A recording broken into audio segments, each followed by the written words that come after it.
Greetings, citizens.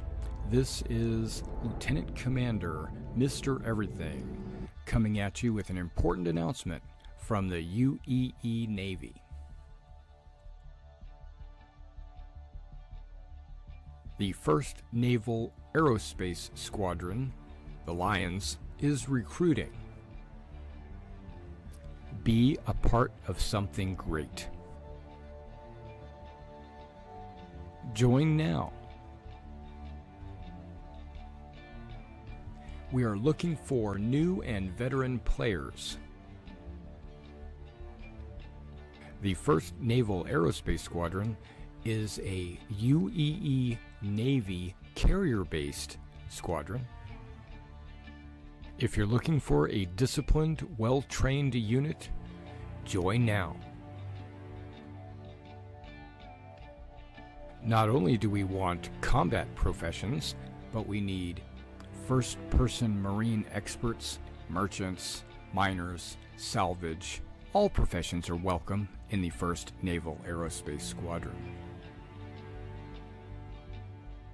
Our mission is to protect the UEE and its citizens.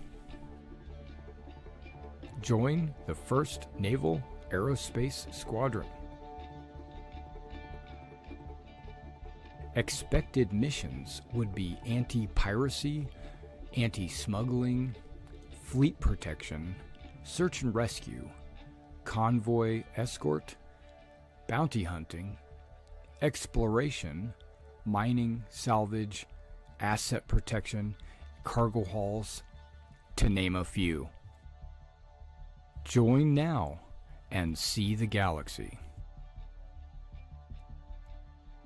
We have an organization page on the RSI website, as well as the forums in Spectrum, and we have our very own Discord. Role-playing is encouraged, but not mandatory. The galaxy awaits. Join now. Whether you're casual or competitive, we're looking for committed players. We're based on a World War II U.S. Navy Air Squadron theme.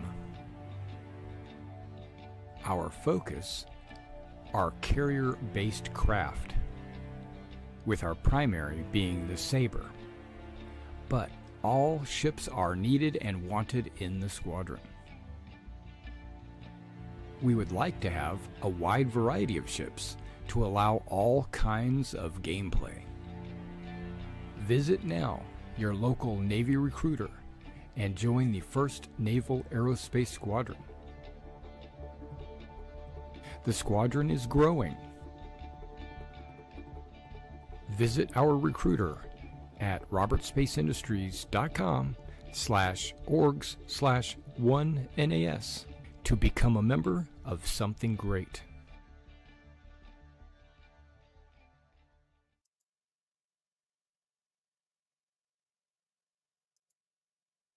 All right, hello again, everybody.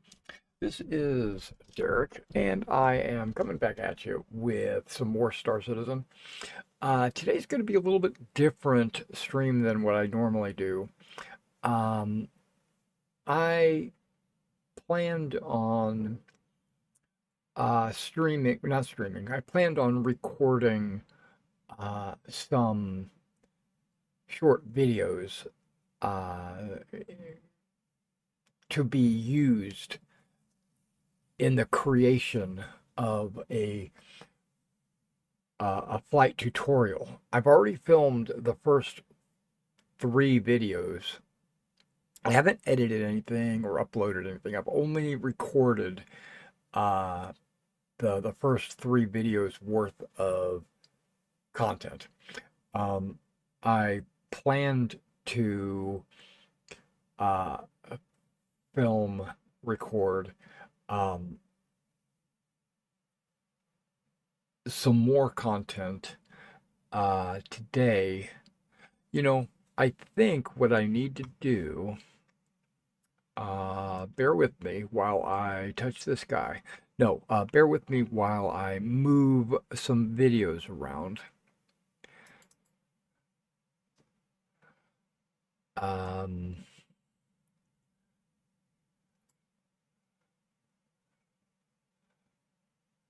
I think I'm gonna move them to a different folder, but then I'm gonna move them back. Uh, Basically, I'm just clearing off some hard drive space, is what I'm trying to say. Okay, I'm going to make a folder, and we're going to call it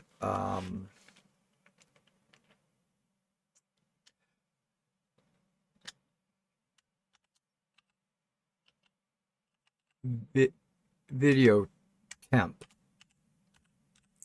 Uh, okay, perfect. So yeah, bear with me while I do a little bit of administrative work here. Um,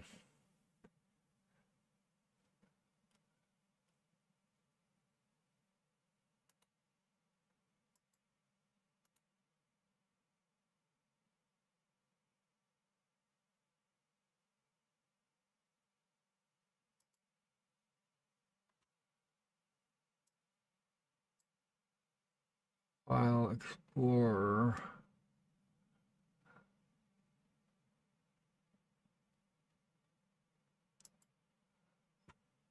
All right, we're making progress.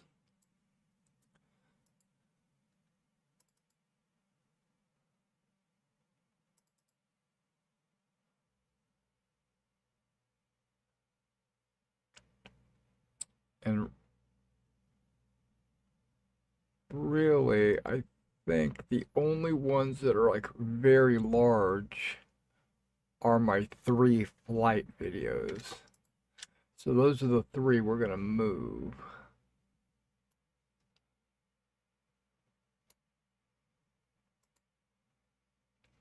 And because they're fairly sizable chunks of video, it might take a minute for that to move over. Okay. And it's in the process of moving right now. Okay. So what I'm going to do is I'm going to record video snippets for the 4th video, which is primarily like navigating the verse, quantum, your fuel usage, uh, things like that. I don't remember exactly, but that is what we're going to be working with. But I'm going to equip myself just in case something comes up or something happens. Stone Skin and TCS4. TCS4 is your military default um, tactical combat suit for the UEE. Now I've noticed they've added a stat on the undersuits. Well, actually on the armor as well too, but on the undersuits, like let's just point at this TCS. You'll notice it says undersuit 10% damage reduction. It has a temperature rating, but now it has an REM, which is an scrub rate, and it has a carrying capacity of very little. Um, but basically, they've added a radiation stat for your equipment, and there are suits out there that have really high radiation resistance, but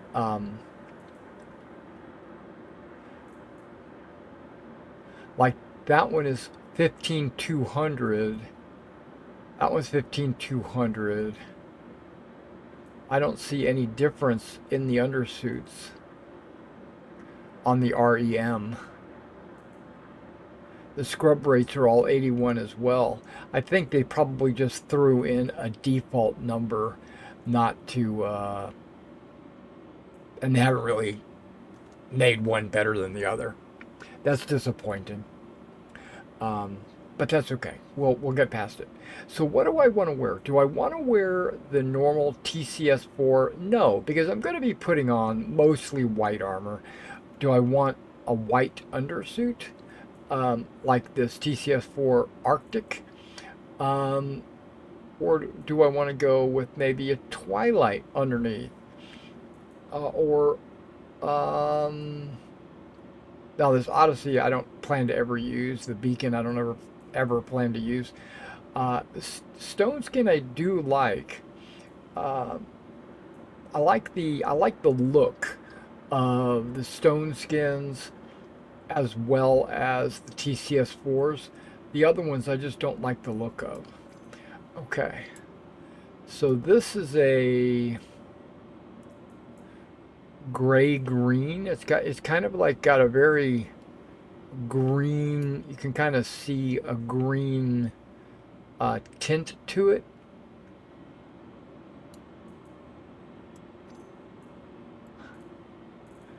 And this one is the Agra, I think is what they call it. The Agra, um, and it's got green, browns, tans. Uh, I believe it or not, I know it's weird, but I kind of like that suit quite a bit actually. I wish there was kind of a. I have another. There's Twilight for the TCS4. Whoops. And Twilight is kind of a blue color. And I really like Twilight when it comes to portraying a naval suit, you know? So we're going to go with Twilight. Um, Now, the helmets, I considered taking some of my containers and putting like all the helmets in one container, all the torsos in another container or whatever. But I I don't know. I just now this is a Baylor helmet. In the old days, and you can see it's like Twilight is like a really dark blue or whatever. In the old days, the Baylor had a very uh, big visor, and uh, like it does now. But I mean, in the old days, the visor size would interfere with your ability to see. Uh, you would get this. Uh, you would get this side visor that would block your camera or your screen. You would see the inside of your helmet on the sides, and depending on the type of helmet that you were wearing, would determine what you saw on the screen. They pretty much have done away with that, so it doesn't even matter what helmet you wear. You're gonna get a full screen. So in that case, I don't need the Baylor. My One of my favorite helmets is this bughead looking Morozov uh, helmet. Um,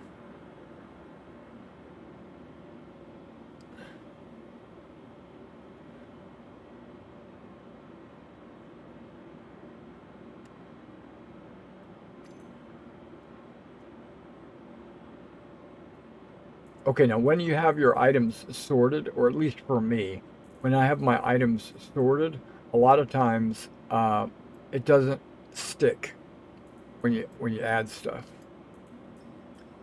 Now, when it unsorts itself, okay, when it's not sorted like this, if I add it, it'll probably most likely stay stuck.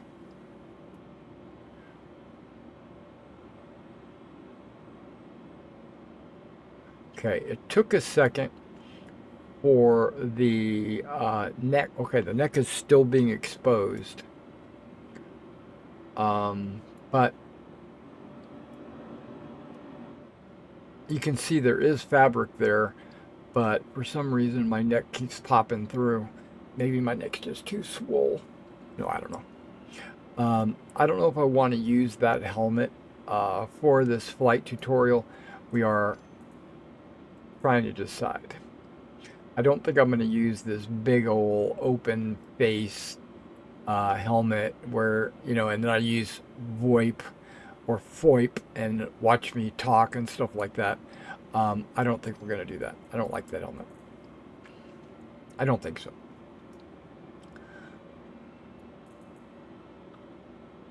Okay, now there's ADP white, but there's also, which I like ADP white, and I have a bunch of them back in the day when you could lose them.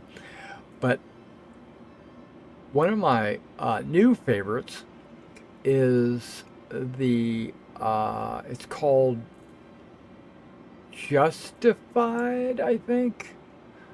Um,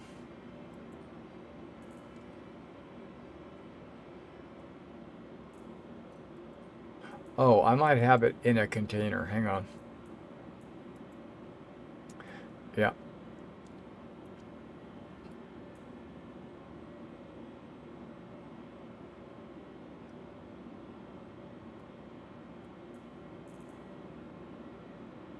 Yeah, the Justified arms. Um, that is the Marine heavy armor, which normally comes in at a woodland color, but with the the Justified color basically is turned it white. It's based on the ADP Mark IV heavy combat armor, been modified from the original. Okay, cool. So ADP Core White. Uh, Now, white is actually kind of a white and black. Um, you know what?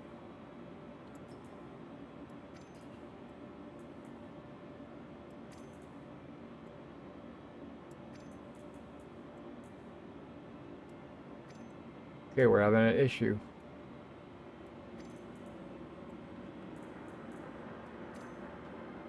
Okay, that's Twilight. That's the Crusader edition. That's kind of like white with blue fringe and stuff like that. Um, I don't want that. Go ahead and close this. I'm gonna go with like a dark color, like a black or dark gray or something. And we're gonna sort, even though a lot of times things can't be attached when sorted.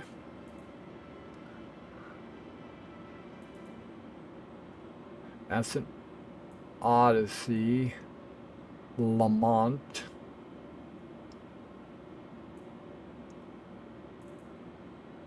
Okay, black and gray. There it is.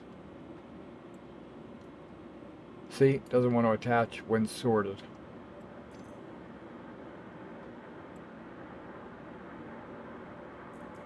Can I unsort? I don't know.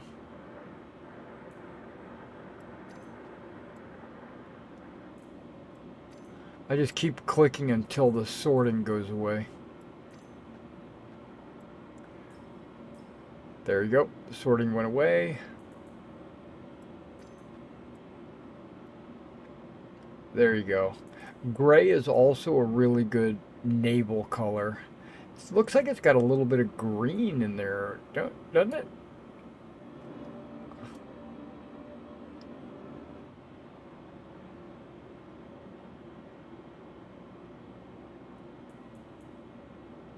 That's the Crusader edition. That's just TCS4, which is going to be like an olive drab. See, you got the olive drab, which I'm okay with olive drab, but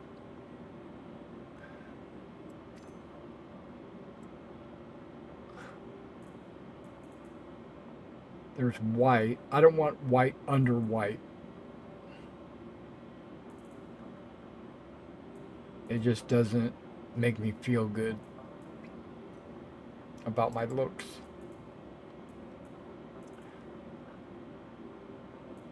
Twilight Agra Stone Skin.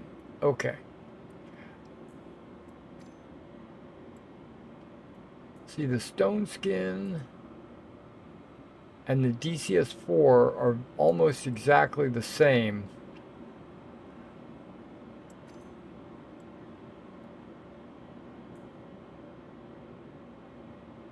Or TCS4, I should say. But we're going to go with the TCS4 because it's actually military.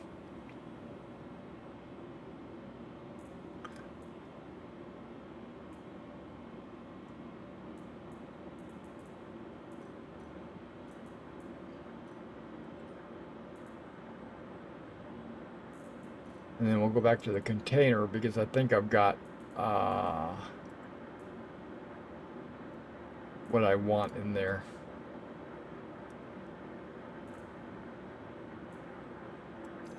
We're going to go with the justified arms. We're going to go with the ADP. It has that white and gold. Now, when you look at the arms, it looks like it works. It's part of the.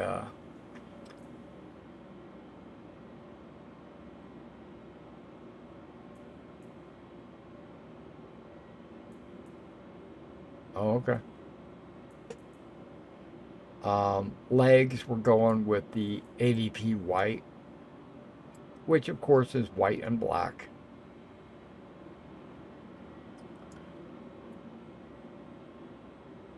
And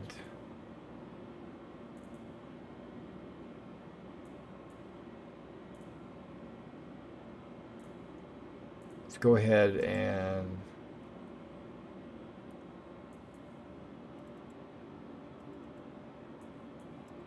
grab a couple of grenades, a medical gun in case I get an injury, some med pens for quick healing, a hand tractor just in case I need to lift a box or something.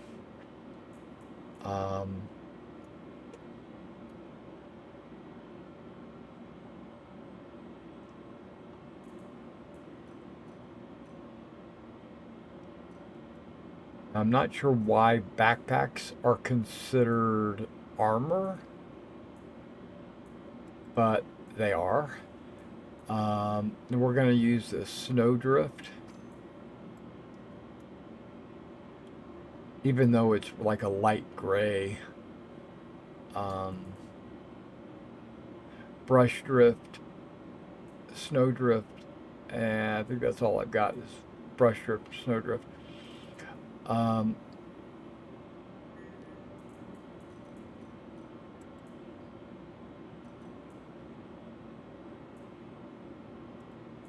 Yeah, I put that on so that when I do equip stuff, I can put it up in here.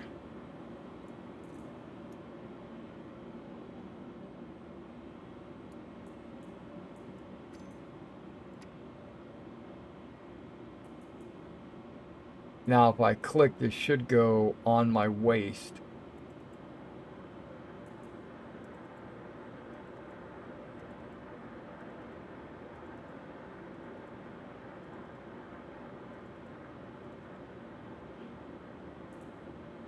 Okay, those are all full.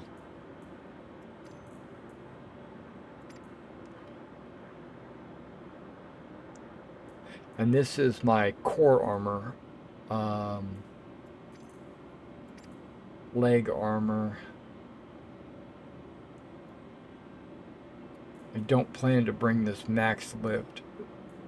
Don't really need that for any reason. A marine heavy helmet is a beautiful looking helmet. It just doesn't match, it doesn't fit with the outfit. Now, this is a pretty cool flight helmet, you know, black visor and everything. You can't really see what's going on in my helmet.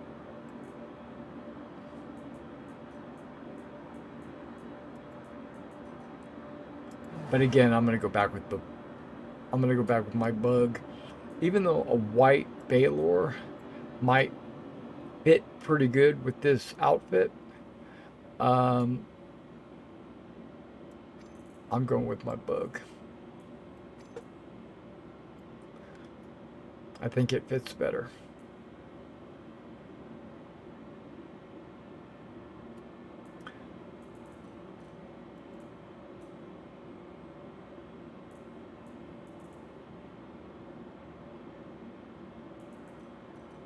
Um,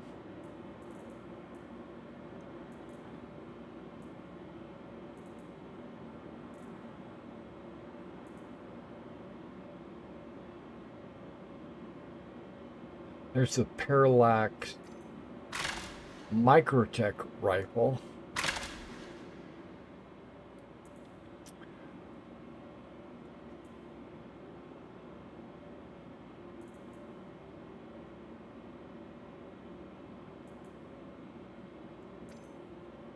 And put just a simple sight on there, and also maybe a little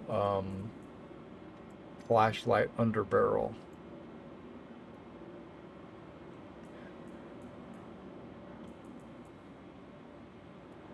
And then something to drink if I get uh,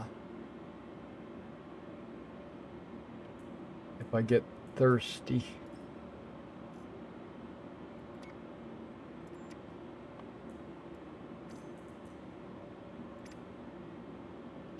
Keeping the backpack empty.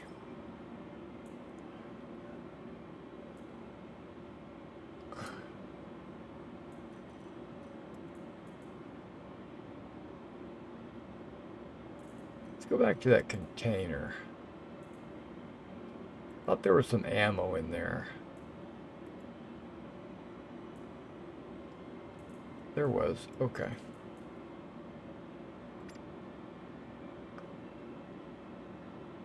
And that's the new Microtech. No, wait. That right there. That's the Quartz Energy submachine gun.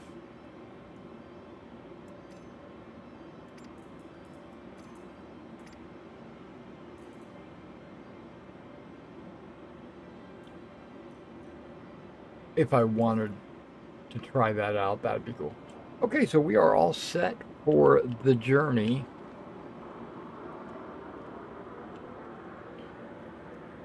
I'm gonna have to put a jacket on. Hey, Beggar's Outpost.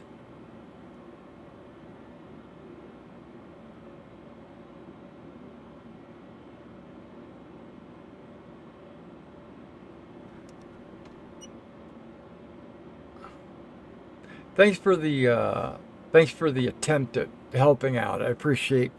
Um, I appreciate your desire to try to help me play a game that I already know. Thank you though. I do appreciate it.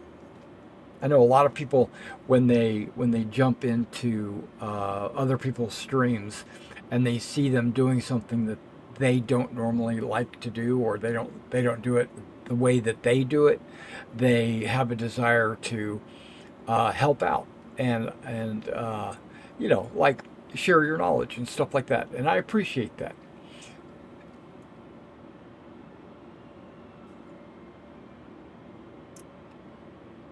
But I don't know. I have not seen you in my stream before. Um, I don't know if you're a return viewer or what. Um, so I don't know if you know anything about me. Um, I want you to know that um, there's there's little or nothing that you can say that's going to teach me anything. Um, I don't. I'm being kind of obnoxious right now, but I've played Star Citizen since 2013, and I played almost every month. Um, some months I've played every week, and some months I've played every day. I would say that I probably, if I were to guess, I would probably have millions of hours in, I don't know, my math is horrible, but I have millions of hours, being hyperbolic, in Star Citizen. Um, I, uh, I'm not saying that I know more than you, because you might have played way more than me. There are people that play all day, every day. That's not me. I only play a couple hours at a time, and I, uh, I'm an old fuddy duddy. I'm an old man. I am stuck in my ways, and I will play the way I want to play, not the way other people want me to play. So just FYI, if you see me doing something that goes against, your, because I've done it too. I'm going to be honest. I've gone to other people's streams and I see them doing things like, why are they doing it that way? That is so ridiculous. They should be doing it this way or that way. And I want to get in there and chat and say, do it this way. But then I realize, hold on, they're not doing it wrong, they're just doing it different. So I need to sit back, take a breather, relax, take a chill pill, and just and sit on my hands, basically. I'm not the kind of person that feels like I need to tell people how to play. I don't know. It's just me. So what I'm trying to say is, and this I beat around the bush. Um, what I'm trying to say is, I'm getting ready to close my chat because I don't want any distractions when it comes to me recording my video that I'm getting ready to record. So I thought about recording this video off stream and doing edits and getting it, which I'm still going to do that. I'm going to take the recording and I'm going to take edits and we'll get this all edited out. The ums and the, sometimes I'll say something and then I'll realize it was the wrong thing to say and then I'll say, oh crap. Or I'll make a mistake on, I'll make a mistake because it happens. I'll press the wrong button and I'll be like, wait, that didn't do what I thought it was going to do. What's going on? And so I would go in and I'll check the key bindings or whatever and I'll say, oh, it's the other button. I totally forgot. So all of that stuff I'm going to edit out. But guess what? You're going to get to see it tonight because I'm getting ready to record my fourth video, or at least portions of it, for my flight school. And in tonight's flight school, we're going to be talking about, and this is mainly for my organization. It's a video that I post so that members of the organization, the 1st Naval Aerospace Squadron, can access if they need to, or they should anyway, because there's going to be a lot of anecdotal stuff will be in there as well. But we have a um, a regimen of courses that we teach new players, or I shouldn't say new players, new members, because you could be a veteran player, have played for 20 years, well, not 20 years, but played for 12 years or whatever, and know everything about the game like I do. But I'm still going to tell you these. I'm going to, but don't consider it like try not to consider me talking down to you or saying that I'm a superior pilot, because I'm not. I'm a horrible pilot. Um, it's me ensuring that you know at least as much as I know. You might know more, but so I will say, oh, press B for this.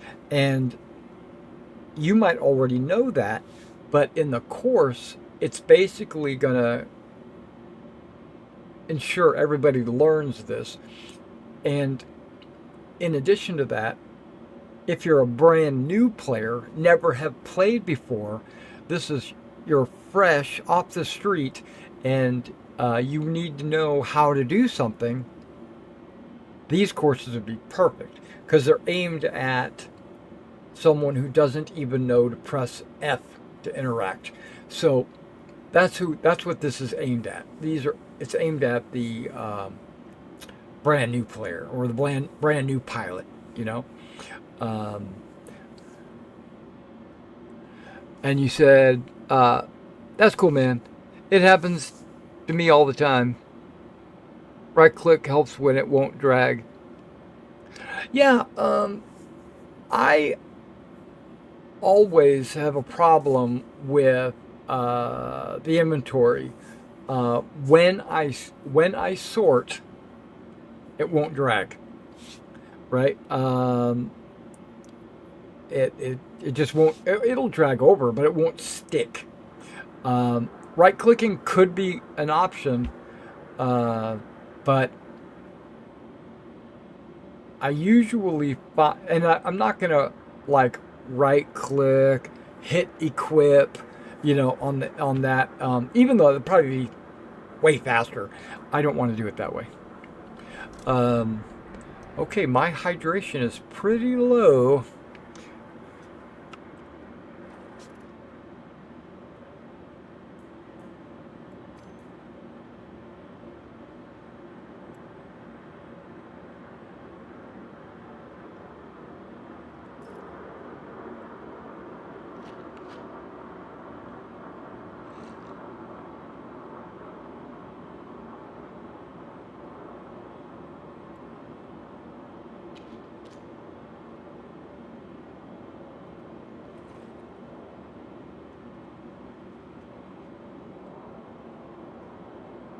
All right, so I'm closing the chat now, and I'm gonna switch over. No, I'm not. I got to put a jacket on because I'm starting to freeze a little bit. Give me a moment. Uh, I'm probably not gonna be off camera. You'll probably see me over here put a jacket on.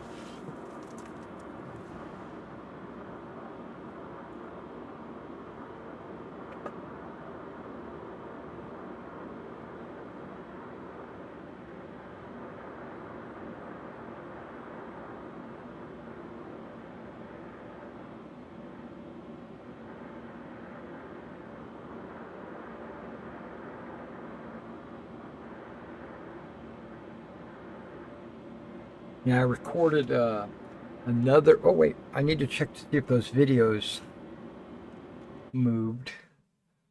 Um,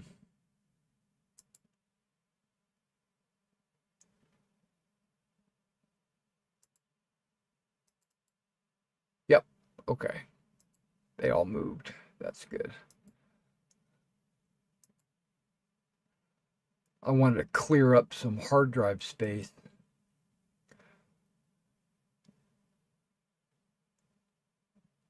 Uh, just temporarily.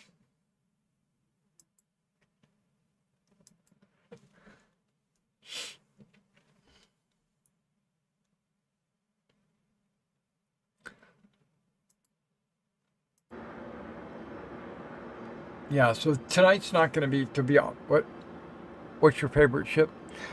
Ooh, that's a trick question. Um I have so many. Um but I'm going to have to say the Zeus is probably my favorite ship. CL. Um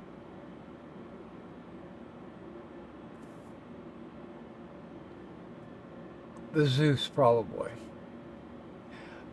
Um, Now I've not used every single ship in the game. I have not owned every single ship in the game. Uh,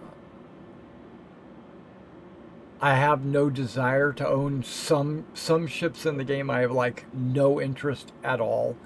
Uh, some some ships I would love to have, but I understand the uh, price is way out of my reach, um, and uh, or the grind would be too much for me.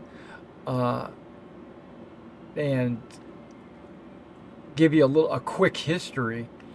Um, I got started in 2013 uh, picking up a Hornet. Right, I picked up a Hornet, Mark One, of course, the old original Hornet, and I thought it was pretty cool. It was exciting. It was fun to dogfight or whatever. When the hangar module came out, and we were able to walk around, look around our ship and stuff, I was like excited. Plus, there was the arena commander you could go into and dogfight. The dogfight module came out. We were um, back in the day when the dogfight module came out. If you wanted to team up with someone, you had to provide your IP address to your friends, either through Discord or, well, actually, it wasn't Discord at the time. We were using TeamSpeak. Uh, and you had to provide your IP address, because when someone would start the game and then provide the IP, and then everybody would have to type in that IP to be able to join the same match that they were in. It was horrible. They didn't have anything like they have today. Um, but my point is, we were fighting with Hornets. Uh, what else did we have then? We had the 300. 325, the 315, the 300, the 350R. Yeah, we had all of those, and the Hornet, and I don't know, um, not much more. And the Aurora, yeah, the Aurora came out, and at that point I said, you know what, I want to get a second ship. So I know, stupid, I bought an Aurora. And so I owned two ships. I had an Aurora and a Hornet. And then when the Avenger came out, I swapped out my Hornet for an Avenger. And then when the Saber came out, I swapped out the Avenger for a Saber. I even had a 325 at one point, I think. But basically, every time a new ship came out, I would upgrade my current ship, or I'd trade it in for the new hotness. And then so that was my fighter path.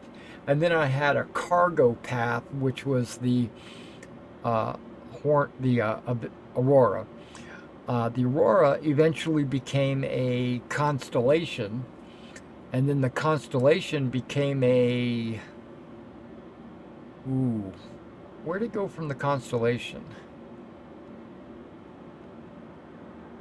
I think I made a big jump from constellation to Carrack, and I was super excited for the Carrack to come out. The Carrack was going to be my everyday ship. It was going to be the one that I was excited about.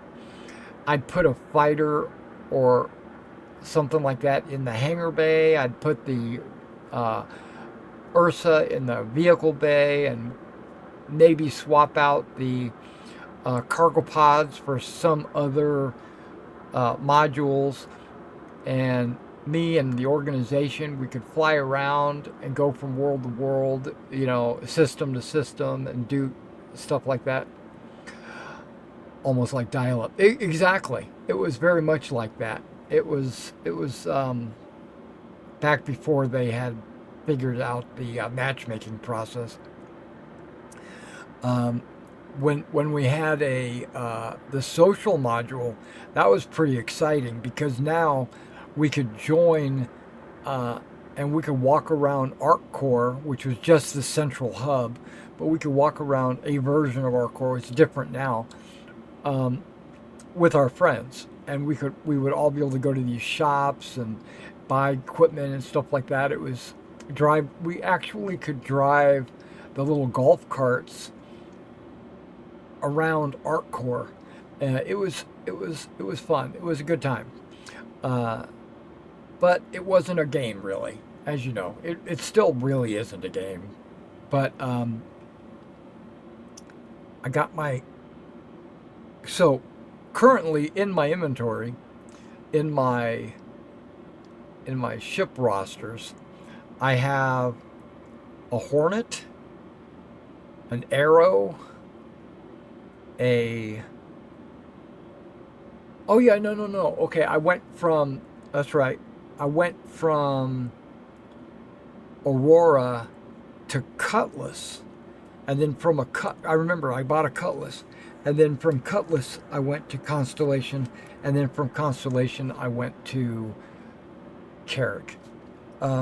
Actually, you can see I've got this Comet, Arrow. I got the Pisces, which I do believe came with the Carrick. This is a recent purchase.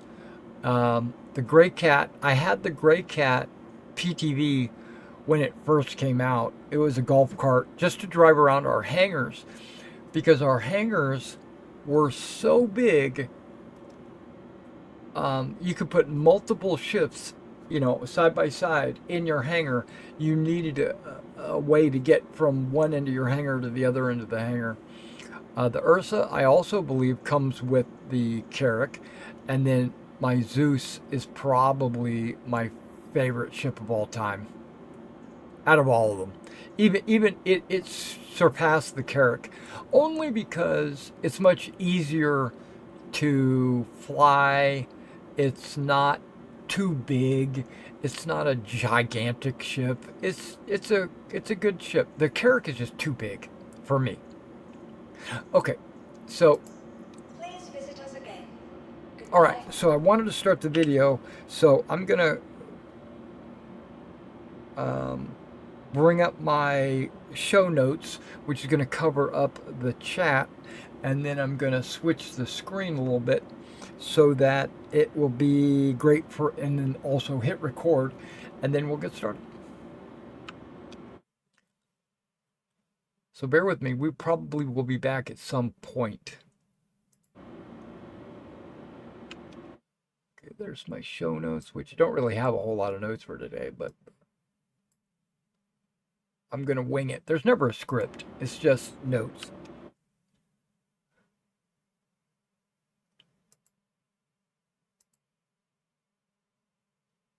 Yeah, there we go.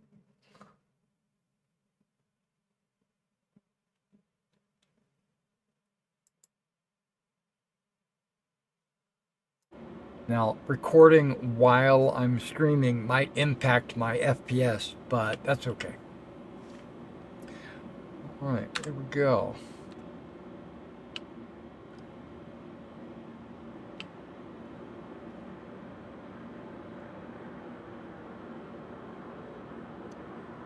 Welcome back, everybody. This is, again, Lieutenant Commander Mr. Everything, and I am here for your fourth block of instruction.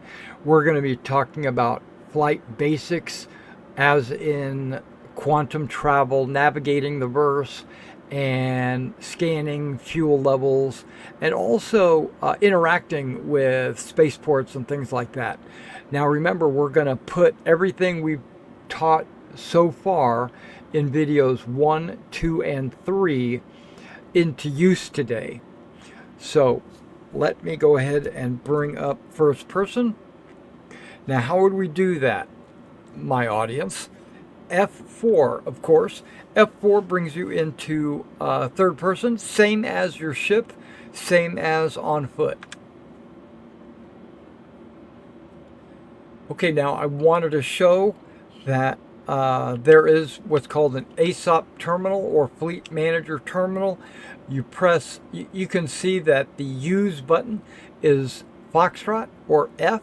It is almost 99% always going to be interact with the F. Sometimes it is just tap. Sometimes it is hold.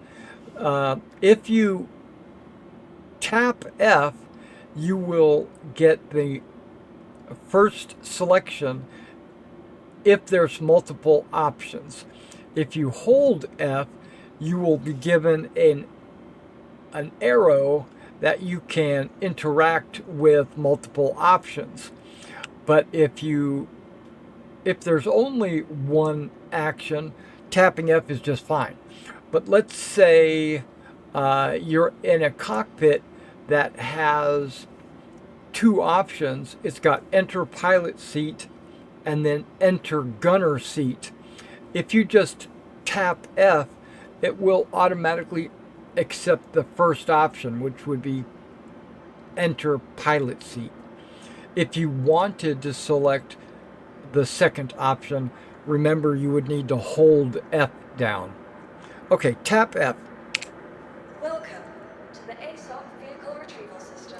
It brings you into your Fleet Manager, which is a vehicle list. You can use the mouse wheel to scroll up and down.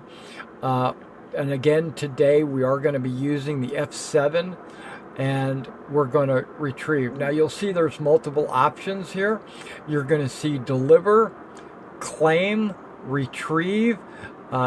Deliver basically means that ship has not been allocated to any landing zone yet.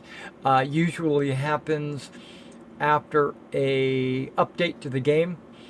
All your ships are put into a void, into a storage, a server storage, and when you push deliver, it'll be delivered to the station that you're currently located at, but it will also still be in storage, and you would have to retrieve it to get your ship delivered to the landing pad. Claim happens when you're located at a station that is different than the station of your spacecraft, or if your spacecraft is destroyed. So claiming is an insurance option. When you claim, it'll give you a timer based on the size and cost of that ship. The larger it is, the longer you have to wait. Let's say the Carrack, as you know, is a fairly large ship. It takes upwards of about 40 minutes, 45 minutes for a claim timer to go through. But a Arrow probably would take 5 minutes. But I'm not going to claim it. It's just I have it stored at a different location and there's no need to do an insurance claim. Okay, we're going to go with the Zeus. No, we're not. What am I saying? We're going to go with the Hornet. Your vehicle has been delivered to the following location. And it tells you where it's being delivered. In the case of Please visit us again. Goodbye. calling from a hangar, it's going to always appear in the hangar that you are currently located at. These terminals are located on 3 sides of your hangar. They're located at the initial storage lockers where you store all of your equipment, but they're also stored along each, the manager terminal is located along each side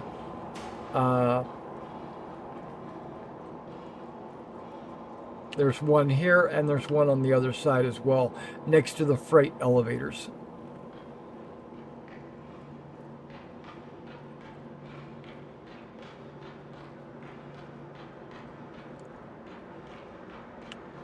Okay, so as you approach, you've got the ladder right there, and you can see where it says enter pilot seat. That is a tap.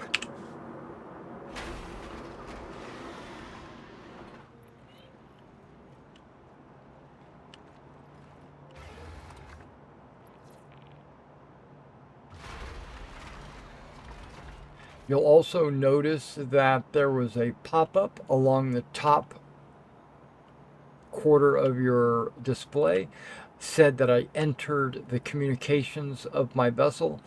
It's not really that important on a one-player ship.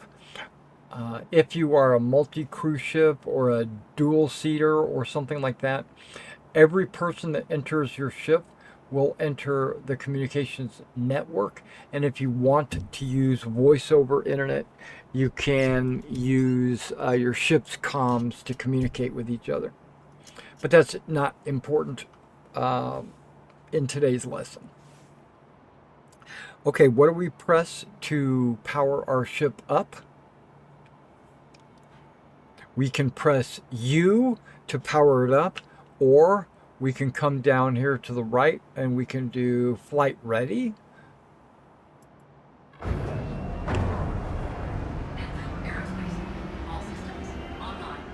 And then by looking right here, you can see that the thrusters are green, so there's no need for me to turn my engines on because they're already on. Now, how do we request the hangar doors to open?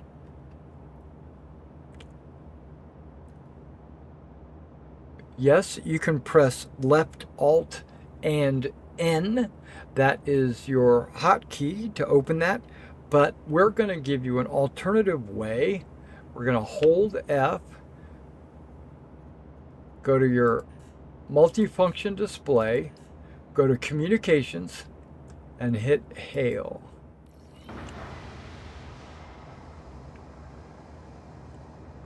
Remember, there are people out there that still use the Mobi-Glass.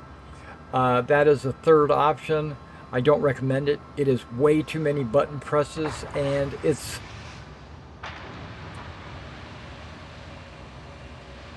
what we had to do in the early years of the UEE. Okay, I'm going to tap Zulu, so I have a free look. I can see that my hangar doors are open. I'm going to leave free look on while I press the space bar or the jump button to go straight up. Takeoff complete. We are out of the hangar. You'll notice that we are descending because I have not turned on gravity compensation. Let's go ahead and do that. Okay, I turned on my gravity compensation. Now we are not descending anymore. And that is a key that you will have to set up yourself. I personally have set up right Alt and G for gravity. How do we raise our gear? Well, we can press N and our gear will come up. We can go with an F4 and we can get a third-person view of our ship and the surrounding terrain. And we're going to press Z to stop the free look, because right now we're on free look. We're going to press Zulu. That gets us back to our virtual joystick. Now we're going to press forward or W, and this is not an aircraft. Remember, this is a spacecraft. uh, it does not rely on its flight surfaces or its wings to provide lift. So there's no reason why you would need to pretend that you are using your wings for lift. Um, if this was an aircraft like a Spitfire, a Mustang, or even an F-16, you would have a optimal flight angle to angle yourself up to get the best forward velocity and the most lift out of your wings to get altitude the fastest. Well, with the spaceship, with the main thruster the way it is, you can bring your nose up. Now you notice the ladder is showing 45 degrees, 50 degrees. It goes up by 5 degrees. We're going to bring that up to 90 degrees or 80, 85 degrees, something like that.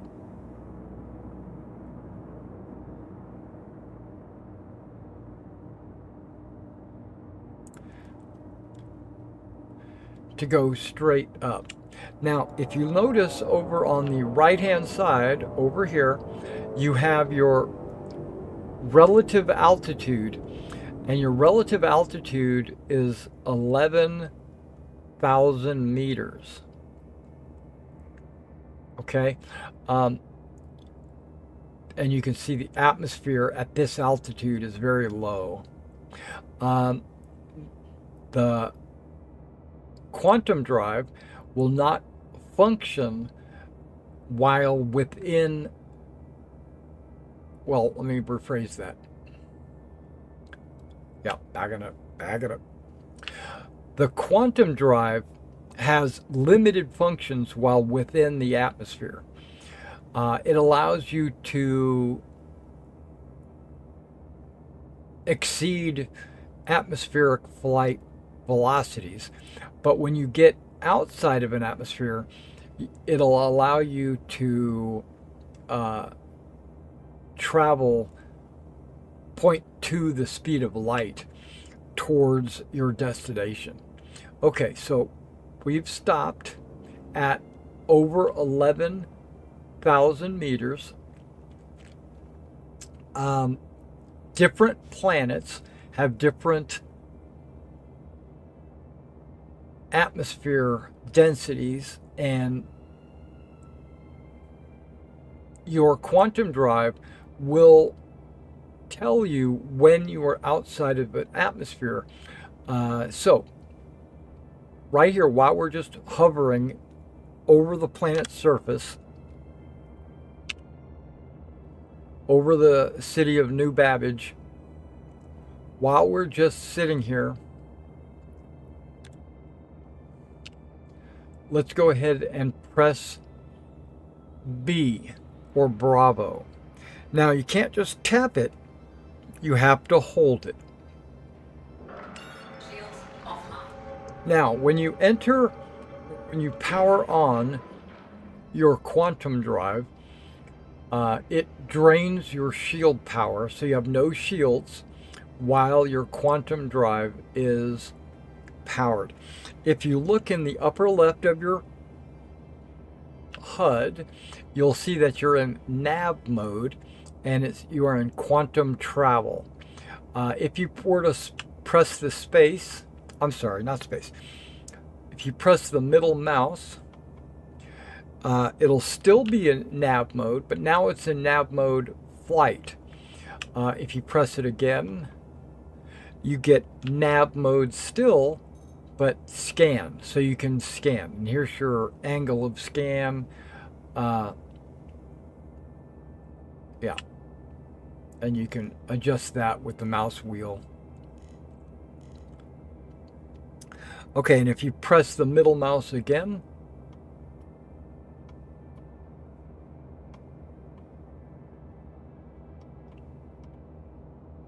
brings you back to quantum travel. Now, if you look at there's two places where your fuel is displayed. Your fuel is displayed in the upper left, where it says hydrogen or H2 fuel, and then you also have quantum fuel, which is quantanium versus H2.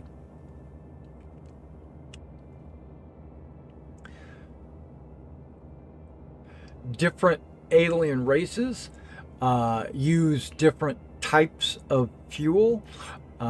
Certain older ships you might encounter in the verse use a different type of quantum fuel. There's even antimatter fuel, and which is very volatile. So the UEE has gotten away from using antimatter.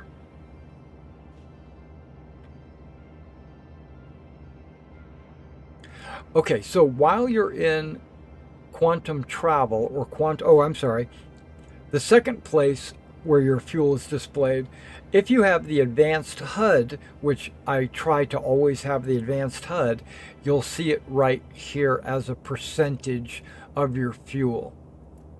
This gives you an actual distance compared to the distance that you have in your max in your gas tank, where this shows you a percentage of your maximum fuel.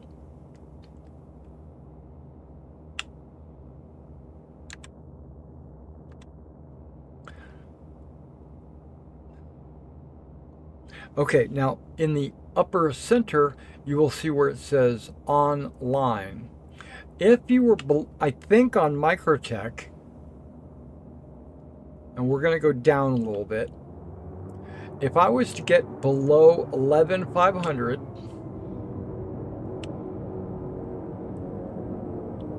you notice how it changed to where it says disabled in atmosphere. I know it's hard to read the HUD. There we go. I'm going to angle up. The atmosphere is now 0.1. And when it's at 0.1, it's disabled. It needs to be at 0. So let's climb back up, out. I think on Microtech it's 11.5.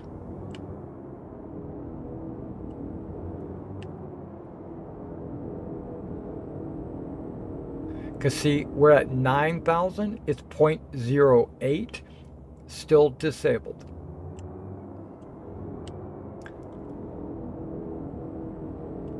$10,000, 0.07, 0.06, there you go, 11,000, 0.05, it's online. So now you would be able to do a quantum travel to another location. There's a couple of ways you can go about that. Your quantum drive has two halves to the same coin. It has the actual drive, the maneuver, what creates the bubble around your ship that allows you to travel outside of space-time in the quantum realm, where you can travel up to 0.2 times the speed of light. But for it to be able to do that, it has to perform calculations, and there's complex math that needs to be performed, and your quantum drive performs those calculations to figure out your destination, how not to run into a star or a planet or an asteroid or something like that. You might also notice that if you're in an asteroid belt and you select a target and you're able to, and the quantum drive is actually able to lock into this target, and you enter quantum space, you actually travel through the asteroids and without damage, because you're actually slightly out of phase. Okay, so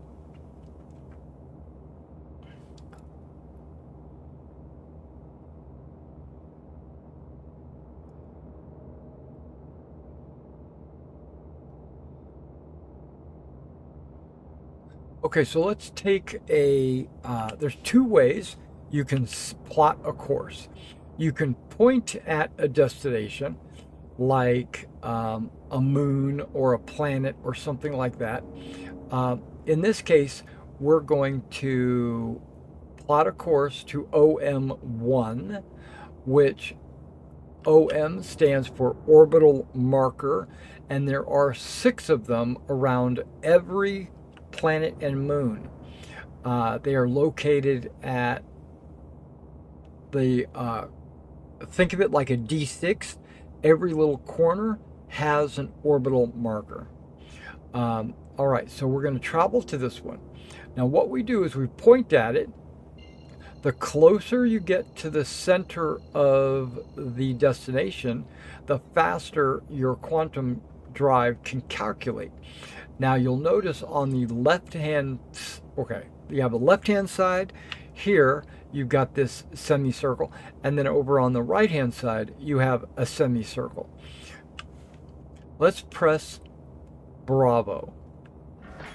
Okay, turns off the quantum drive. The shields now can be powered up. It puts you in what's called space combat mode, where you can use your guns and missiles and things like that. And weapons and countermeasures, stuff like that, is actually going to be discussed in our next video. So let's go back to nav mode, and I want you to watch the bar on the right.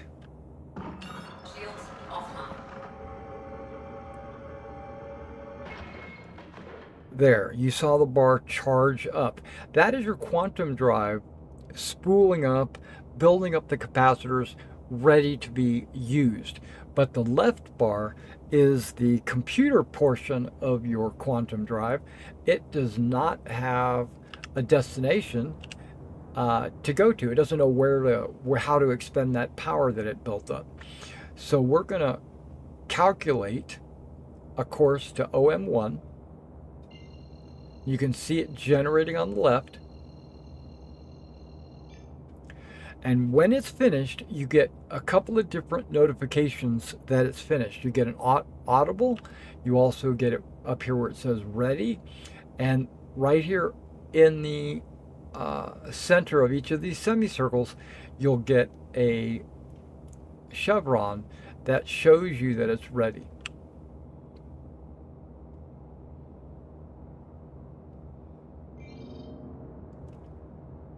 Watch for those chevrons.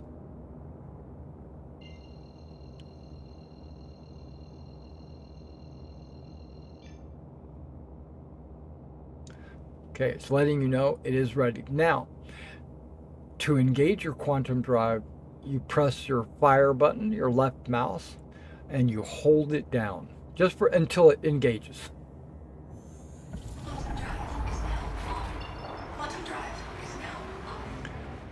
Now, because that was not a very far jump, it didn't take that long. And because it didn't take that long, your quantum drive didn't have to cool off. We're going to go a little bit further this time. We're going to go to Microtech L4. You can see it's fully charged. It's ready to go. And press and hold.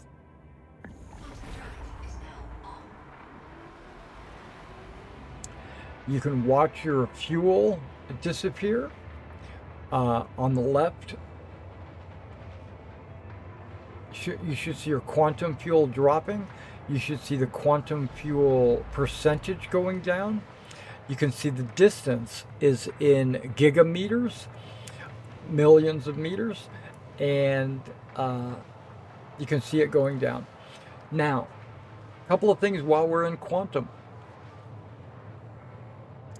The initial quantum boost is a gradual increase, like in an automobile. You press the throttle all the way to the floor mat. You don't move instantly. You gradually speed up until the car reaches its maximum velocity. that is exactly what happens with quantum drives as well. And then your quantum computer has determined at what point it needs to start slowing down not to overshoot the target. So you will receive about 10 gigameters, what distance, you'll start to hear the quantum drive make noises letting you know it is starting to slow down. Okay, so we're going to have to wait for that. Go to an external view, tap Z, and you get a third person view of the quantum experience. Quantum fuel is at 75%. When you get to 75%, your ship's computer will let you know that you've used 75%. Okay, when we get there, you'll notice on the right-hand side is your quantum drives fully charged. But when it gets there, it's going to show how badly it is overheated. And you have to wait for it to cool down before it can be used a second time. So the further that you go, the more time it takes for it to cool off. Some quantum drives, all quantum drives, have statistics. They have cooling speed, charging fuel, velocity, how fast you travel in quantum, how much fuel is used per gigameter. These stats are all varied by different manufacturers and size. There are resources that you can use, Cornerstone or Urkel, to determine. There you go, 1 gigameter. You heard it start to slow down. And we are currently slowing down, and at about 25 kilometers, you exit and notice the red. It is cooling off. And once it's fully cooled off, it can be used again. But you'll notice a message above where it says too close. You cannot engage a quantum drive within 25 kilometers of a destination.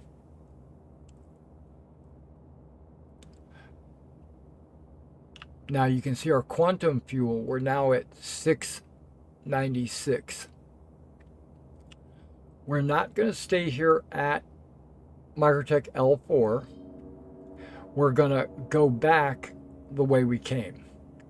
Now I could just point like I did and point at a planet, Microtech, and just fly straight to Microtech, but that's not what we're going to do. We're going to do the second way. In your mobiGlas, your nav computer, you press F2, Foxtrot 2 on your keyboard, brings up the map. F2 closes the map. If you are F1, just in your home screen of your mobiGlas, you can access it also through the maps here. You can hit maps here, or you could hit F2. Brings you to the exact same spot. Use your mouse wheel to wheel out the Stanton system. If you keep wheeling out, there's Pyro, that's the alternate system. We're going to scroll into Stanton. I'm scrolling. We're now in Stanton, and you can see a lot of, okay, this is where we are at. No, that's not where we're at. Microtech, oh, is it? Yeah, Microtech L4, that is where we're at. We're at Red Crossroads Station. We just traveled from Microtech to there. Now you can scroll in, you can use the right mouse to shift the map around. You can use the left mouse to rotate the map however you need to rotate it. Okay, so from this screen, I can find Microtech and I can click on it, right? And it will select Microtech, give me information about Microtech, or if I wanted, I could go to the search and I can type in Microtech and I can select it this way. And when you select it, it kind of zooms in a little bit. If you select route, it'll generate a quantum travel navigate plan for your quantum drive. It tells you approximately how many minutes it'll take you to get there, how far it is, and what kind of fuel you have available. Is it going to use up all of your fuel? No, it's going to use 608 out of my 696. So I should have no problem making that trip. So we've already selected it. We've already got our route. I could cancel it and then regenerate a different route, but that's perfectly fine. I close it. Now, in the upper left-hand corner, you see this little blue marker. You'll notice that all the other markers have disappeared because we've already selected a route. So let me point at it.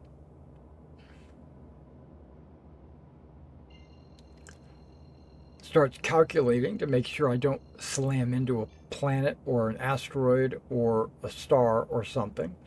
It's ready. I press left to quantum engage.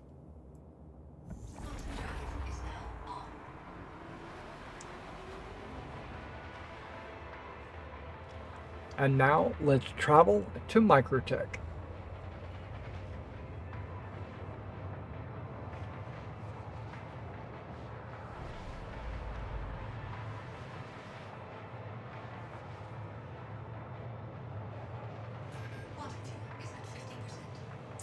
Quantum is at 50%.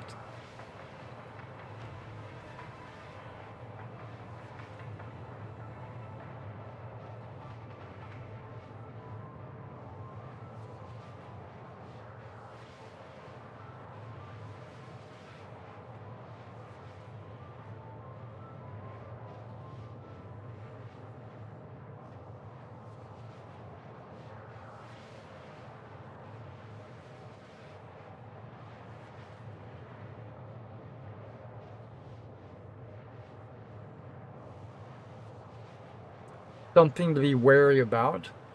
If you are in a fighter that has a simple button like that F button right there that says exit 0G, don't press that while in quantum, because you will actually climb out of your ship and the ship will continue on its quantum merry way, leaving you stranded out in the middle of space.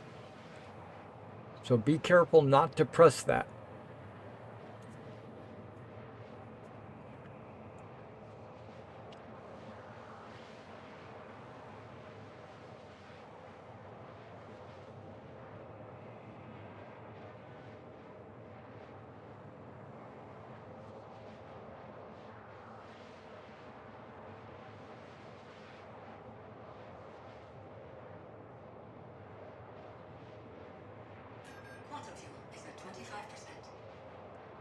Quantum's at 25%. But as you know, we should be just under 100, I think. 100K, maybe 80K, something like this when we get there.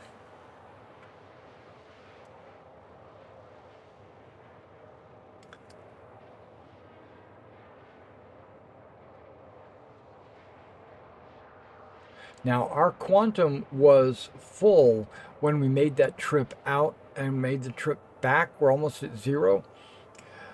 This is because this is a carrier-based ship. This is not an exploration ship. This is not a merchant vessel that is supposed to travel from solar system to solar system. This is supposed to have a home base that it travels out, makes its attacks, maybe performs close air patrols, and then flies back and lands on its carrier, refuels, and resumes operations. This is not an extended travel vessel.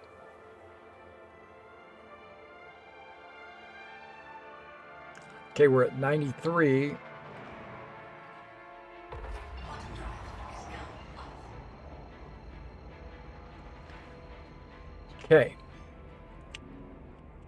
Now, before we enter into the scanning portion of this video, I want to land, refuel.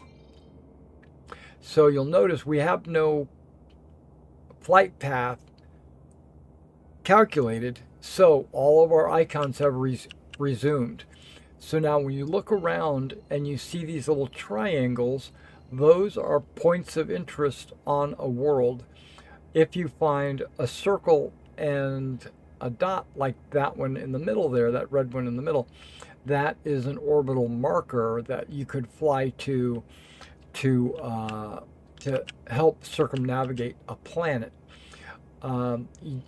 If you have quest objectives, they're most likely going to be diamonds, and sometimes even in yellow.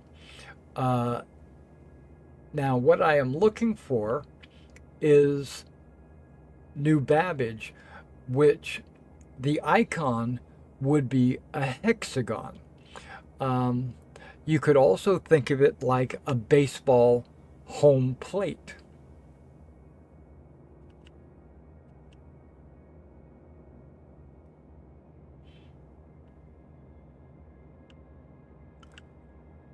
So I'm using just my Mark 1 eyeball to look around. There it is. See the pentagon? It's not a hexagon, it's a pentagon. We're calculating 1.1 million meters. Now I'm going to press engage. Quantum drive is now on. So now the calculations will allow us to fly around the planet, staying within just above the atmosphere, getting us within 25 kilometers of the destination.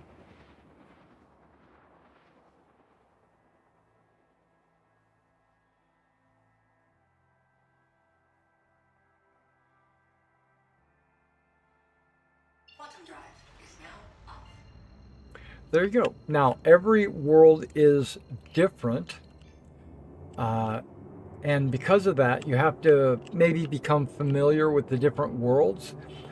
But the spaceport, where you're going to be able to get your refueling and repairing done, almost always has a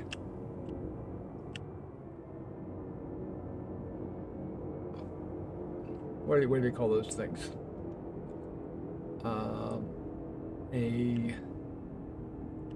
Not a searchlight. It's like a lighthouse. Okay.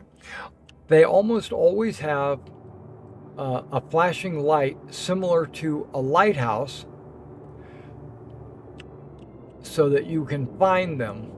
If you're not familiar with, this is the New Babbage International Spaceport.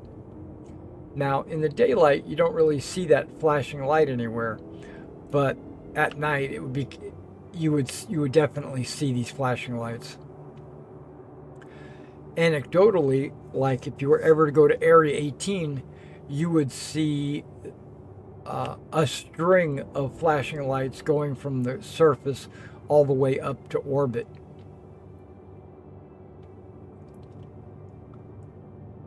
Okay, we're flying in with our quantum drive activated, giving us a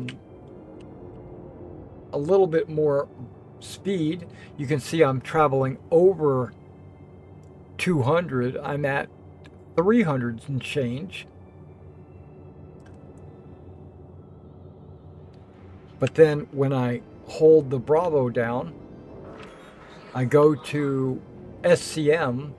Now my max speed should be 204, 205, something like that. Now you can notice in the bottom right it says New Babbage International Spaceport. You click it.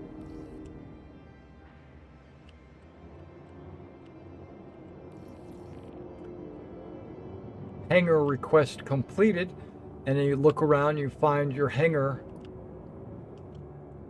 that they've assigned to you for this journey.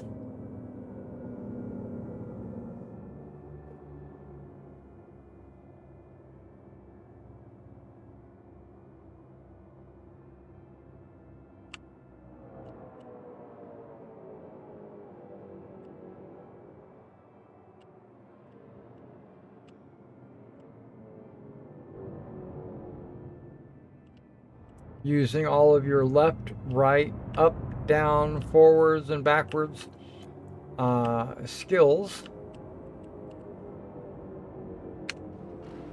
Lowering our gear. Retracting our wings.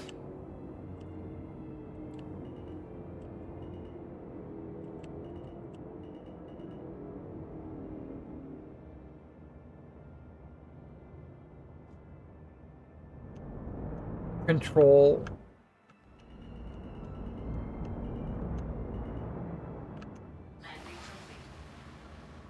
All right, we are complete. Now, I am going to turn off the engines, and I'm going to press F1. It brings my Mobiglass homepage up, and then right here you have a landing app. Open up your landing app. It's going to have 4 options here. You're going to have repair, which the ship apparently needs some repairs, not a whole lot, 250 credits worth. Restock, that's if it has fired any flares, chafe, or missiles, you would restock those. And quantum fuel is right here. It's 3,000. It takes a while to refill. I do not need to refill hydrogen because the F7 has fuel intakes.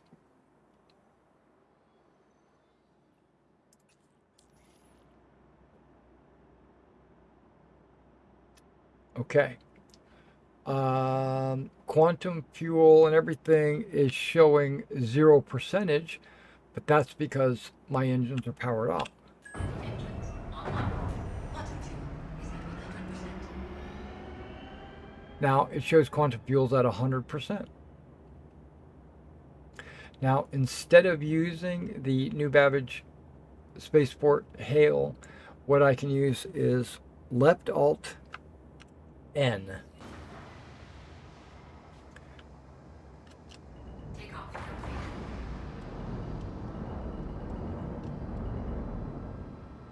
Don't go up too fast. You don't want to hit the doors as they're opening. Give it a little bit of time to let them open.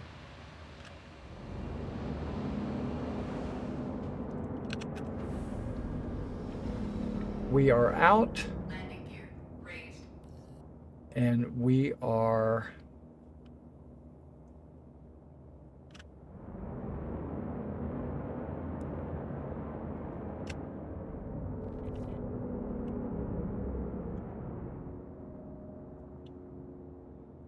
okay, so we're going to go on a little bit of an adventure.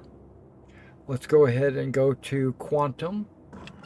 Shields offline. Navigational mode. This allows for faster speeds. You can already see I'm at 400 and it's growing. I'm almost already at altitude to do a quantum jump.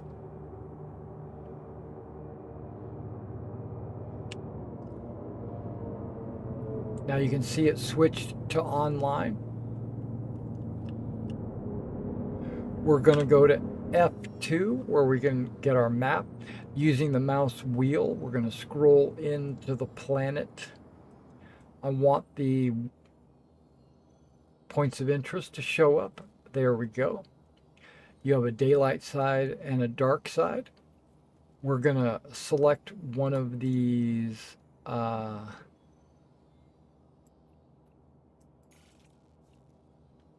there. We're going to, what did I choose? I chose a depot. That's fine. We're not going to go to the depot. I'm just using it to travel over into that area of space. Notice how I selected it. Now up here, you've got your information on what is being provided at that destination. There are hangars, there's landing pads, there's vehicle services, that's like repairs and refueling. There's also commodity trading there at that location. But again, we're not going to that location. We're just going to jump into that area. Closing it up. And you can see the triangle. We point, we calculate. Ready, jump. Quantum drive is now on. It's going to get us within 25 kilometers, and it's going to skirt the atmosphere of the world.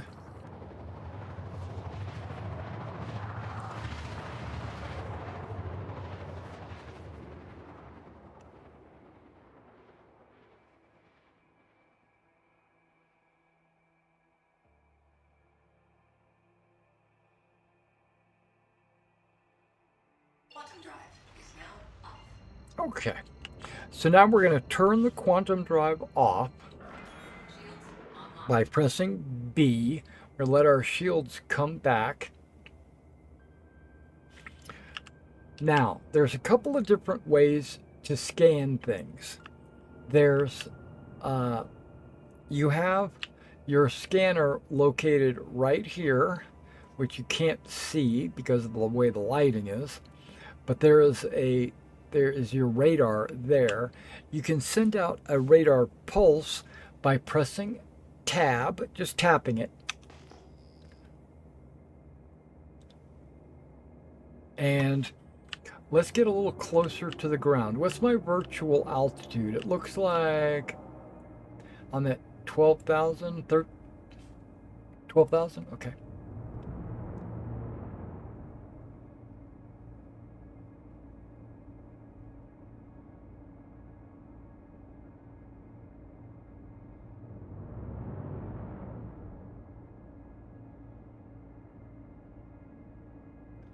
Tab, tap, tab.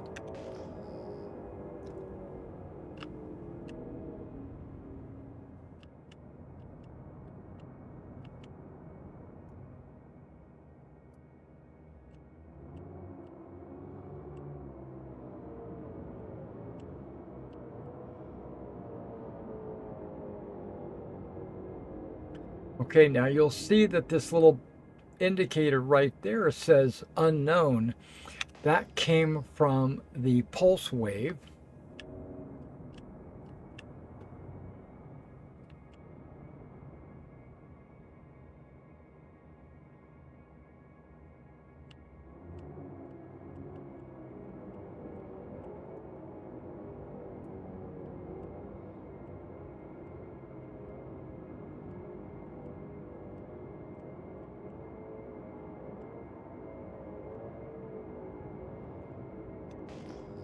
One thing it does do for you, especially when it's dark out, it'll give you an indication of the geography of the area. Asteroids, trees, hills, buildings, things like that.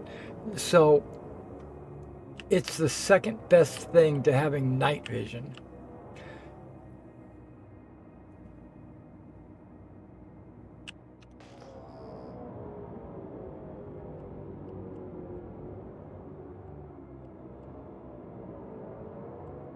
Okay, we're at 1,000 meters.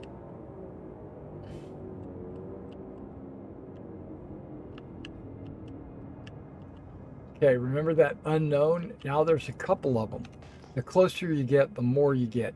Now, as we approach these unknown, your radar should be able to. Okay, you'll also notice you have a DW7113FB.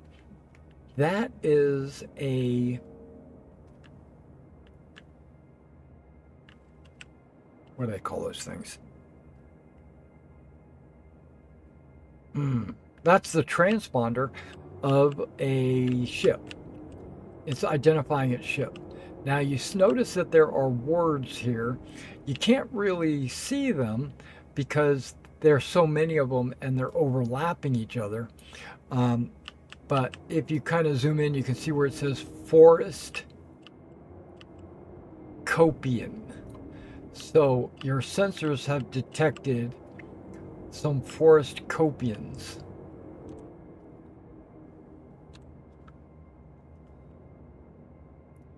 In that area, under the trees. We're not actually looking for forest copians.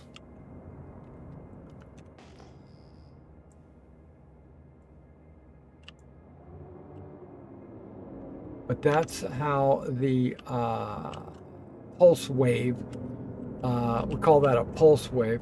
Let's go over here to this unknown.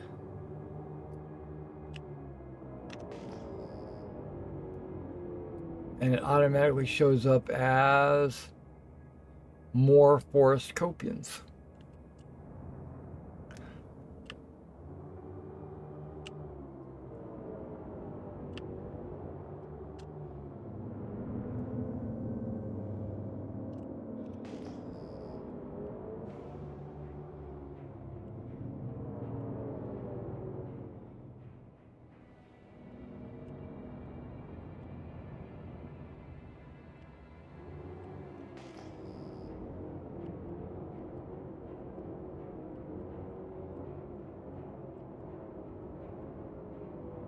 I'm going to edit a lot of this out. What I'm looking for now is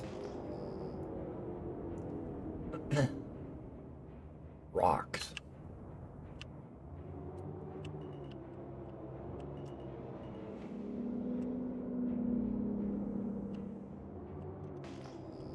Gee, I don't think there are any in this area. Oh, wait.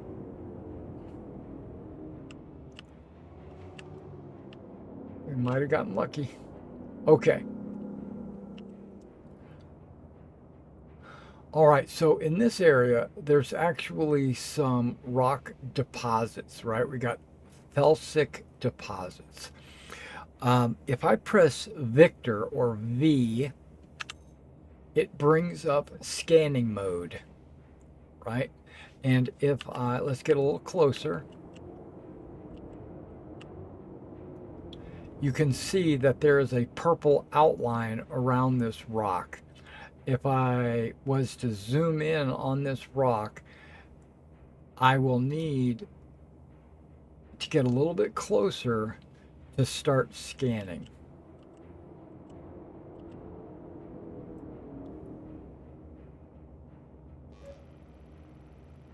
Okay, you notice how it is scanning? I get like a little pulse on the bottom.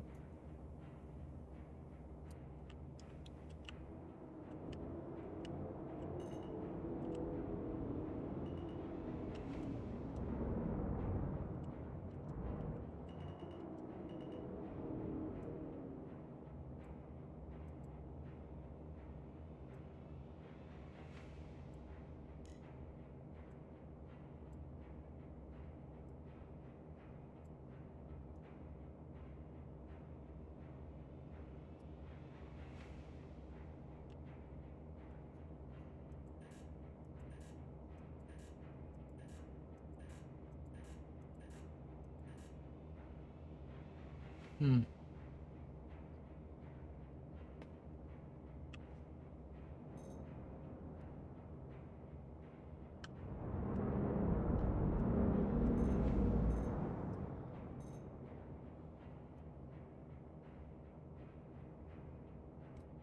So we're going to point at one of these rocks. I'm going to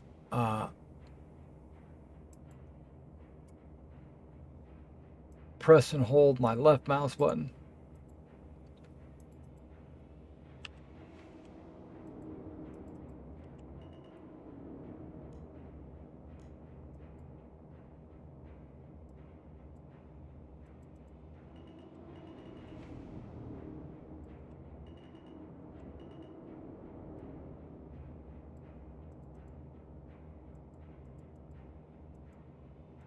Okay, this might not be a good example.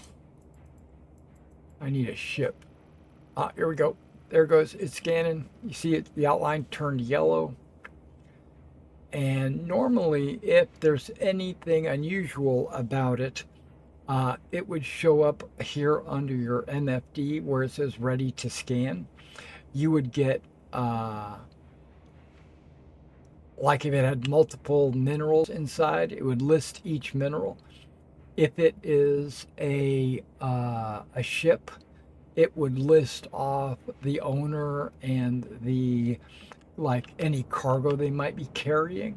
So you can expect the advocacy to stop various merchants from time to time and scan them to make sure they're not carrying any contraband before they let them on their way. Basically, health and wellness type scans.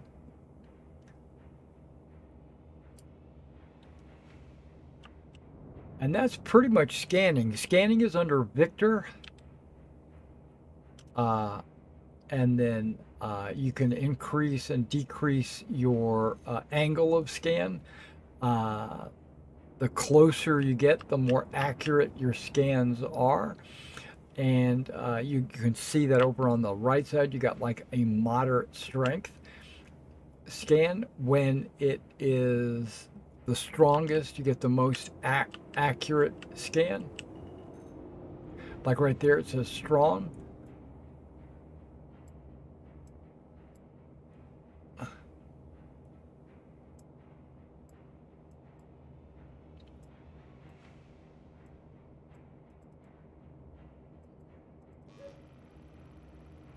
I was tapping my mouse. Eventually, it kicked in.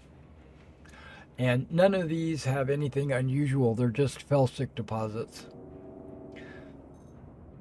If there was a ship or something like that, it would have been a good example, but I don't have an extra ship. Now, there is that ship over there.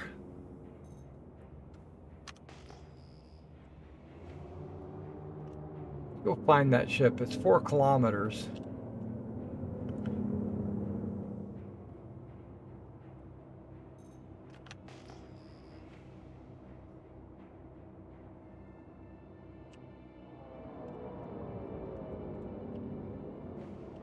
Okay, there it is. Got a ship right there. Notice how I got a strong signal. I'm going to get close.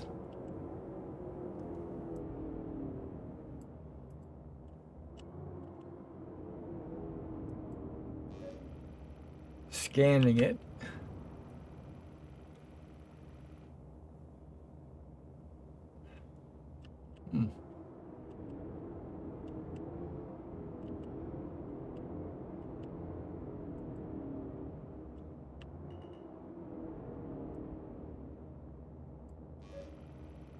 The Hornet might not have the best scanners.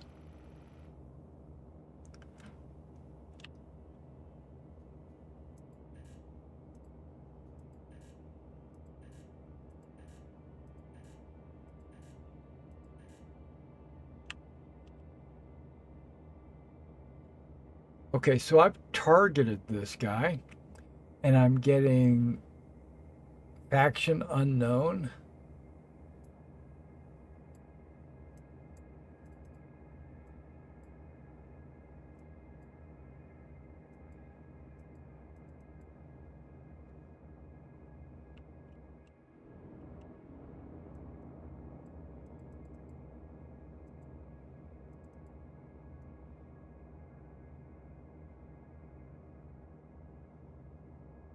Looks damaged, like he's crashed.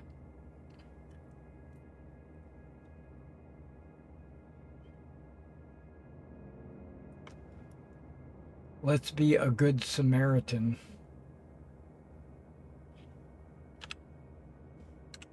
Docking.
Okay, they counted that as private property.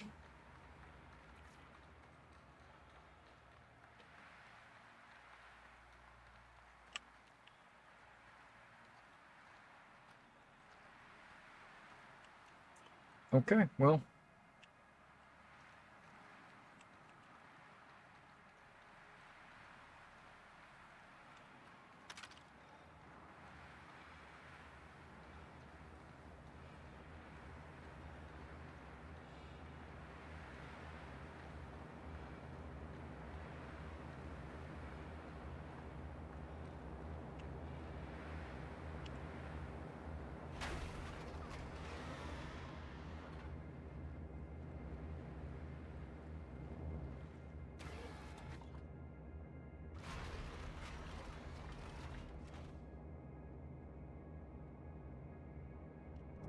Takeoff complete.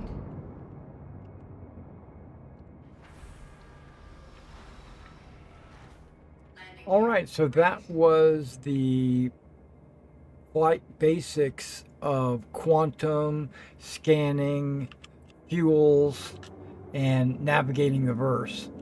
There should only be one additional video, and we will jump into weapons and countermeasures in our next video.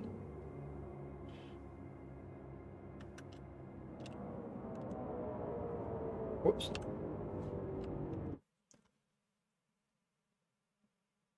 Stop recording.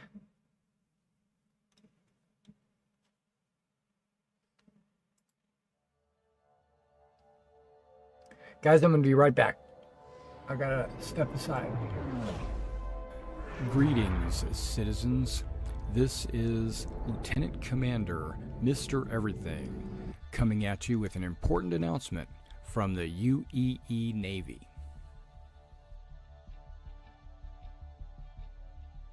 The 1st Naval Aerospace Squadron, the Lions, is recruiting.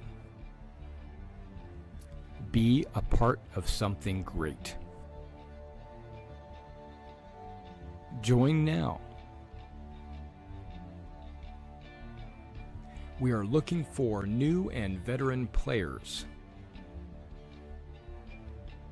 The 1st Naval Aerospace Squadron is a UEE Navy carrier-based squadron.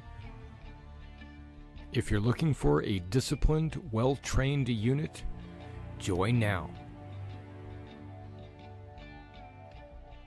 Not only do we want combat professions, but we need first-person marine experts, merchants, miners, salvage. All professions are welcome in the 1st Naval Aerospace Squadron. Our mission is to protect the UEE and its citizens. Join the 1st Naval Aerospace Squadron.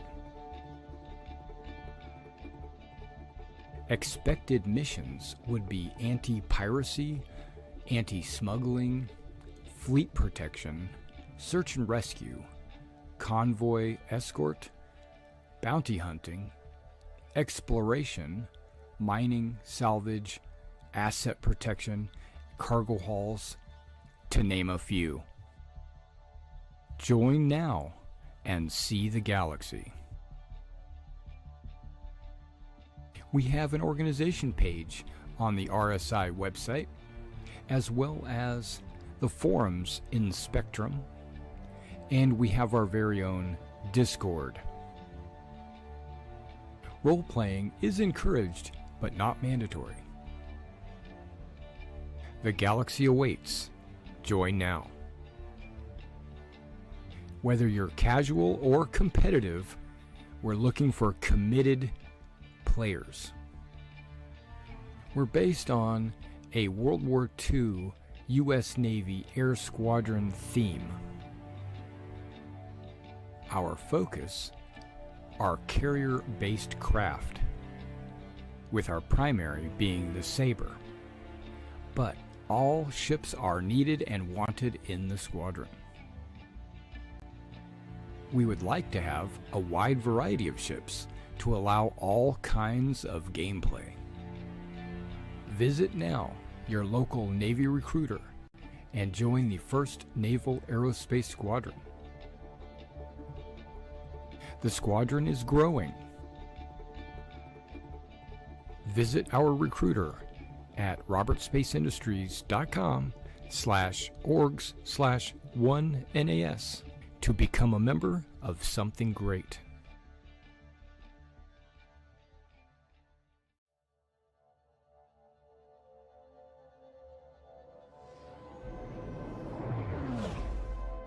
Greetings, citizens. This is Lieutenant Commander Mr. Everything coming at you with an important announcement from the UEE Navy.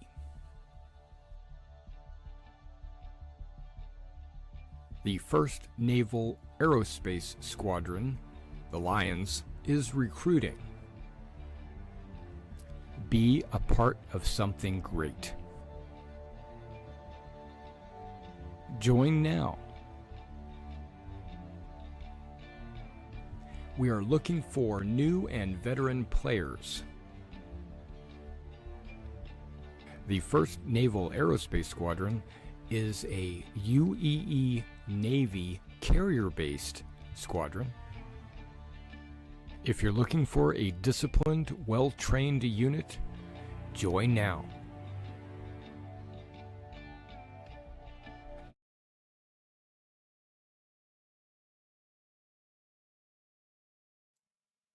All right, there we go. We are back. Okay, so I plan to fly this back, and then I'm going to grab my Carrack, and I think we're going to go do an ASD mission. That's what I think we're going to do. Let me close my show notes.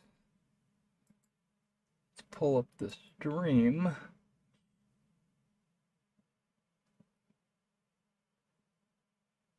And there's a chat I didn't read. Yeah, I really like the Zeus too. All right, beggars. Yeah, the Zeus is cool. I like it. There's a few things about it that I wish I could change. But you can't have everything all the time.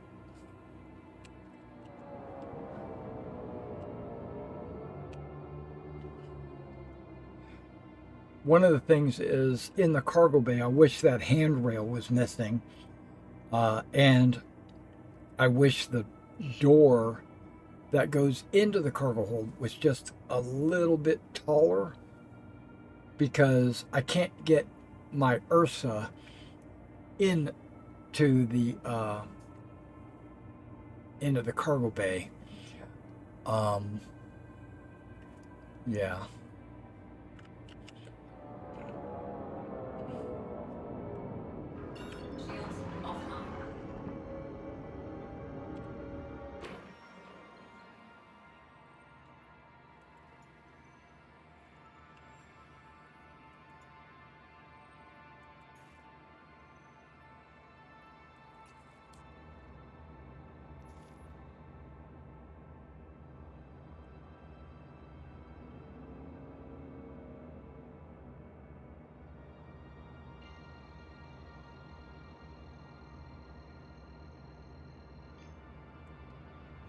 I wish there was a medical bay in it as well.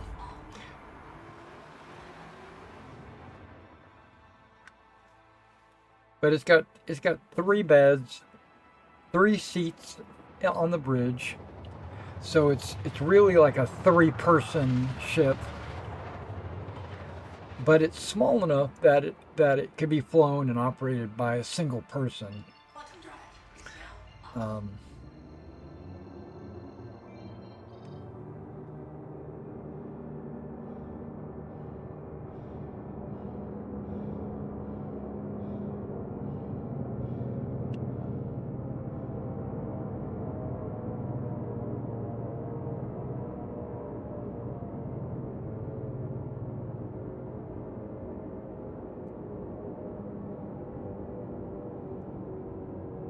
Okay, there it is.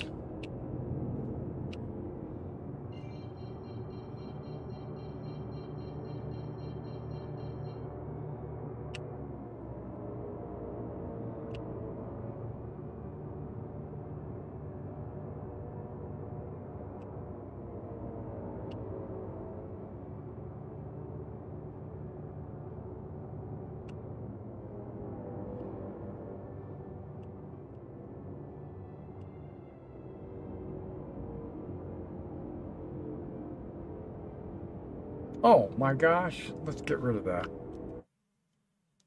I can't believe I had that up there.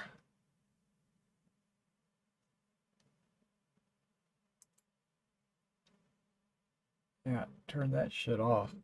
Because it has like Twitch and stuff, and I haven't touched Twitch in years. I gotta make a new overlay, I guess.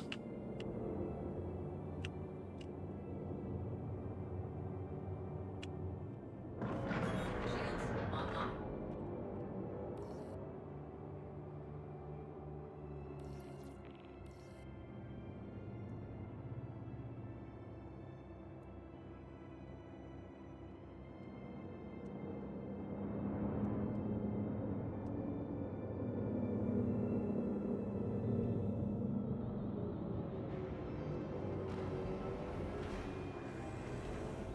Landing gear deployed.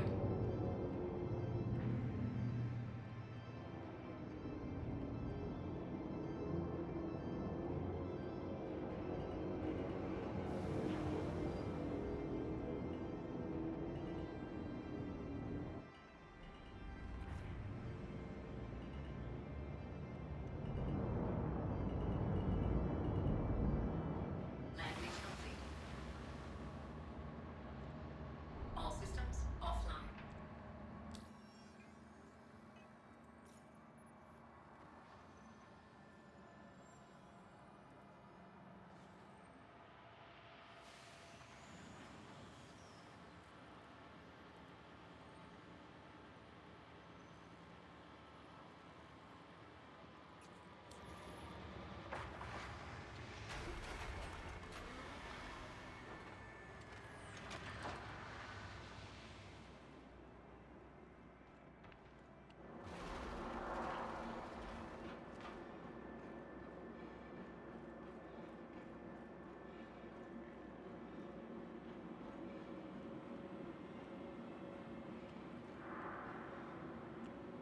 Welcome to the ASOP Vehicle Retrieval System. Your vehicle, please visit us again. Goodbye.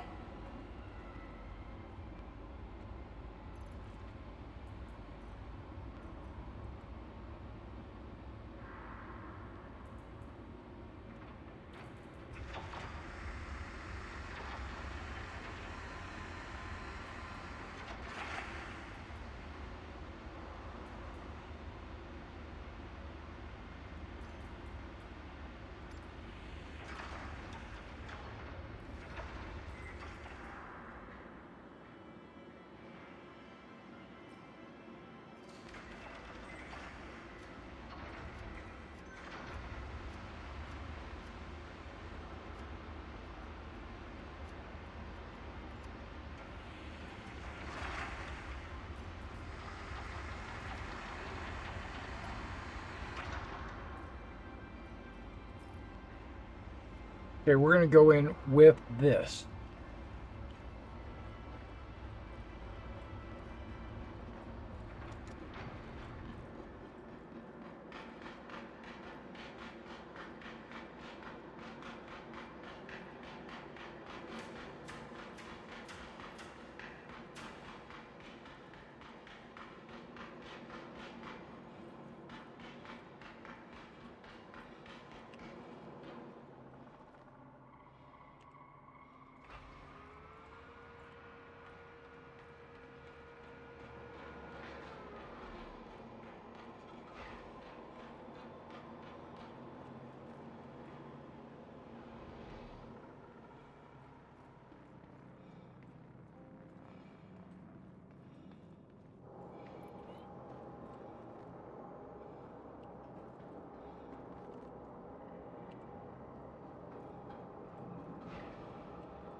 Okay, the only reason why I'm bringing the Carrack is because of the medical bay. So I'm going to make sure that my respawn is attached to the Carrack.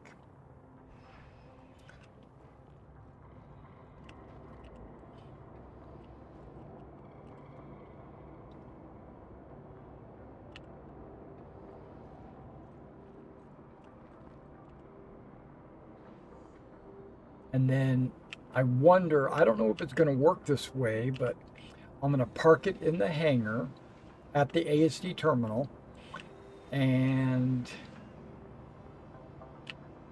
when I die, yeah, it's already on the Carrack. Okay, that's perfect.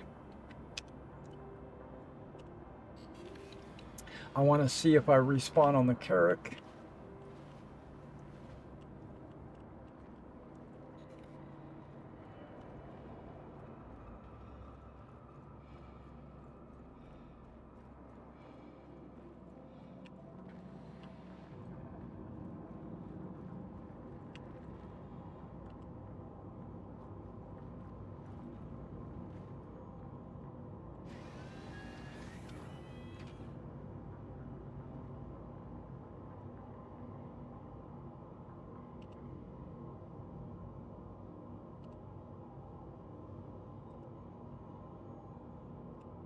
Anvil Aerospace.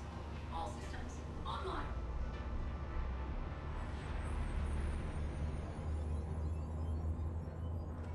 Shields online.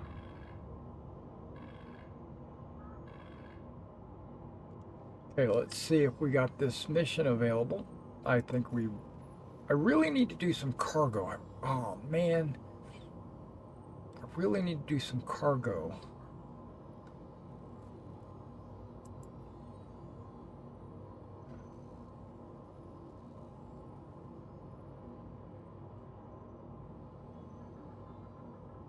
Okay, now I'm torn.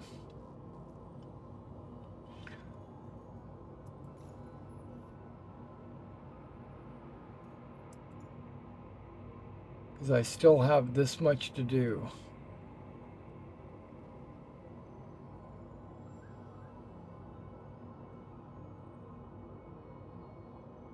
I got 1,200 left, it looks like.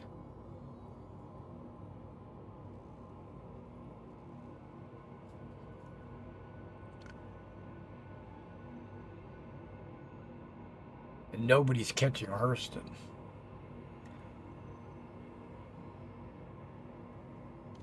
But I don't know how much longer this is going to be running.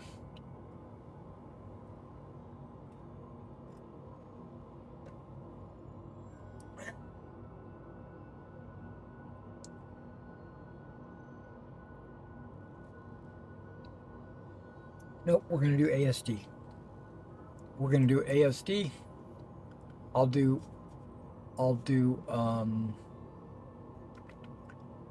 cargo later.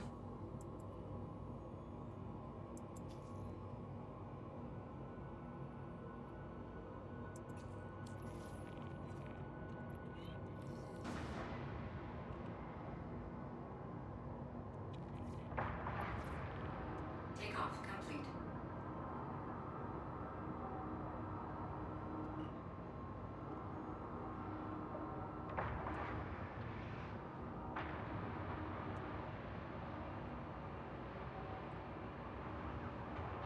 Why are my shields down?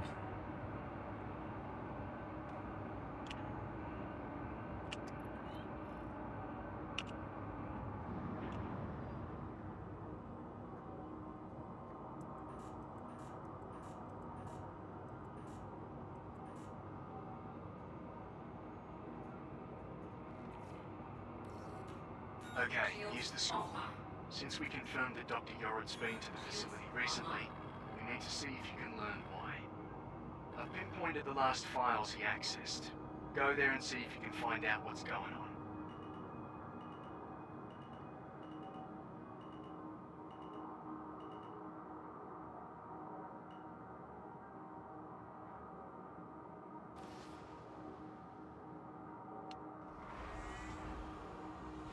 Landing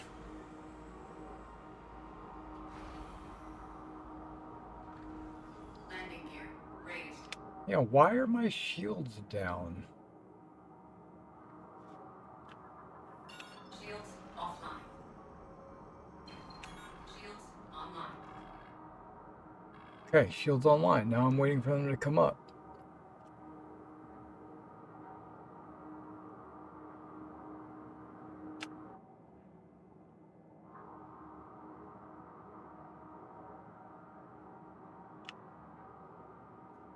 Got them fully powered right there. Shield generators fully powered.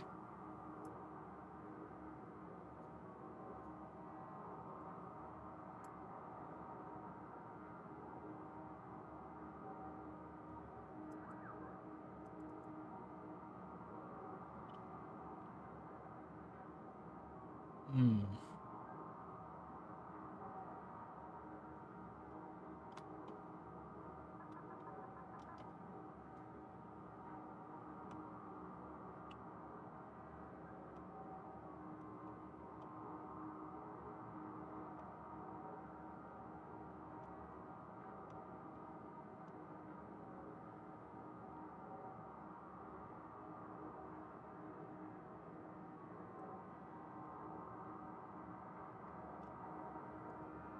Okay, I must be missing something. So,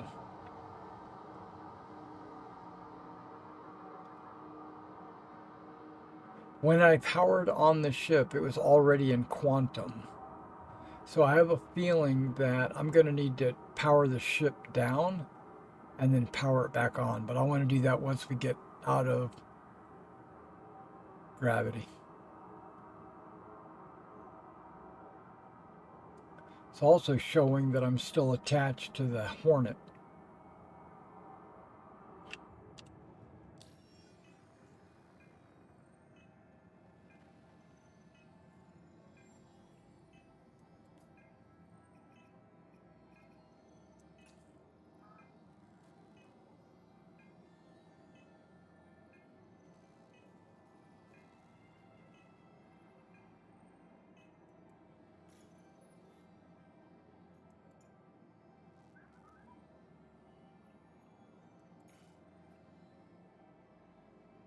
Oh, yeah. Okay.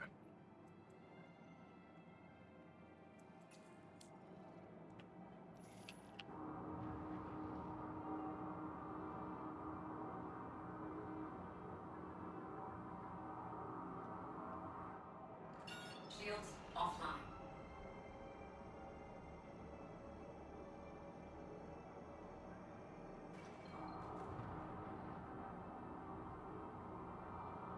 Oh.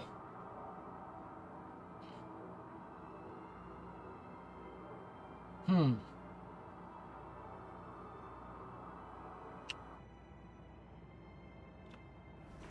Shields online.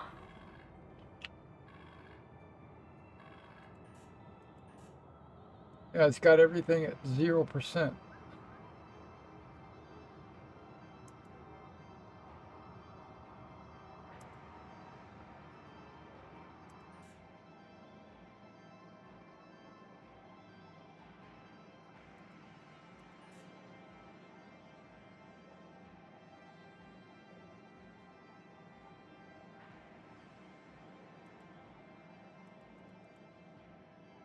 Ah.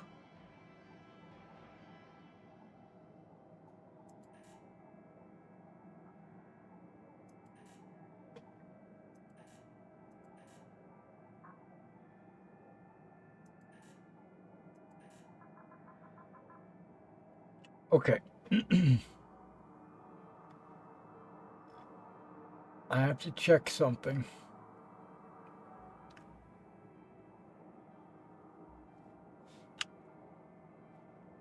I did a ship tour the other day,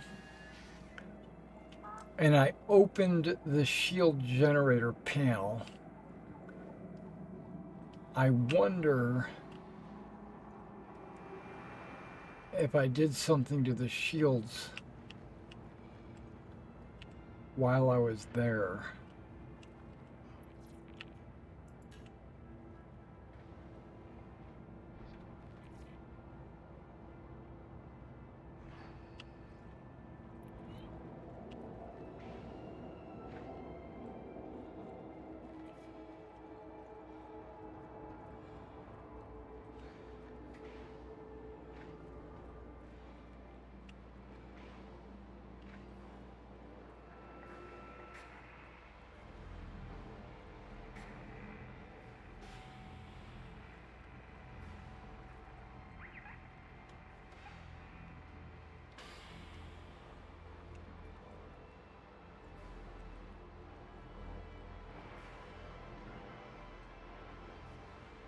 No, the panels are closed. I was thinking that they would be open and now these guys are so big, there's no way for me to get in there and interact with them. Why are they...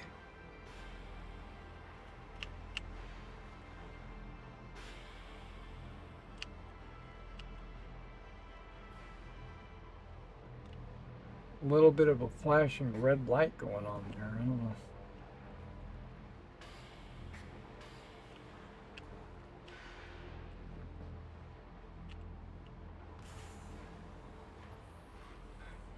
I looked at some of the fuses, but I never really, I don't think I pulled any of them.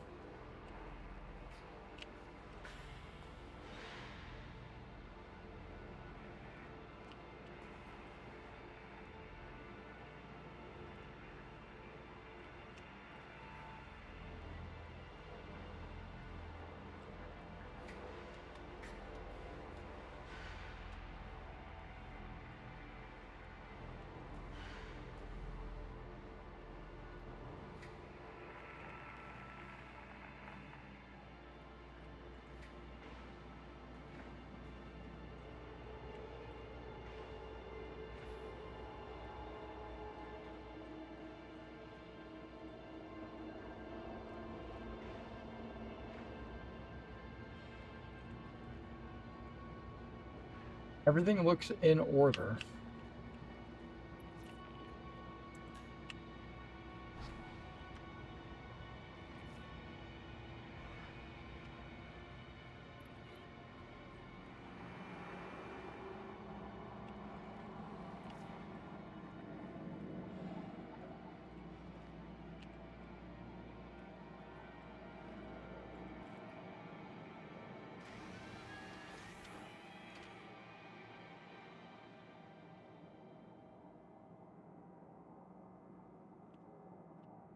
All systems offline.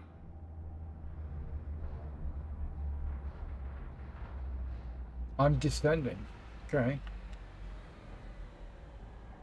Anvil Aerospace. All systems online. Not all systems. Oh, my shields. Here they come. There it is. What do they say? When all else fails, just power it off, power it back on. Well, that's what I did.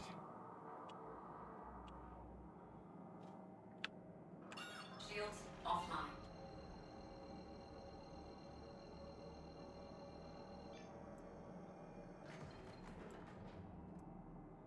Quantum drive is now on.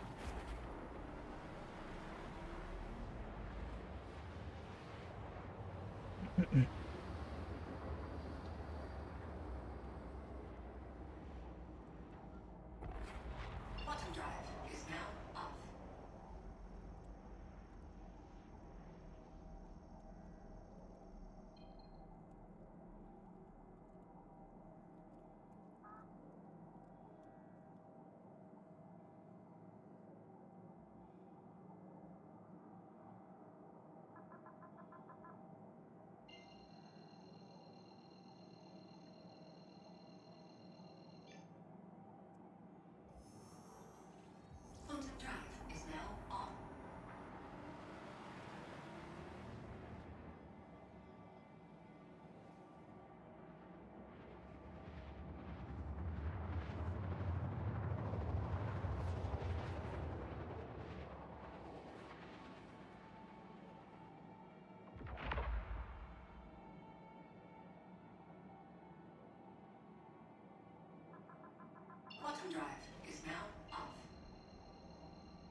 Shields online.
Excuse me.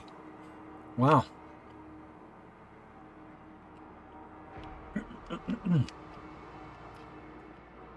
This thing is moving like really sluggishly tonight.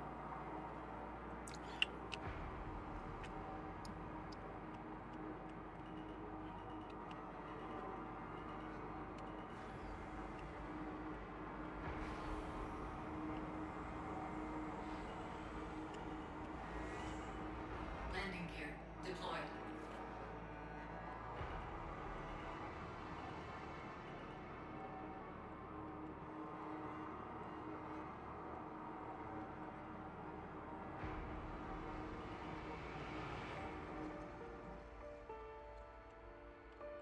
What is going on? I'm not rolling.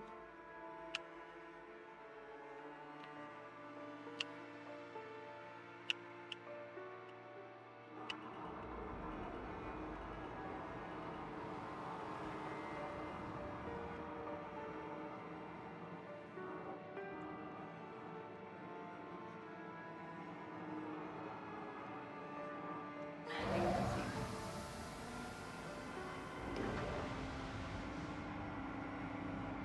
Hmm. Engines offline. Okay, I'm gonna leave it running. And we'll see if I spawn when I die.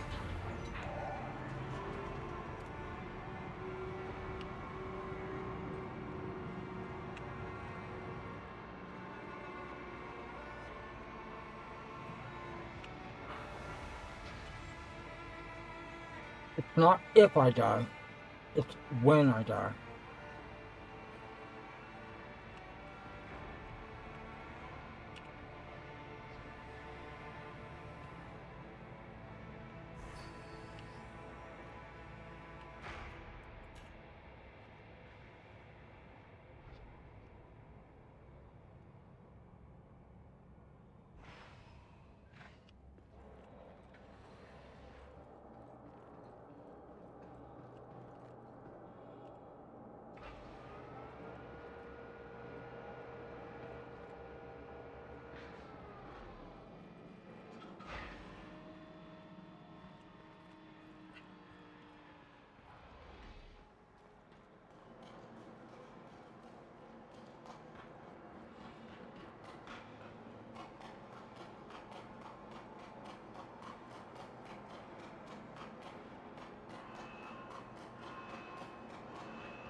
I'm eating this chewy protein bar and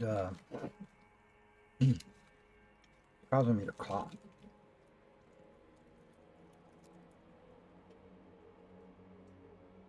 Mainly because it got stuck in my mouth.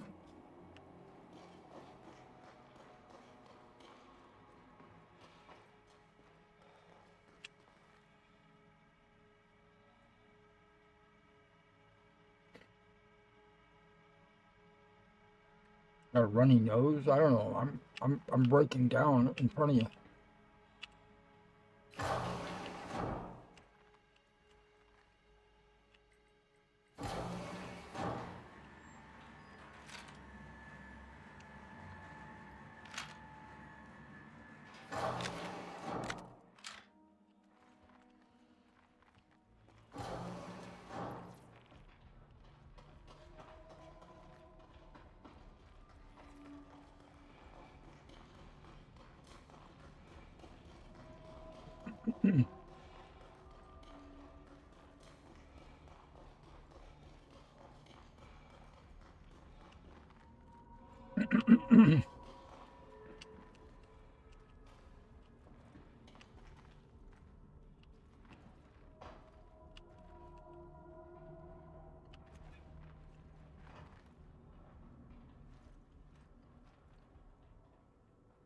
Man, this nose like a sieve.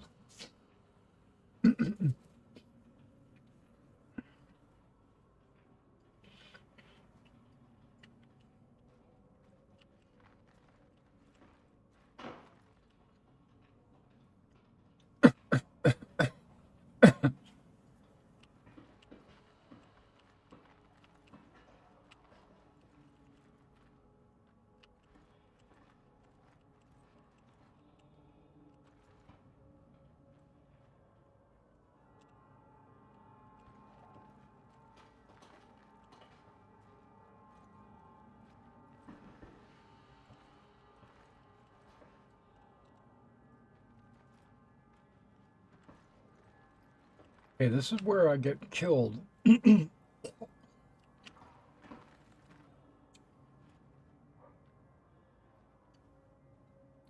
Just outside that door.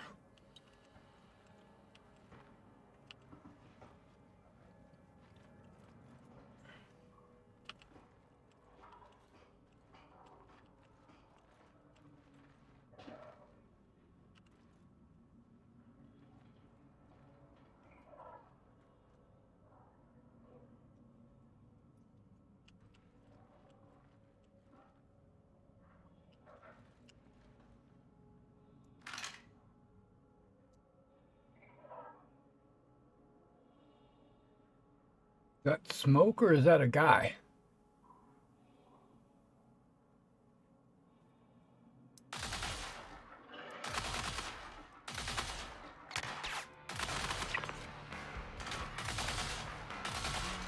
Now, why am I sliding to the right?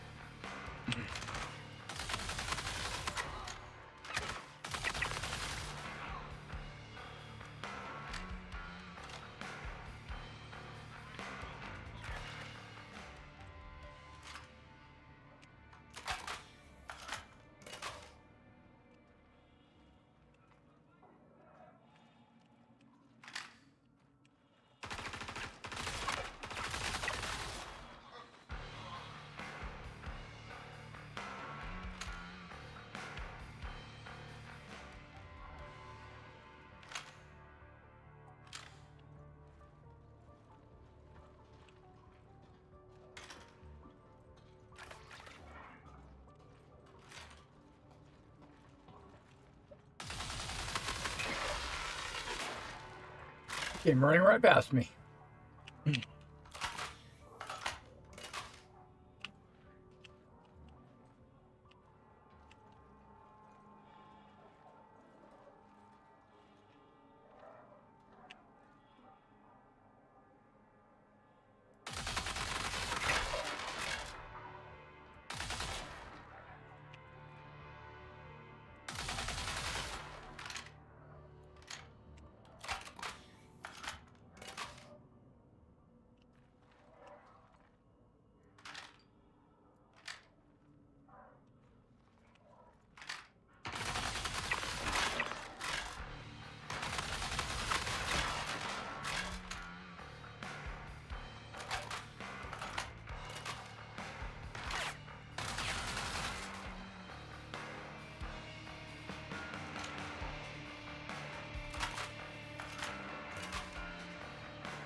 Keep them all in front of me.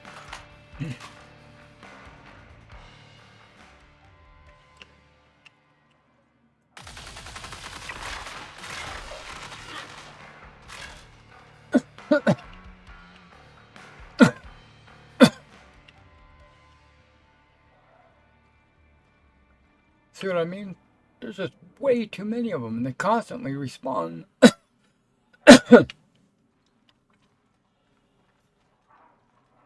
I need to get a drink, but I don't want to get killed while I'm doing it.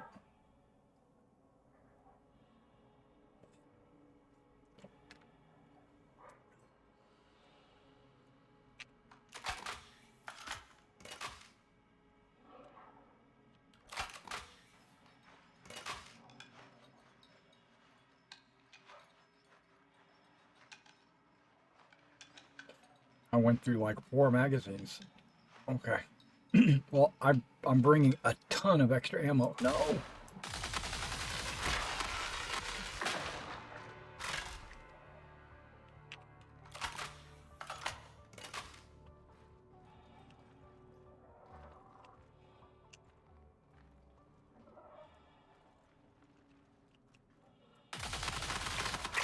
They're constantly coming to investigate.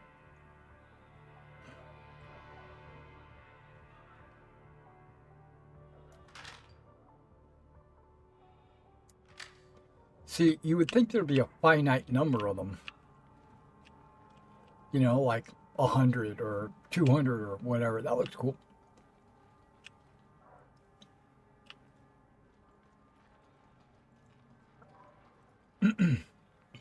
I wonder if there is a way to kind of like go around them this way. Nope.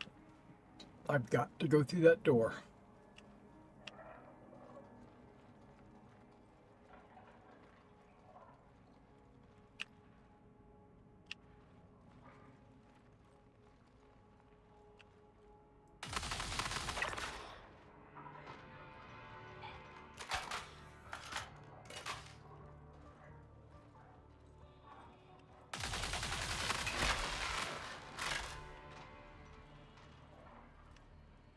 Oh, did I get him?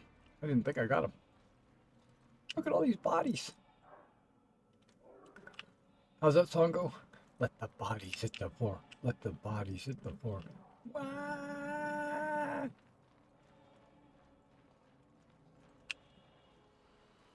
Actually, one of my recruiting videos uses that audio. Let the okay, I don't think I've been over here.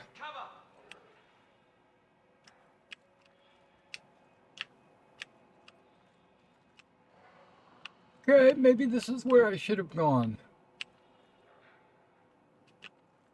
Okay. Is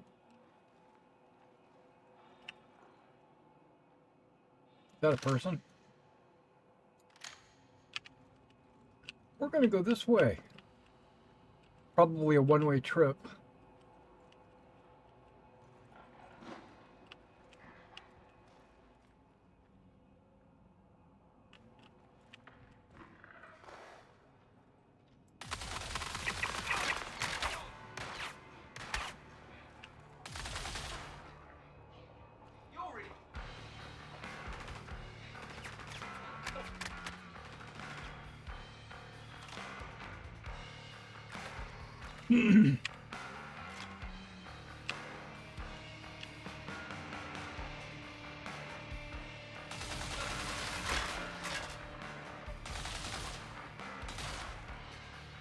No? Okay.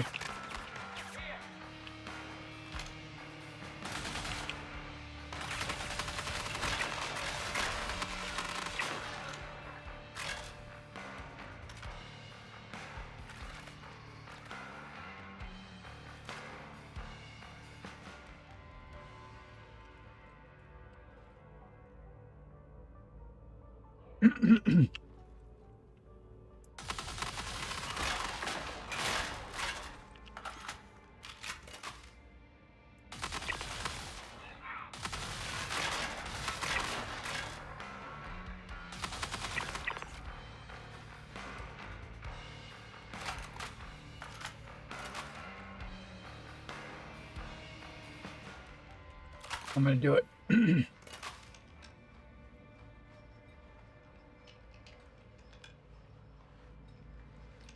Yeah, I didn't go this way last time.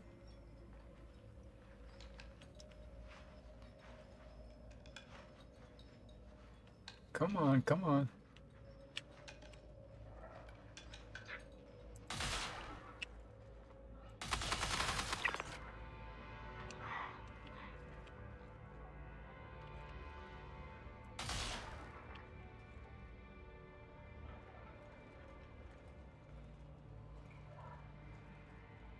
Fully exposed over here.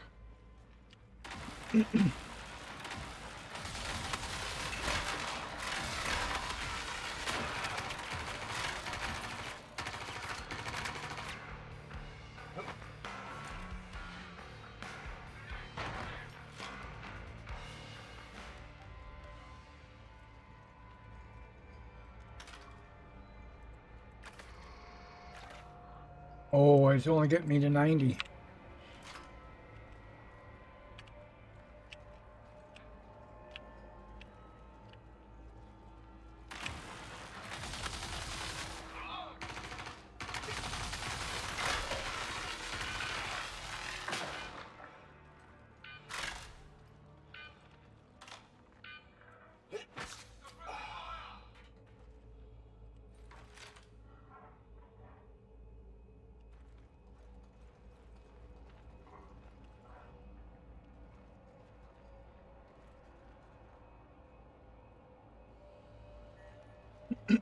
I gotta go that way.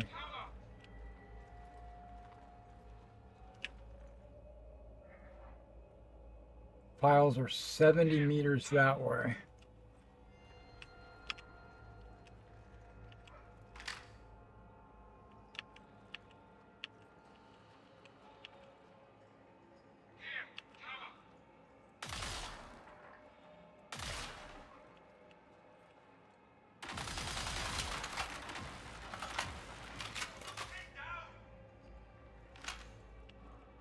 Two of them there.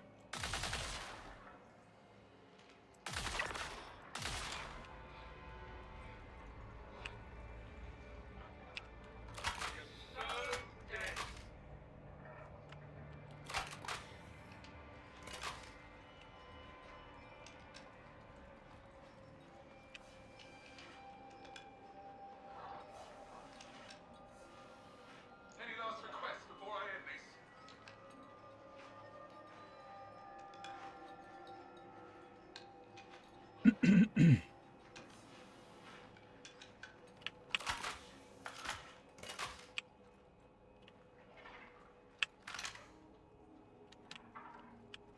Any last requests before I end this?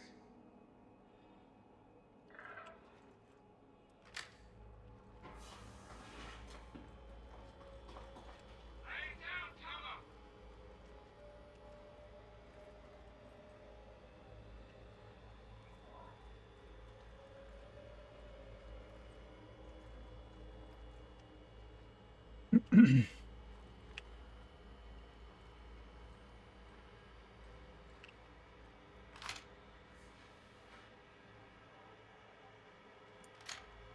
I could probably run across there. I don't know if that's where I need to go. I'm just kind of guessing.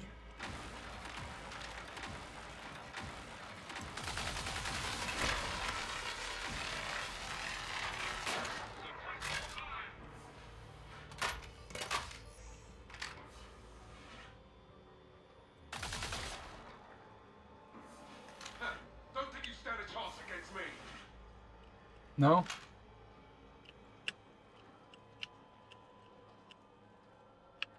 Where are you?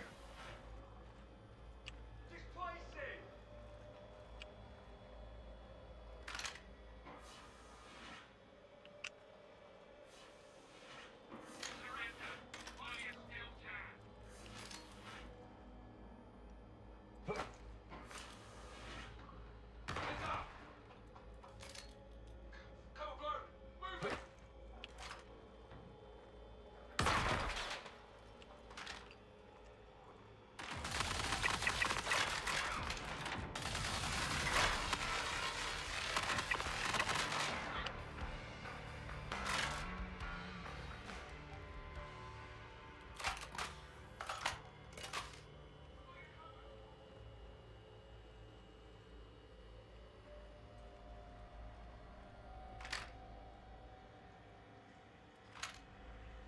Okay, we're gonna do it.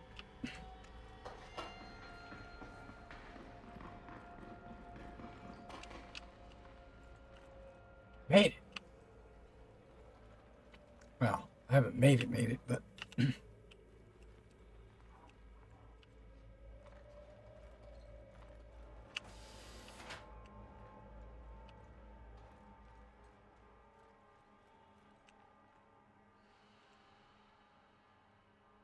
catch my breath. This is the farthest I've made it.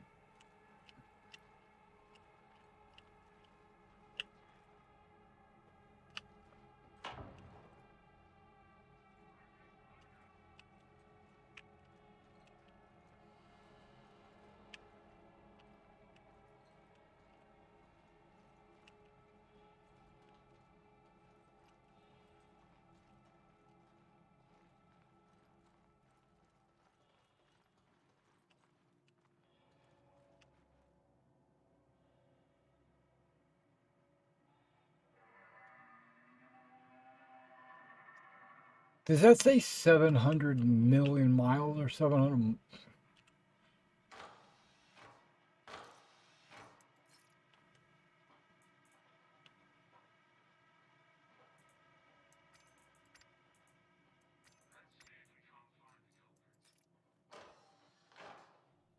Yeah, 1.8 meters.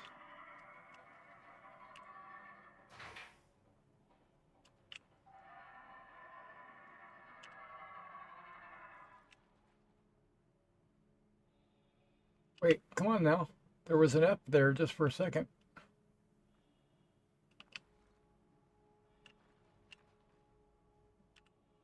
Coming back to Onyx has unearthed a lot of feelings. Anger that the suits at ASD lacked the vision to understand what I was doing, along with their unwillingness to acknowledge their ignorance. At the same time, I am exhilarated at what we were able to accomplish. The questions we were just starting to ask. But time has granted me the wisdom to see the path forward. To know the direction that we couldn't see back then. What I'm doing now will change things.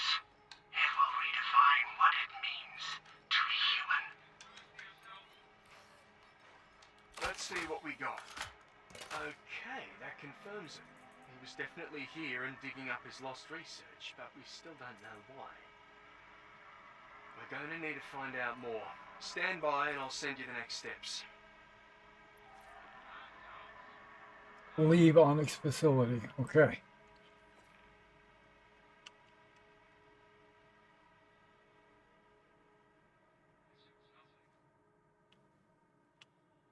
Fuck. How do I get out of here?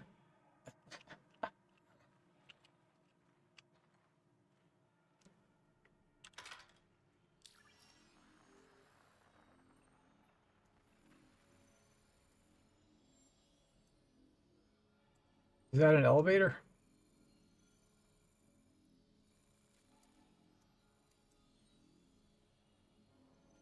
How complicated this place is.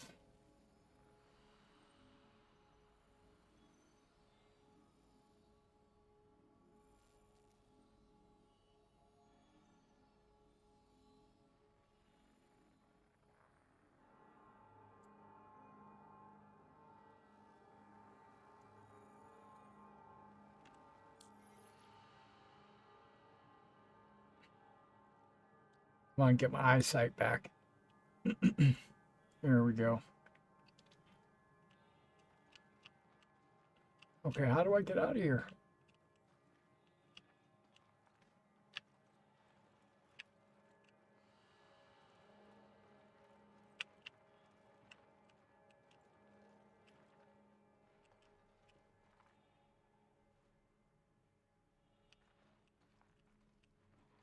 Uh,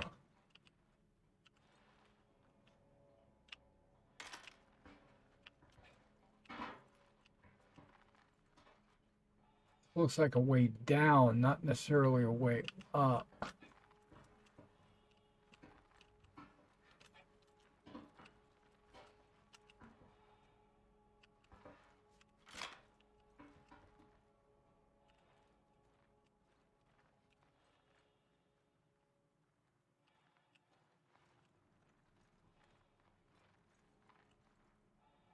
Is that an elevator over there? No, that just says no unauthorized.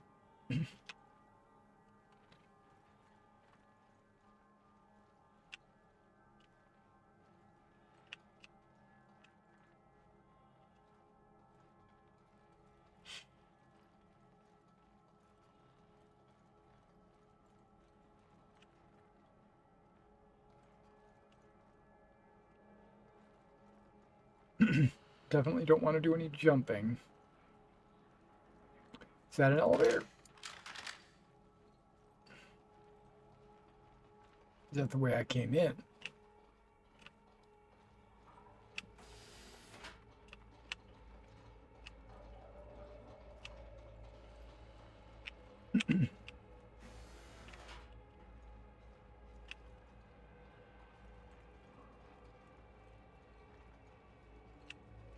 Usually if they give you a level like this,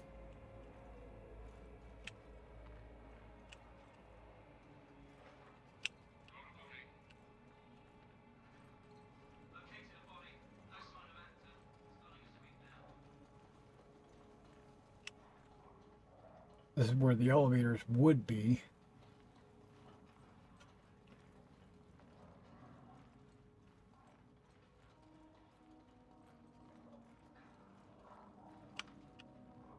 Looks like we got a poacher. Uh-oh.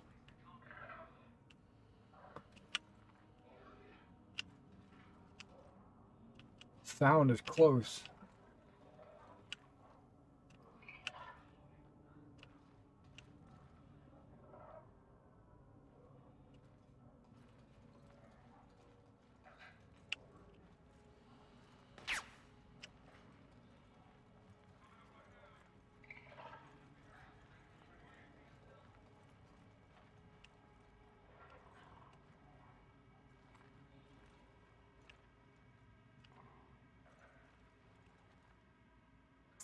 That's where I came down.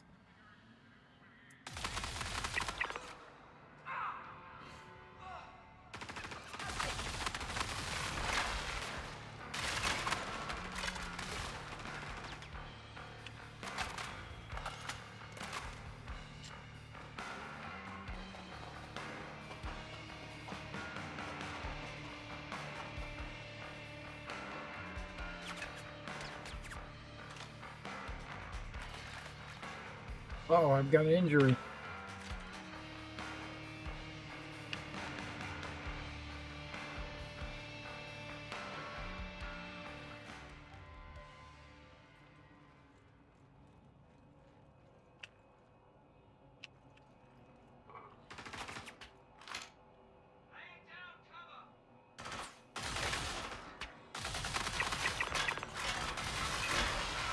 Why does my mouse, without even moving, it just points to the ground?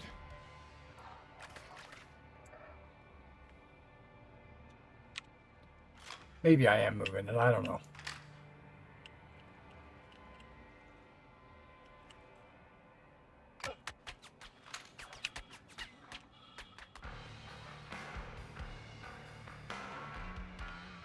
They hit from over there.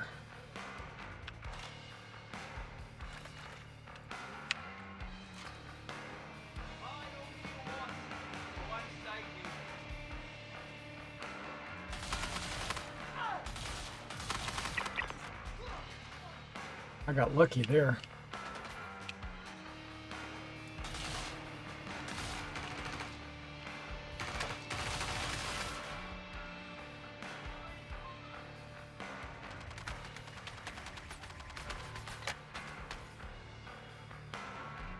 Being aggressive.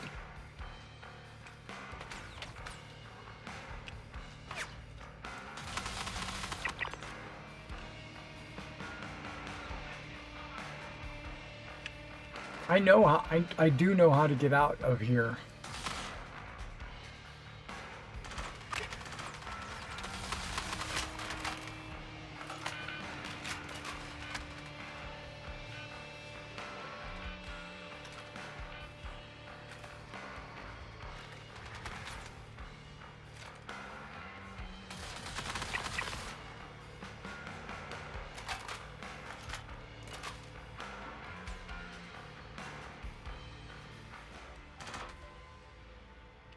Up these stairs.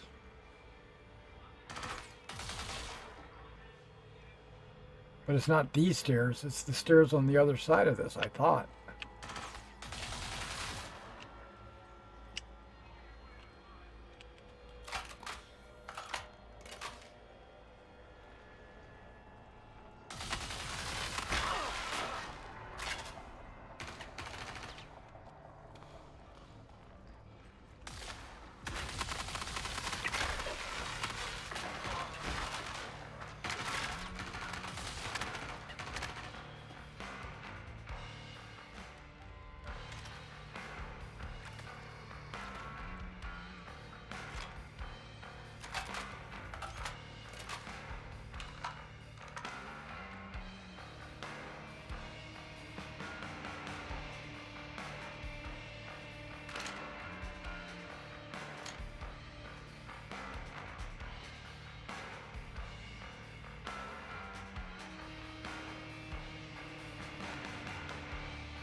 Yeah, those stairs over there.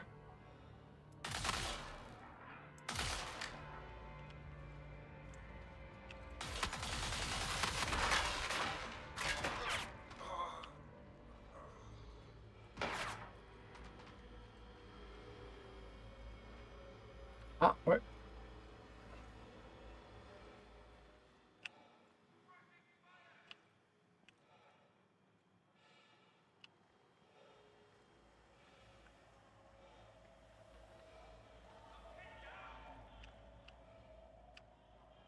No, it can't go that way.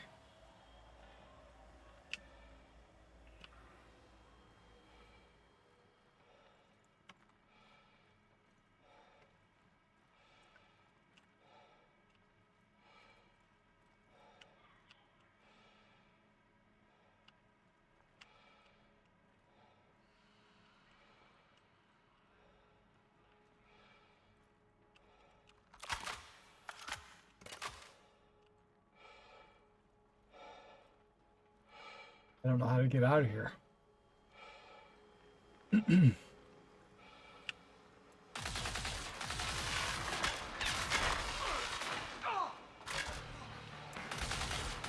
Wait, these people are like spawning next to me.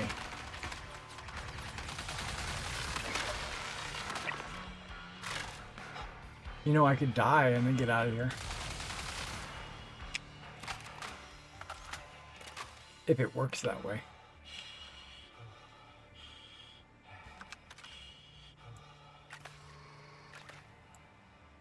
Okay, that brings me up. Oh, I got an injury on the arm and...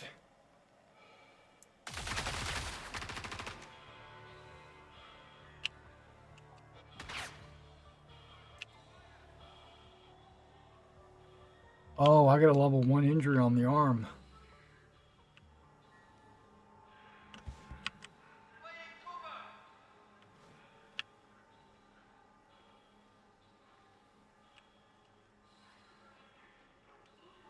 Okay, let's try this.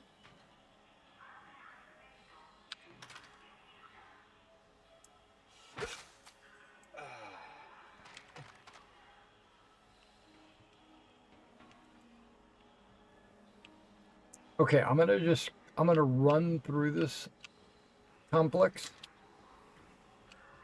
Maybe I'm not going to run. I'm just going to crawl.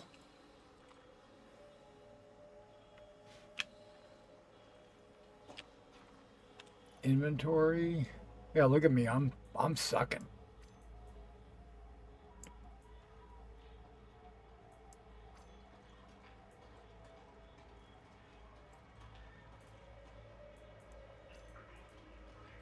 Here, cover.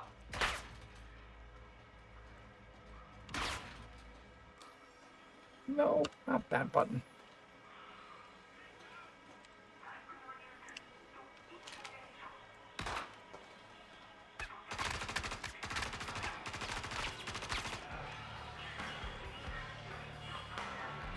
I'm having a hard time here.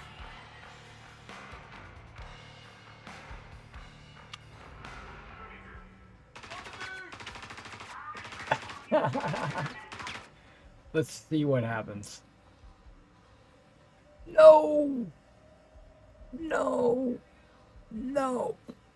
I'm supposed to respawn on my Carrick. That's the whole reason why I brought it. It was a test anyway. But we got the files, and I got out. If I got out by respawning, but that's okay, I got out. I don't know how I was supposed to get out. I'm lost. This ASD conflict is complicated. But I love it. I love the fact that it's complicated the way it is.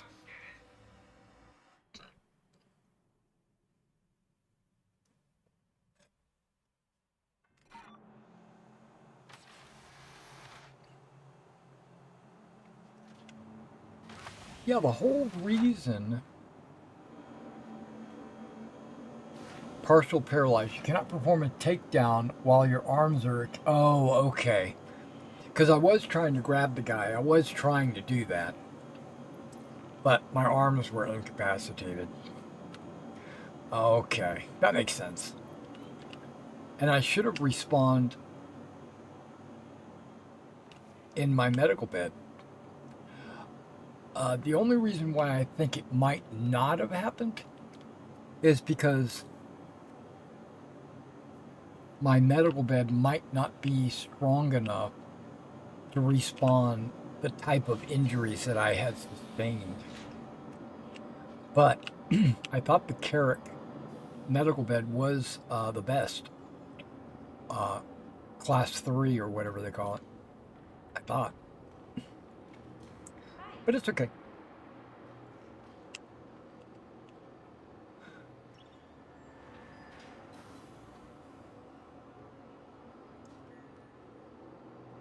Okay, well, we had a little gunfighting opportunity.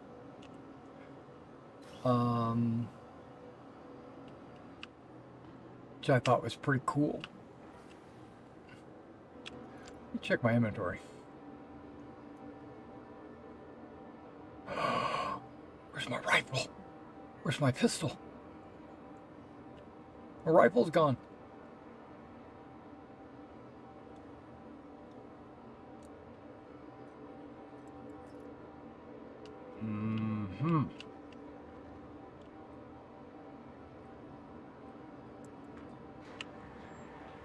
My rifle's gone.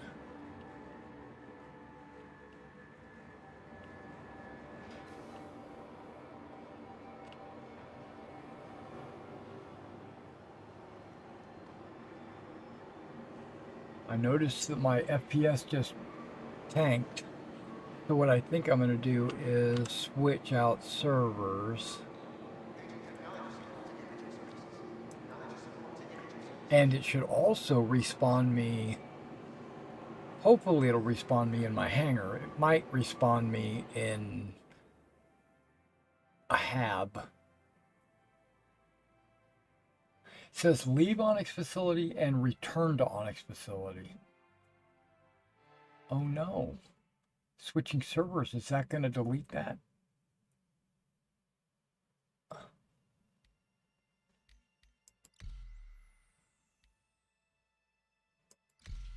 I'm going right back into the same server.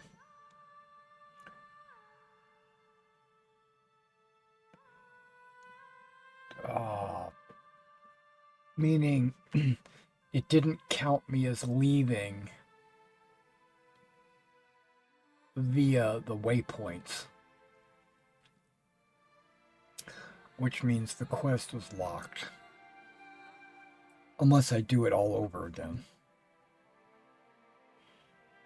But if I do it all over again, I'll know that I don't need to take the carrot with me because it's not going to help.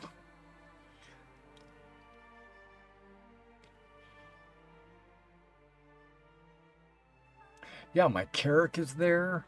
My walkers are there. All the extra stuff I put in the box is there.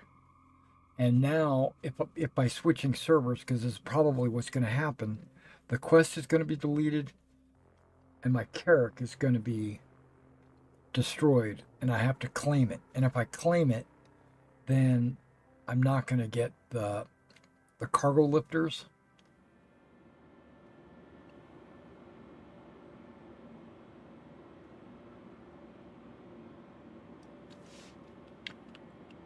Yeah, FPS is tanked.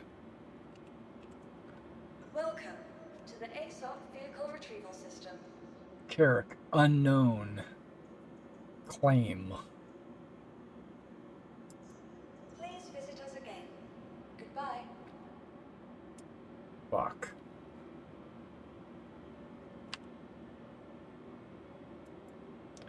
Okay, we're actually gonna... Yeah, and my quest disappeared. So it's gonna treat it like as if that quest was never completed.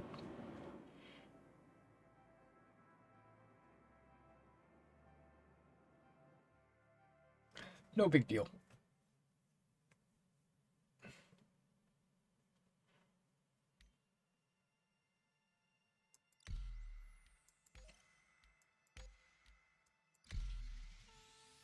What we'll do is I'll lift a little bit of cargo now.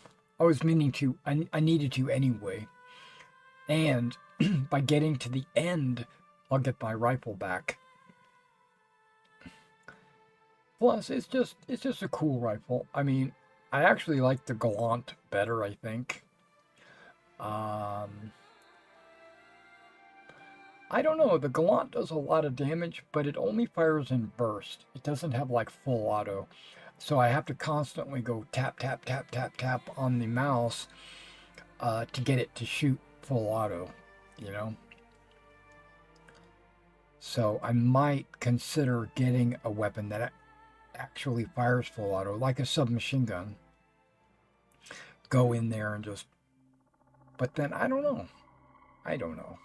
The Karna, does it fire full auto? We can do a test. I can get some Karna ammo, and I've got 1,000,000 Karnas. Karna was my go-to until I started using the Gallant.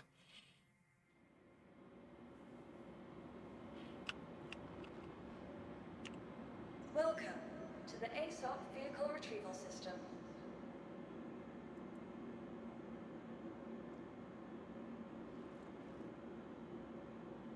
Not let me click on anything.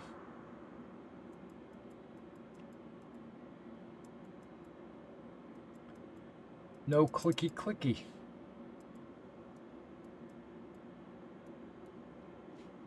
Please visit us again. Goodbye. Okay, let me select Welcome it. to the ASOP Ah, there we Vehicle go. Retrieval System. 48 minutes. Your insurance claim has been sent. That's fine.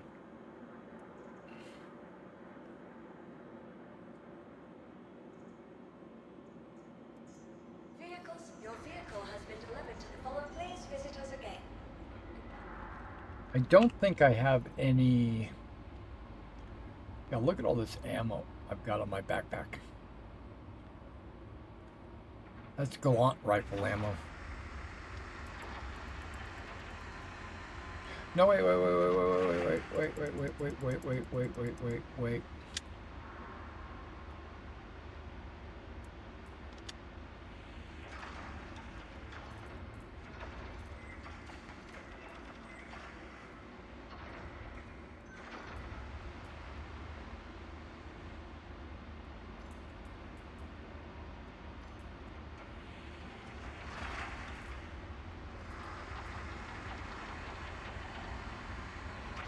Yeah, I switched over to a pistol thinking I was going to use that pistol. Um, I don't have any Karna ammo, do I?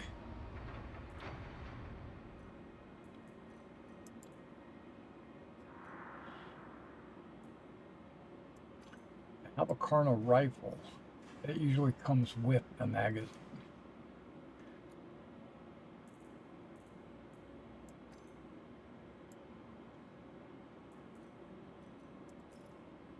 Do a quick test here.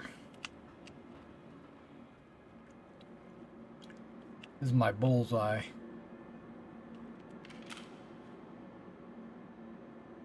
Now this is the SMG, right?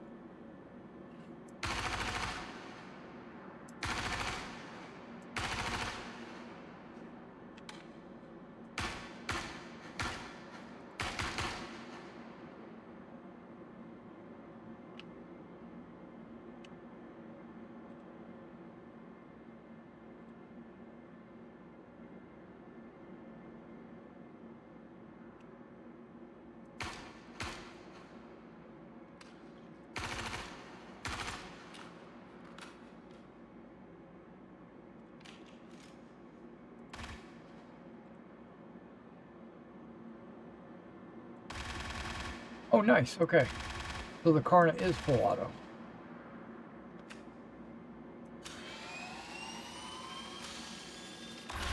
And I can snipe with it.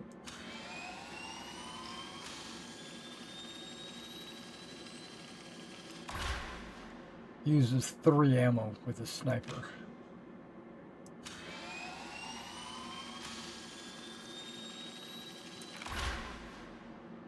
What? Why did I do that?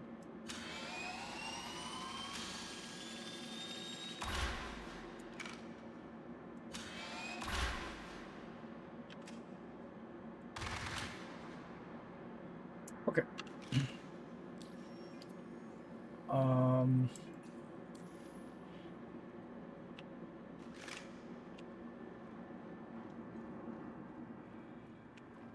We're gonna go get some Karna ammo, and we're gonna get some P8 ammo.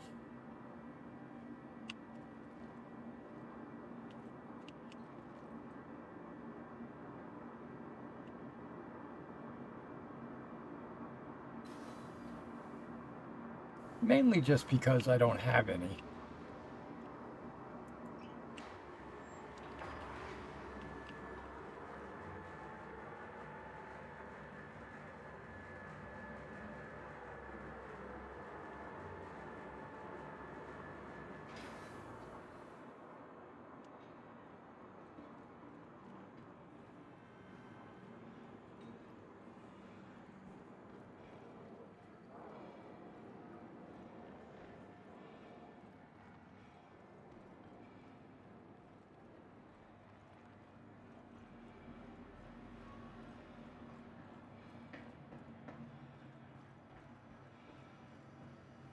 Not sure why there's a bunch of dead people around. Hey,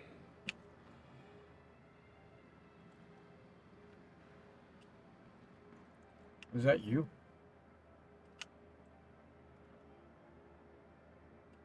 That guy right there looks a lot like somebody I know. And welcome to New Babbage, capital city He of looks a little bit like a guy where creative named innovation James. meets innovative creativity.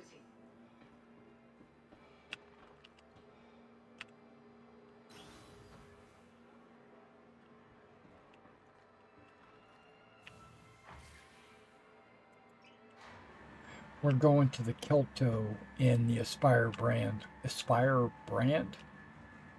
Aspire Grand.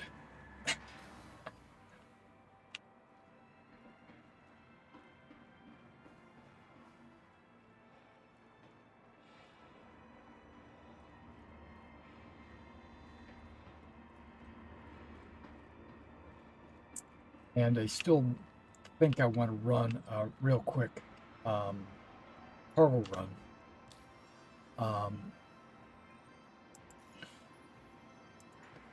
To get that rifle, we got to get all the way to there. Plus, I'm all the way back to Microtech as well. Stand clear of disembarking passengers. which is perfectly Capsule fine. now approaching station. Stand clear of disembarking passengers.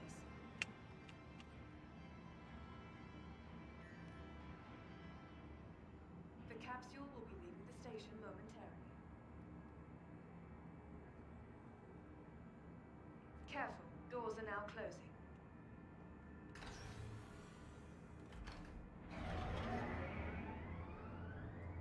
So I've got 4 out of the 5 videos that I wanted to record for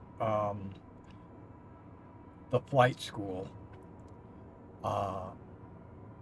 And I've also recorded like 10 of the 12 videos that I wanted to record as part of a energy drink comparison.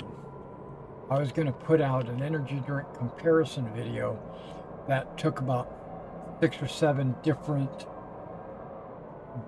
flavors, brands, and going to compare them all. One of them being Rain.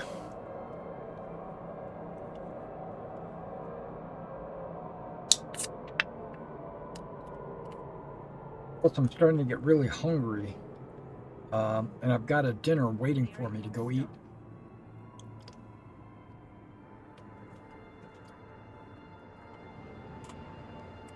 So, after this cargo run, Clear of disembarking passengers. The capsule will be I'm going to take a break from Star Citizen. And then later this afternoon, I have to really buckle down, however the term is, and do some work for my Pendragon campaign. Pendragon is going to be at 7 p.m. Central Time. It's a role-playing game where we have Knights of the Round Table before there was a Round Table, and go around England working for King Arthur and stuff like that.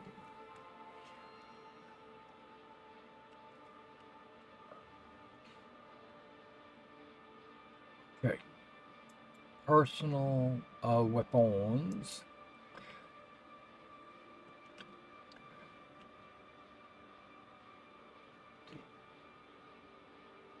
Okay, P8 submachine gun. Hey. Hello. I'm listening at the conversation that's going on behind me.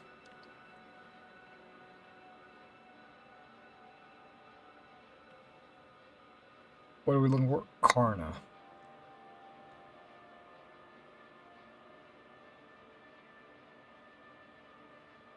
Not Gallant, even though that is super awesome. Here it is, Karna.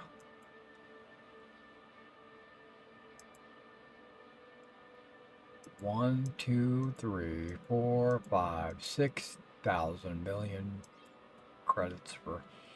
I'm gonna have magazines for days. What's the rumpus?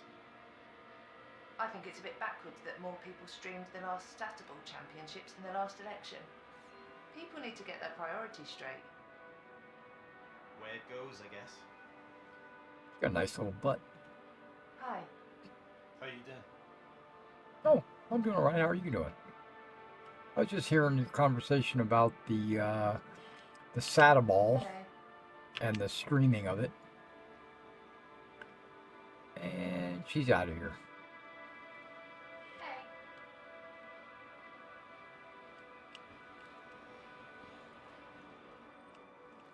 Is there somebody over there?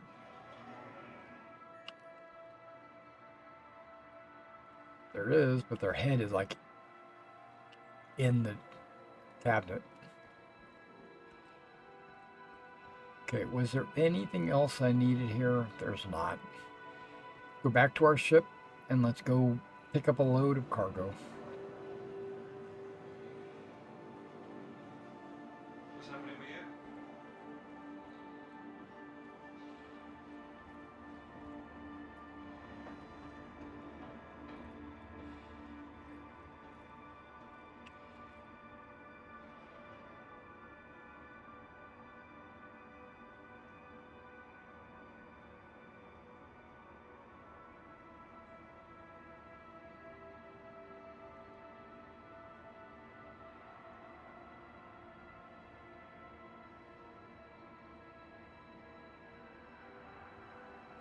How's everybody doing this morning? Everybody doing all right? I hope you guys are all doing all right.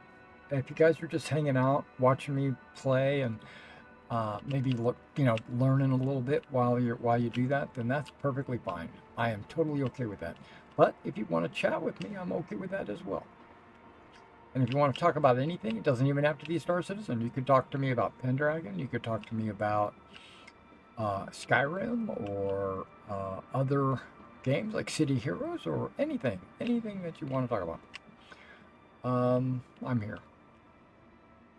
So I was playing that game that I think it's called a gotcha game. Basically, it's a Exilium 2 is what it's called. You have these girls that you collect, recruit, if you will, over time to join your squad, and then you take them on missions, and you can take like up to 4 of them with you on a mission, and so you get like 8, 9, 10 of them, but you have to pick 4 that you're going to use on the mission, and then they have guns, and it's a lot like XCOM in the fact that it's a turn-based game. You have squares, you have cover. Each of they call them dolls, even though they're just female warriors. But they're all like Japanese anime waifus. They're all like, hee hee hee, but if you can get past that, it's actually a really good game. There is a ton of stuff in that game. I mean,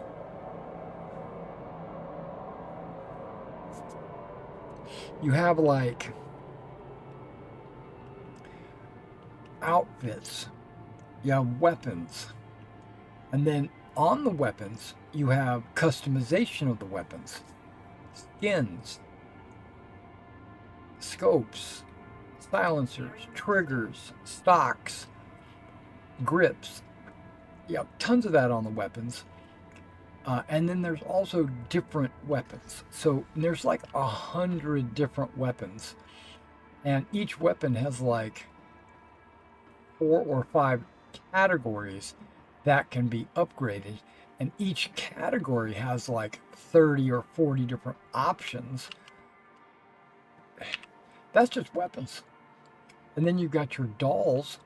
The dolls have, they pretty much have their own abilities, and that's based on the girl herself. But there's a million different outfits that you can give them, armors and stuff like that. It's outfits. It's just clothing. It's armor, clothing, whatever. And then you have what's called the you have a thing called, I don't know what it's called, but basically it's like a dormitory. You go in there and each girl's got her own room, and you can go into her room and you can customize what's in the room, where it's displayed, how she interacts with all the stuff. It's really has way too much. It has way too much micromanaging of stuff. I don't know how to explain it. There's just way. I get lost. Plus, a lot of the stuff in the game doesn't translate. It's because it's made in a foreign language, Asia of some kind, Korea or Japanese or something. And a lot of the words don't. Where'd my ship go? Okay, they must have stored it for me automatically. The words don't necessarily translate over. Okay, we're going to sort.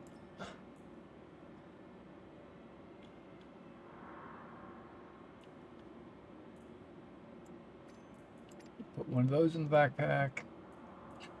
Put one of those in the backpack.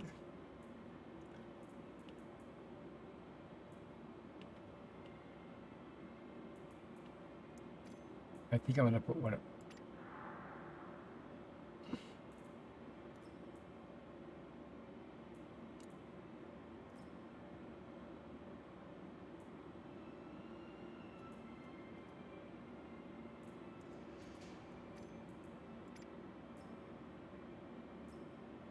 Yep, didn't go. Okay. It doesn't go because everything's sorted. Okay, the sort disappeared. Okay, good.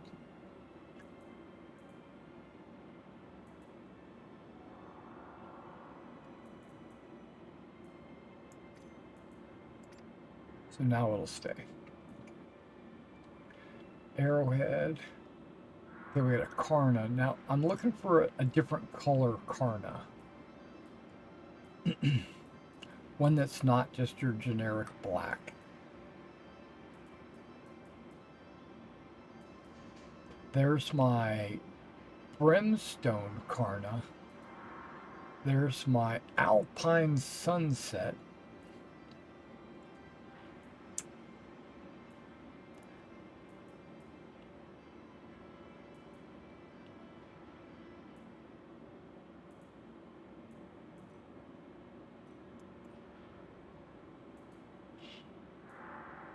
I'm looking for something that's white.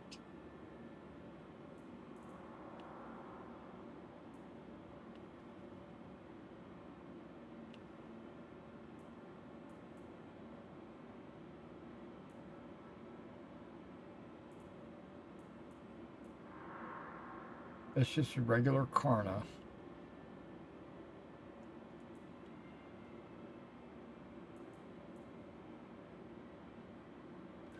Okay, do they sell?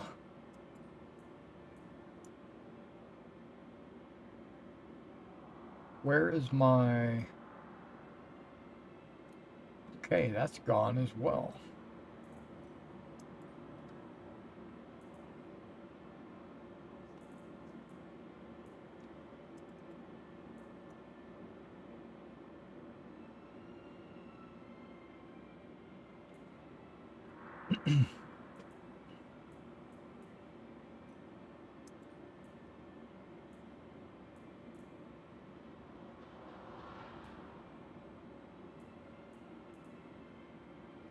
Might need to look around and shop around.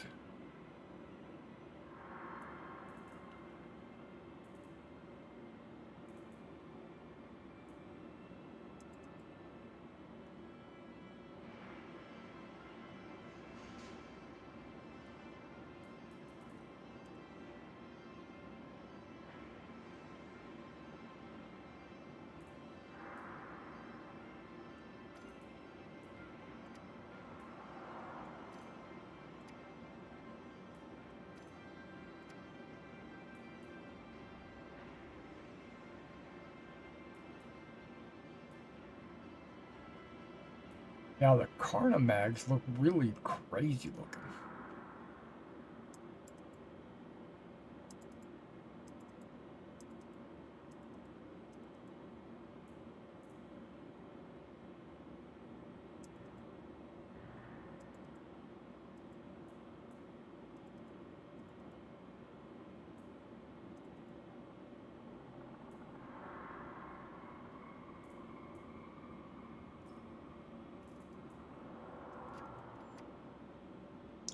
What just happened?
I'm restacking them. It makes it easier to identify like which ones are which.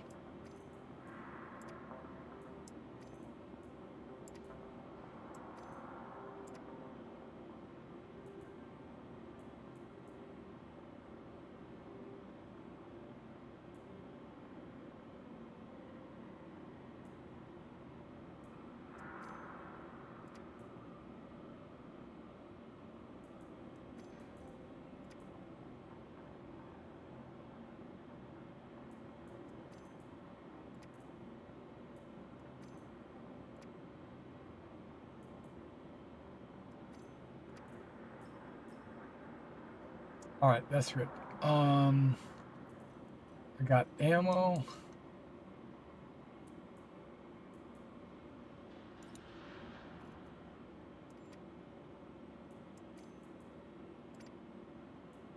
I got 2 bottles. Got my. I've already pulled the scope and a suppressor. Oh, what did I not pick? The light.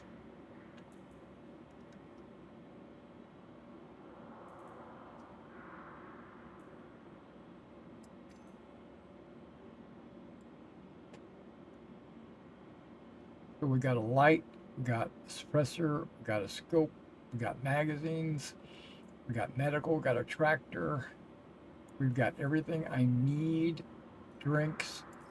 Okay, we're all set. Let's go. Welcome to the ASOP Vehicle Retrieval System. Your vehicle has been delivered. Please visit Pull us the again. ship.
This is my baby. This is my mostest, bestest, favoritist ship.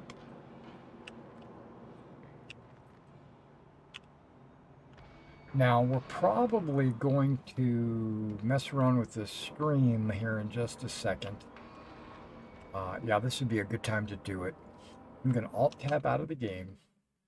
I have chat that normally displays beneath my picture. I'm going to take my picture and slide it down just a little bit.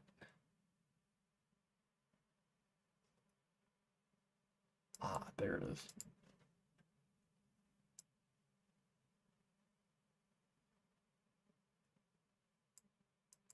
I think we're going to put it right there.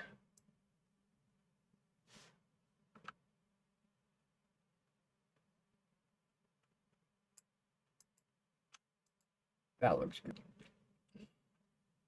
Lock that in. Now, the stream chat. Okay. See how the stream chat is all gray? And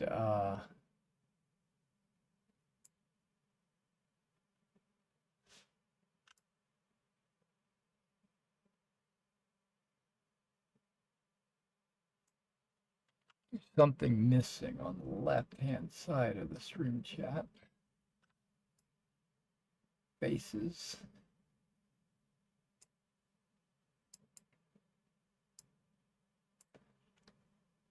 Too much on the right.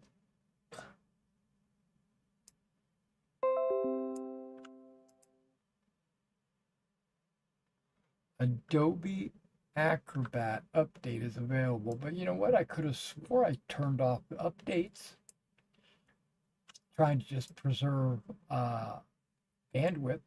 Okay.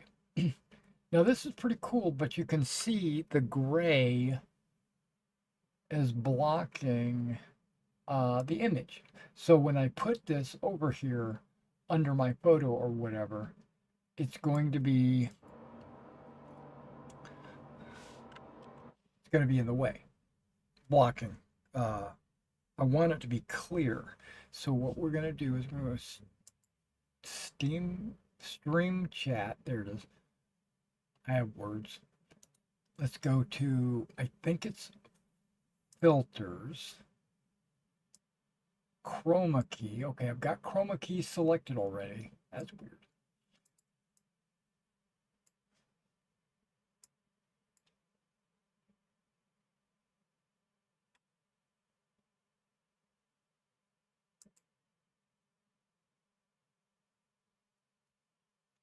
And I have it set for green.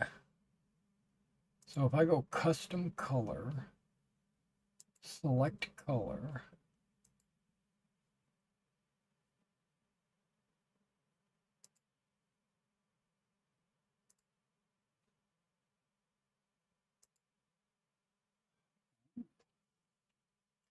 now we're getting a little bit clear, right? Okay, but you can't see half the chats because like this one right here should say nice and then wow, that's okay, but you can't see any of that. So let's take similarity.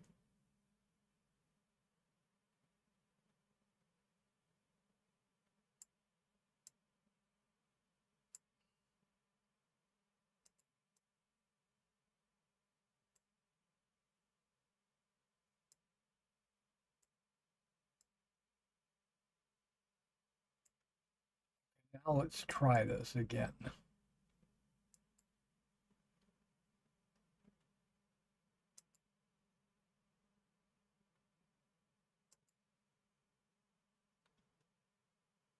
Now let's scroll similarity. That's the best I can get with similarity. That sucks.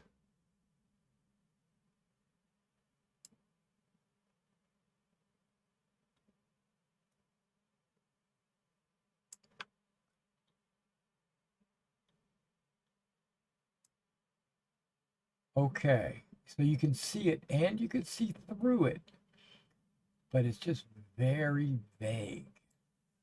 Color spill, let's see. Does that affect anything? Not really. Opacity. Okay.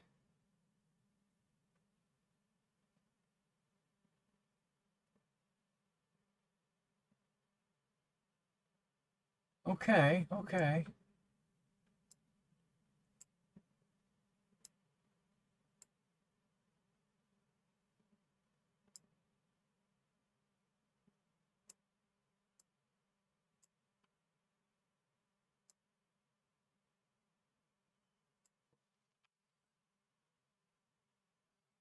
Okay, see, what's your favorite ship? You can read that real easily, but why can you not read this? It's all exactly the same color, it's all white. I don't get it.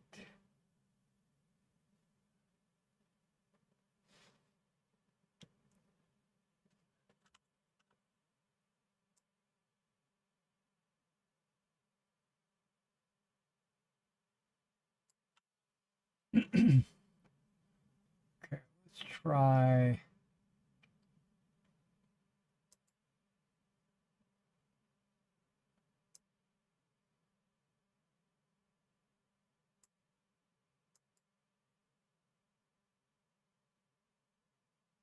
Did that help or did that hurt? I can see through it really clearly at the top, like no problem at all, but then it starts to get fuzzy around the bottom. Sorry guys, sorry that I'm working with this right now, but I want to get this squared away. I don't want it to be horrible.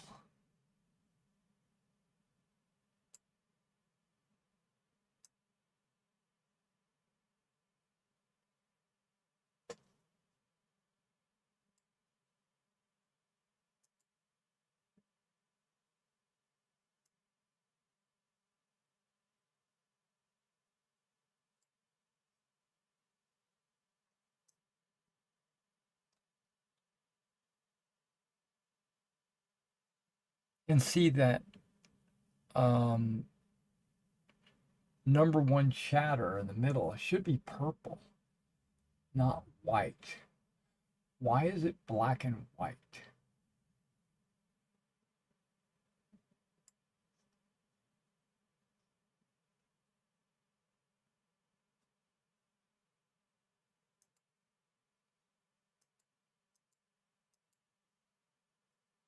Might have something to do with it. I want to know why it's capturing it as only black and white. Hmm.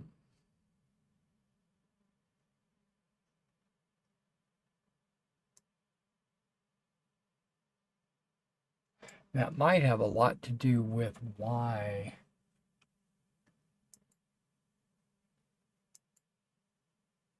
Okay, there you go. Now you see purple. Let's just trash this chroma key. Okay, chroma key is gone. That is exactly what the chat looks like. Well, almost exactly. So now let's add an effect. There's audio filters. Oh, okay. Effect filters. Okay. Color correction. Color key. Image mask. Scroll, sharpen. Just going to use chroma key. Okay. It's set for green.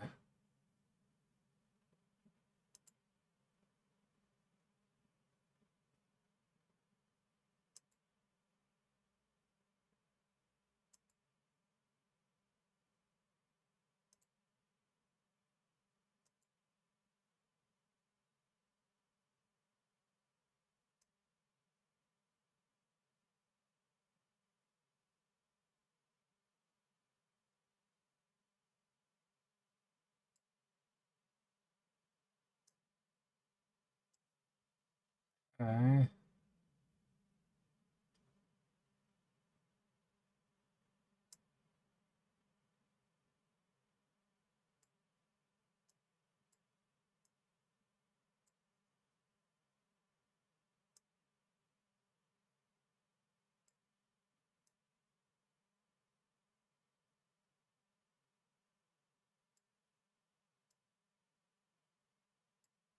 Okay, I think that is probably the best I'm going to get it.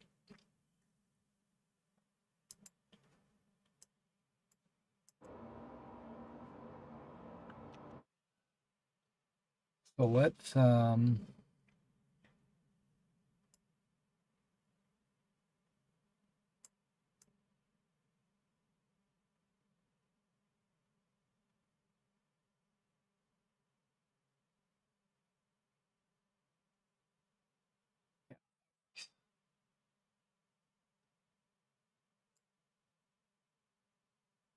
lock it in.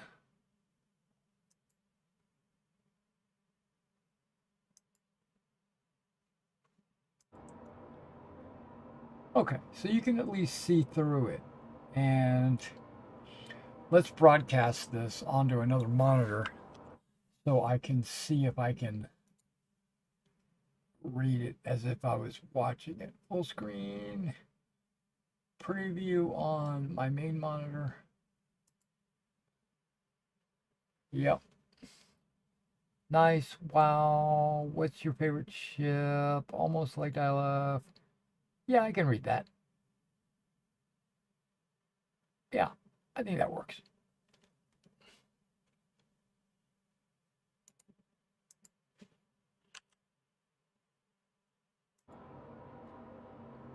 Okay, we got rid of the full screen. Okay, perfect. Okay, so I think that's way better than it was.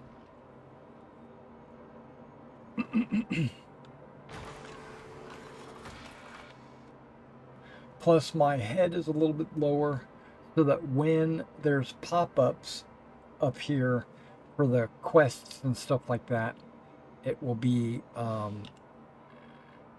won't be hidden.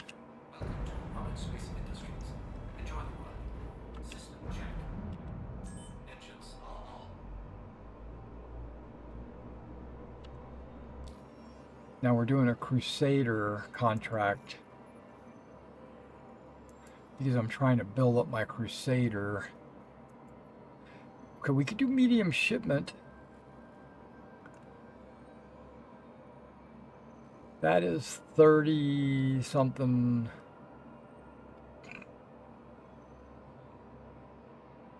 One, two, three, four. That's like 50. I could do two of the. I could do two of these.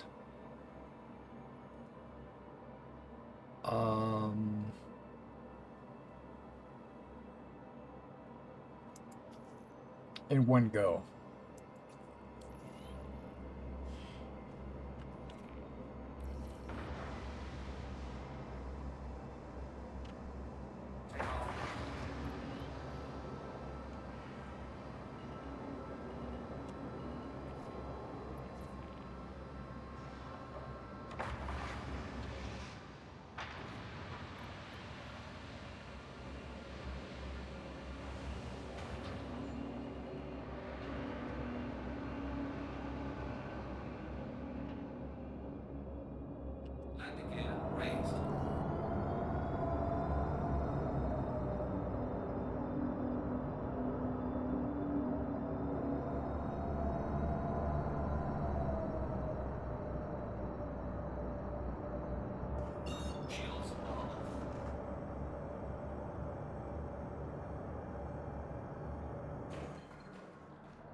This is Denver at Crusader. Thank you so much for taking on this responsibility. We appreciate your hard work.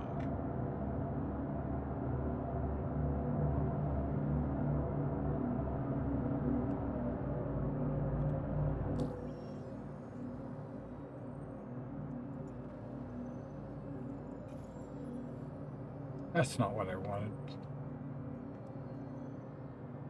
Frick. That's what I wanted.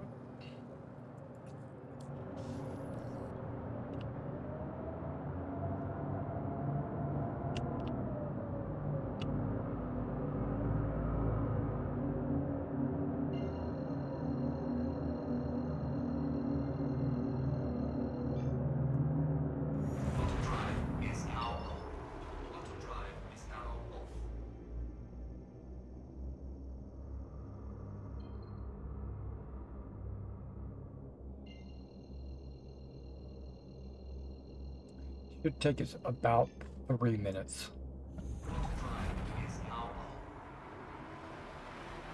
to jump there.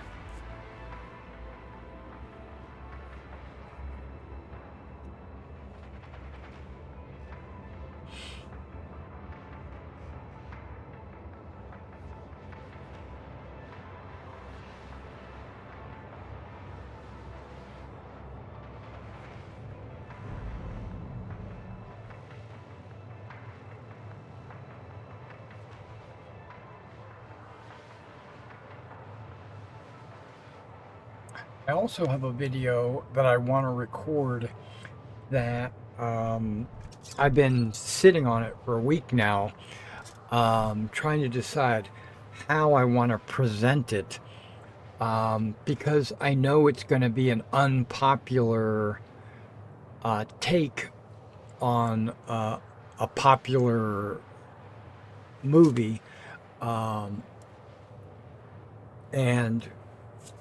I think it's partially funny, but it's also exactly true. I'm not going to put a video out that's just,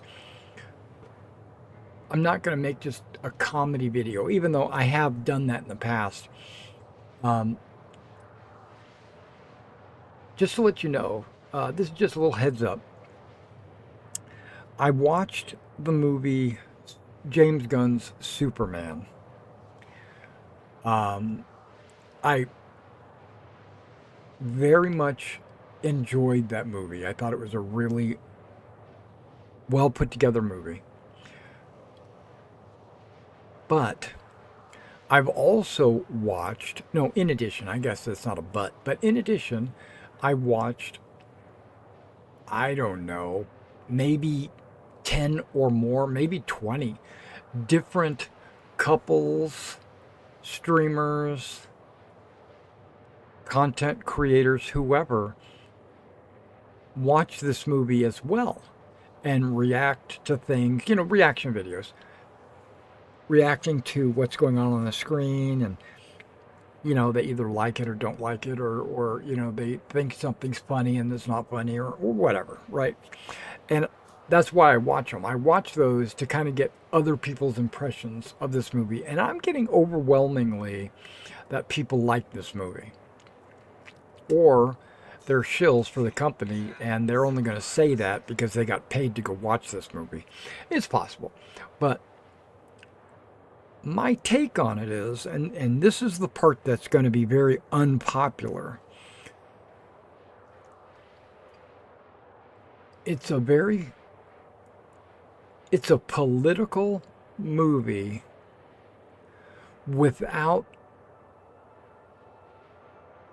trying to be political. It's trying to be funny, awe-inspiring,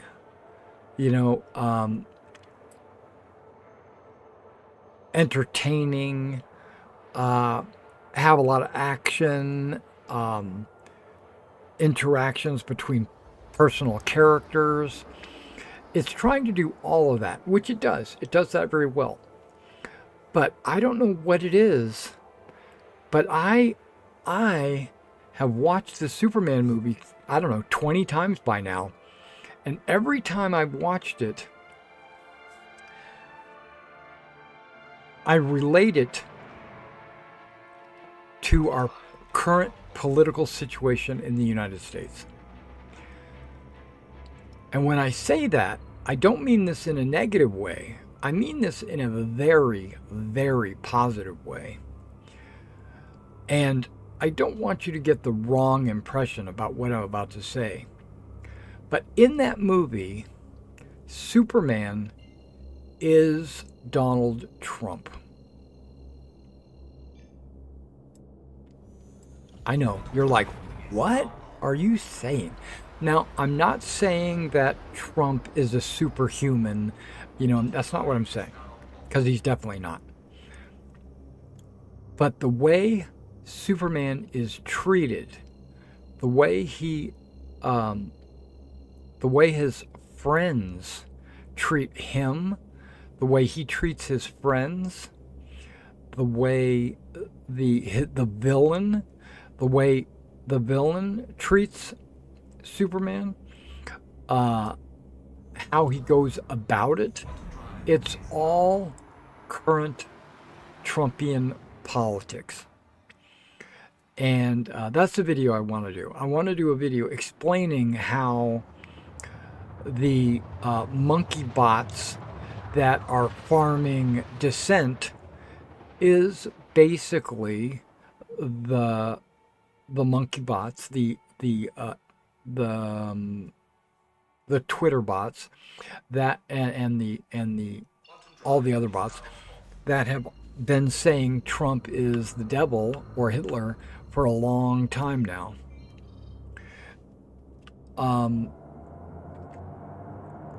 How Lex uncovers a message that says that Superman, is here to take as many women into his harem and to rule over us because we're simple, right? So this Lexian message, and it's false, just like in real life. Trump's not going to do any of that. That's not in the cards at all. But some of the media will say it is.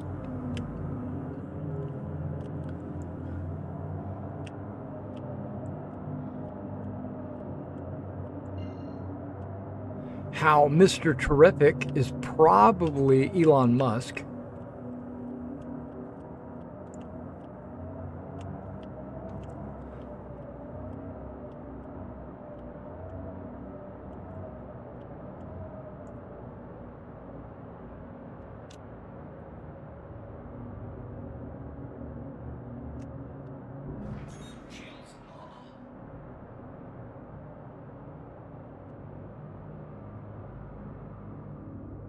Hot Girl is probably like Tulsi.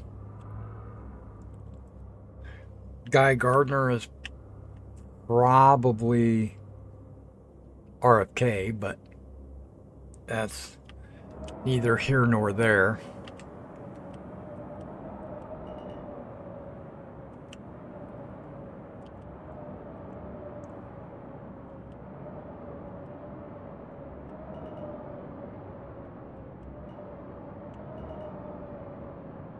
Is he loading up his ship?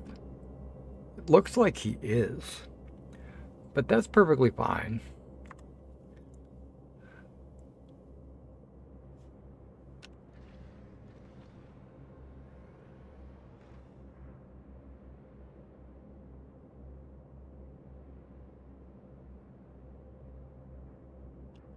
Which elevator are you using?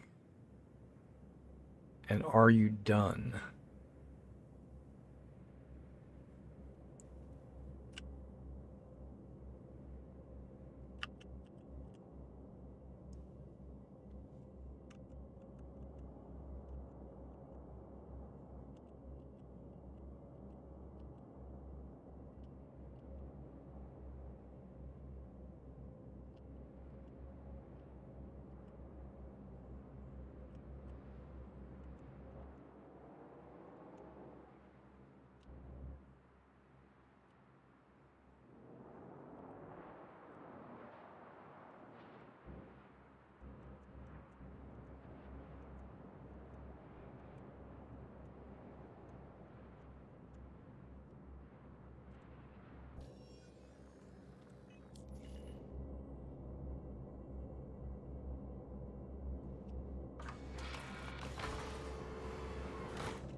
Now I'm gonna pack this in like crazy because I think I want to do 2 loads.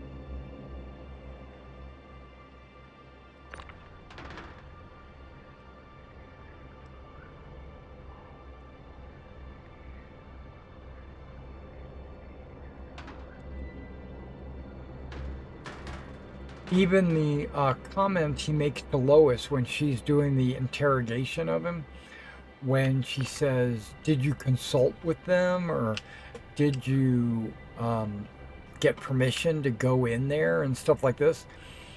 Um, his response was, there were people there that were going to die. And that's exactly what Trump said when he was interviewed about stopping the war in Ukraine. He was like, I'm not on Russian side, I'm not on the Ukrainian side. I just want people to stop dying. And that's exactly what Superman said.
There's a lot of similarities. That's just the ones on the top of my head.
Watch this.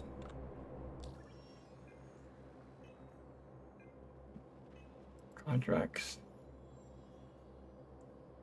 Submit. Offers. Stater.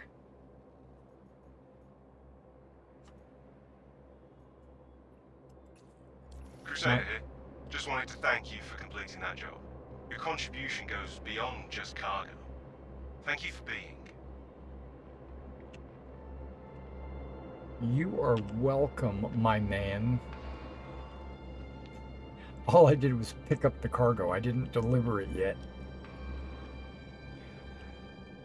But I'm going to constantly check to see if another one of those contracts pops up. It was medium, right?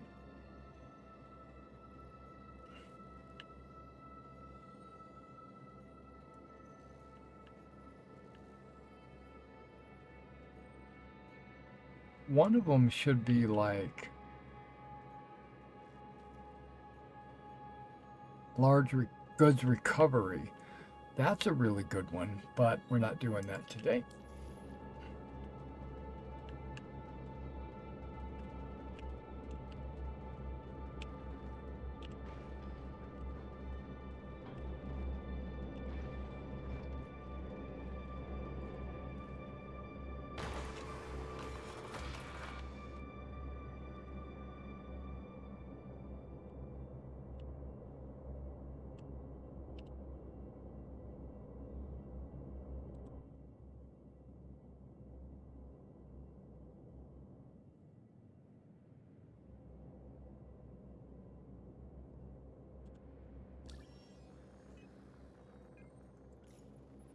Looking for it to ah, there you go.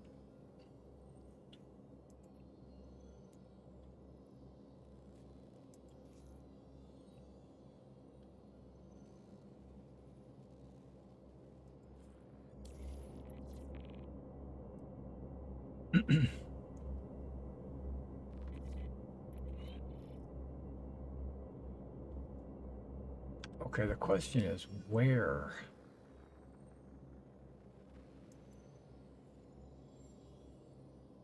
It's on selling.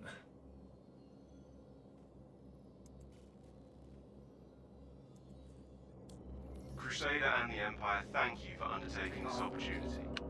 I appreciate you. Landing gear raised.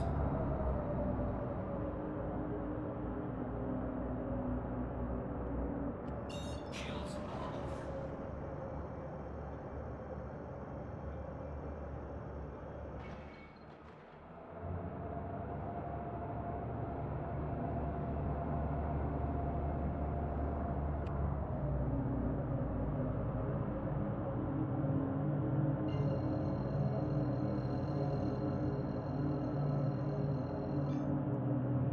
Quantum drive is now on. Quantum drive is now off.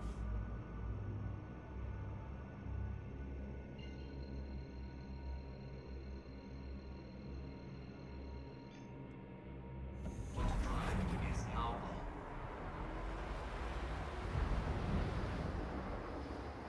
I don't go to selling very often. Usually Daymar or Yellow when I'm in the Crusader system.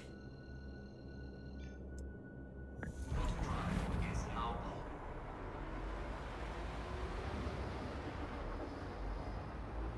Quantum drive is now off.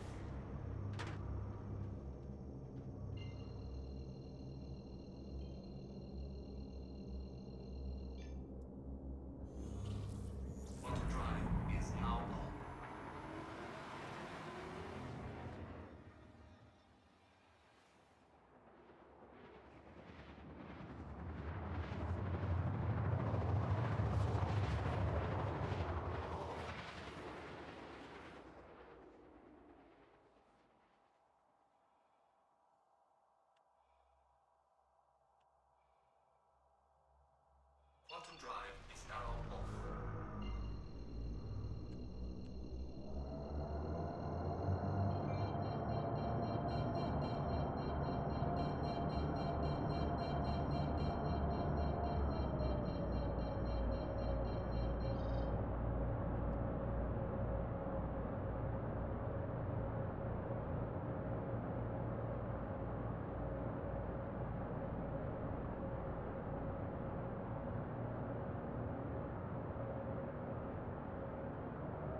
There, okay, I was going to say there are tons of boxes in there, but now there's not.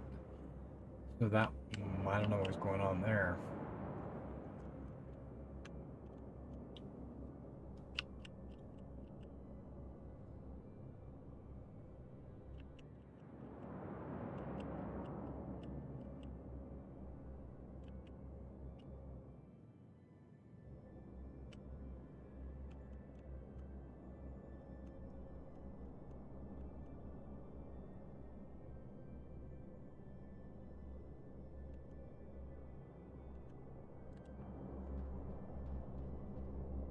Landing complete.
Huh.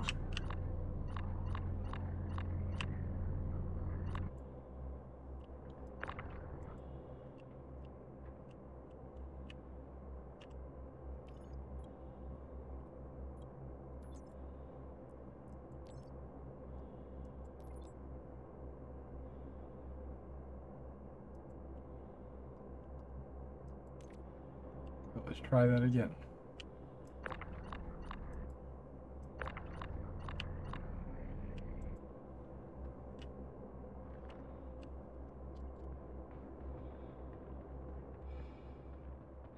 Let's see if I can pull up the cargo over here.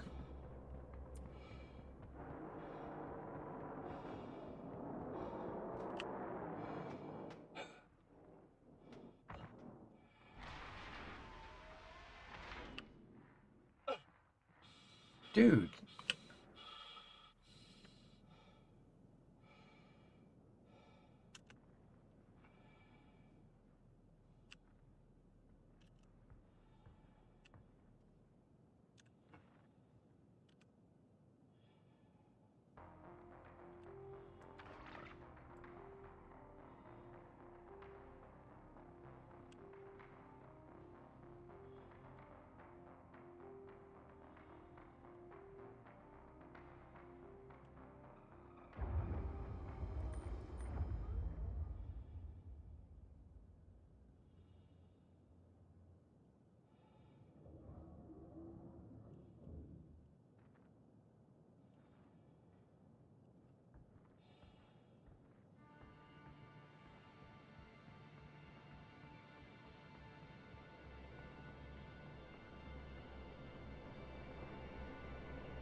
I almost wish he had hurt me to the point where he got a criminal record.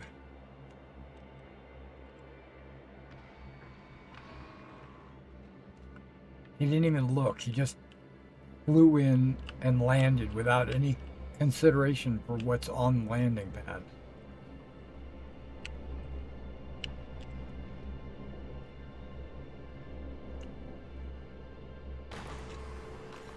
What a dick.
That tells me he's got ADD. He's pressing AWSD just so that he can run around in a circle like an idiot. He can't just stand still.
What just happened to me?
Really?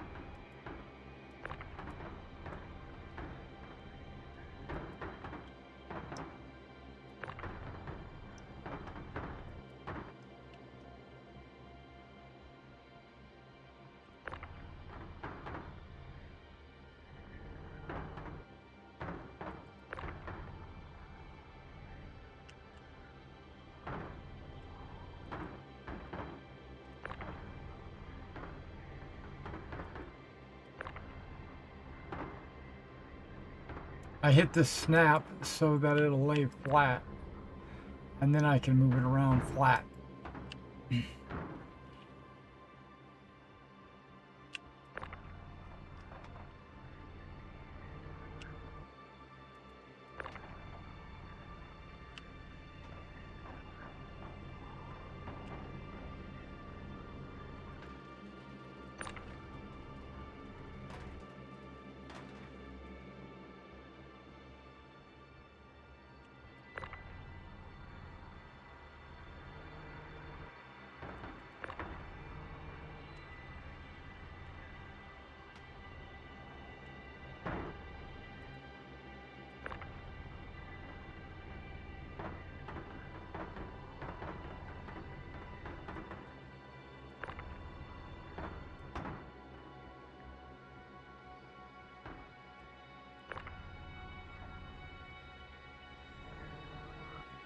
See, this guy's just waiting his turn. He's being polite.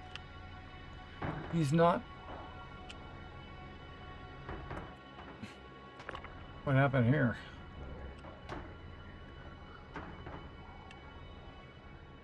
Something fall through that shouldn't have fallen through. It's possible. I think this guy's helping out. Trying to.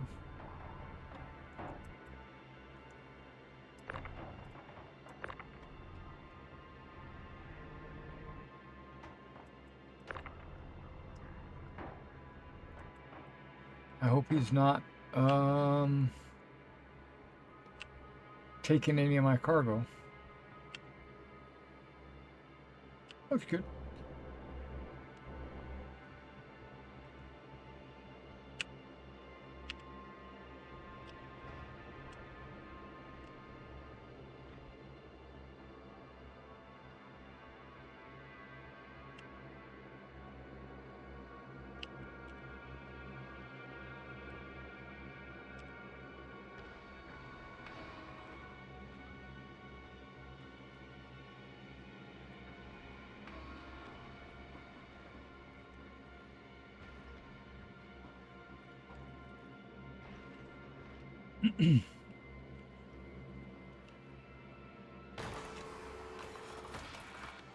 See, that loaded way faster than the Takeoff complete. Carrick. Shields are off.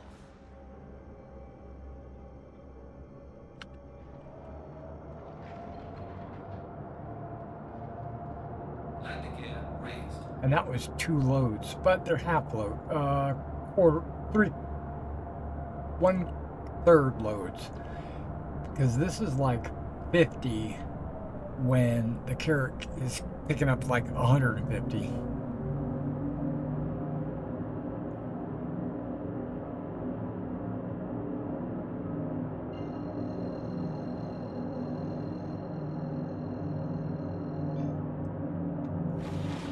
Auto drive is now on. Auto drive is now off.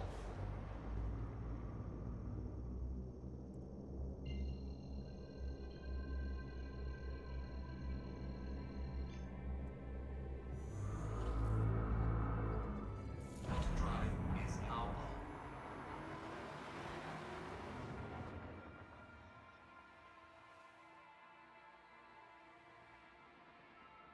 I was like, are we gonna move? Okay, we are.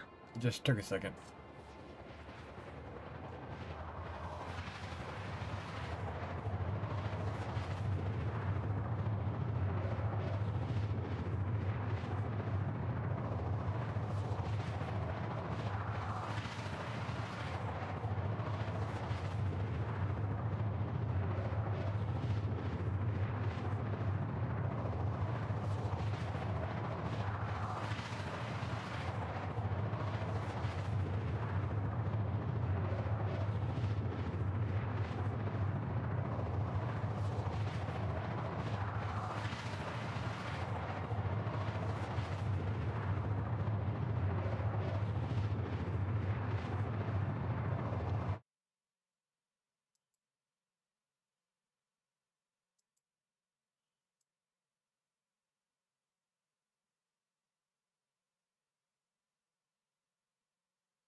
FYI, we're not going to Orison.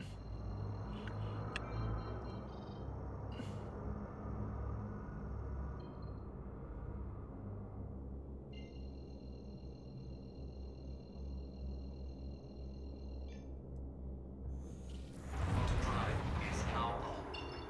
Want to drive is now off.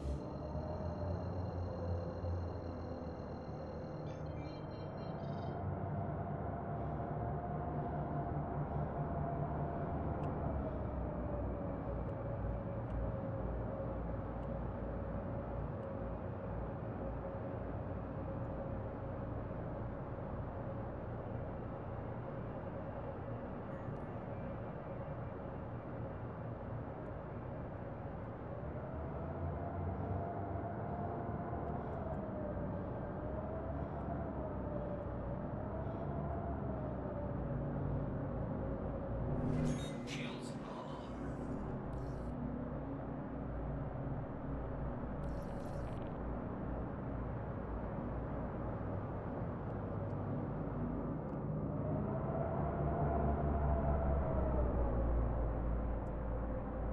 Wonder if that's the vertical hangar. Looks like it is. I hate that hangar. Radar contact.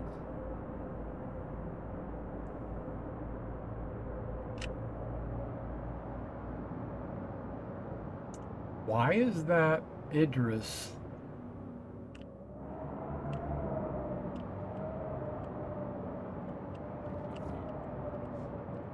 Docking request initiated. Red. Docking unavailable. Landing gear deployed.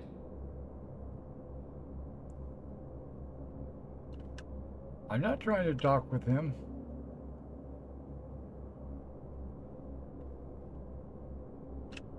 Especially with his crime stat.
Now I'm trying to debate in my head whether or not I want to take the resource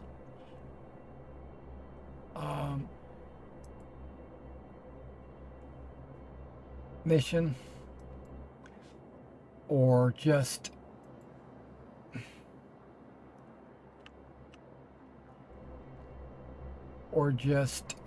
load the cargo up, hoping that the game will identify what's the resource and what's the mission.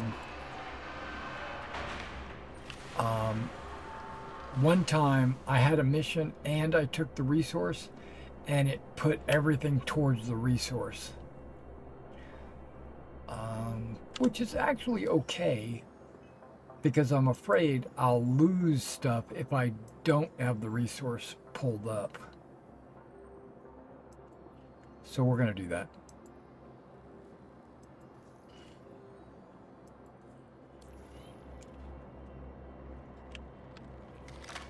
Thank you for taking on this contract. Every single one of our contractors is a valuable contributor to Crusader. Good luck. What's the weight limit? I can't read that. Does that say 224? I think it does. There should be no problem. I should have a maximum of 100.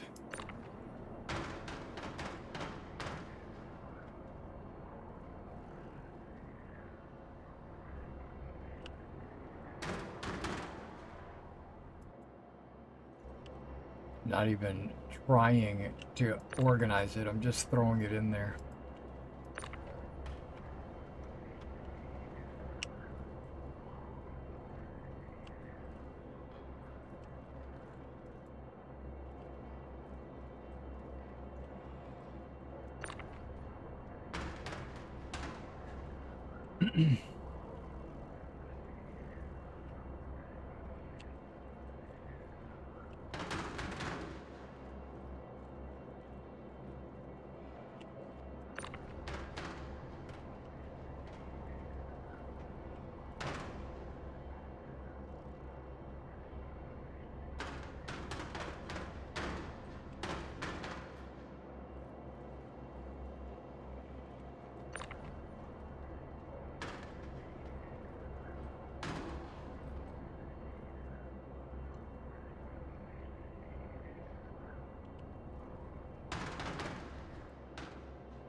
I'm looking forward to eating some dinner here in a minute.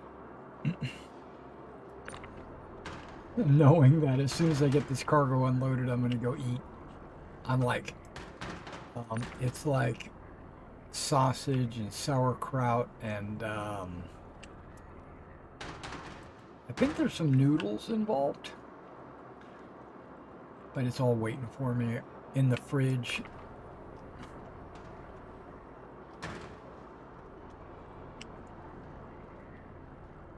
Mouth is actually starting to water.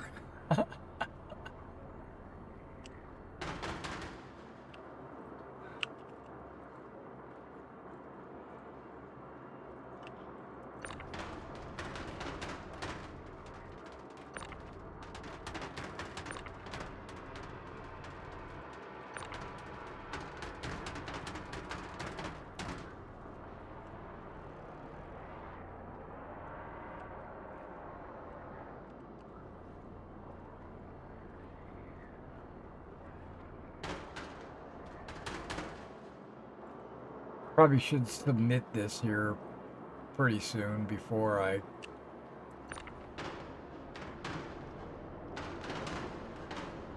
Well, even if I go 3 high, it should still be okay.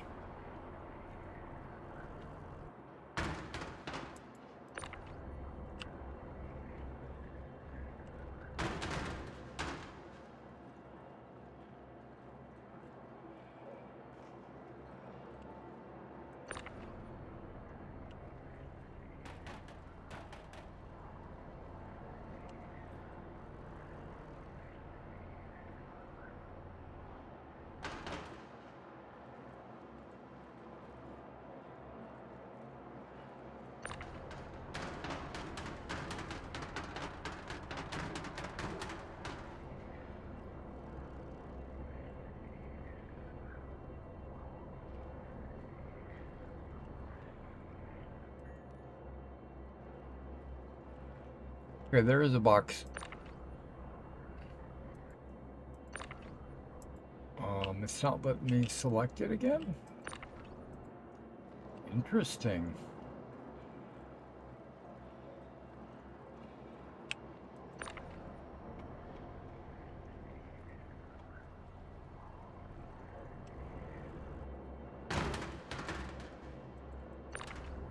Thought that might actually fall through the floor, but luckily it didn't.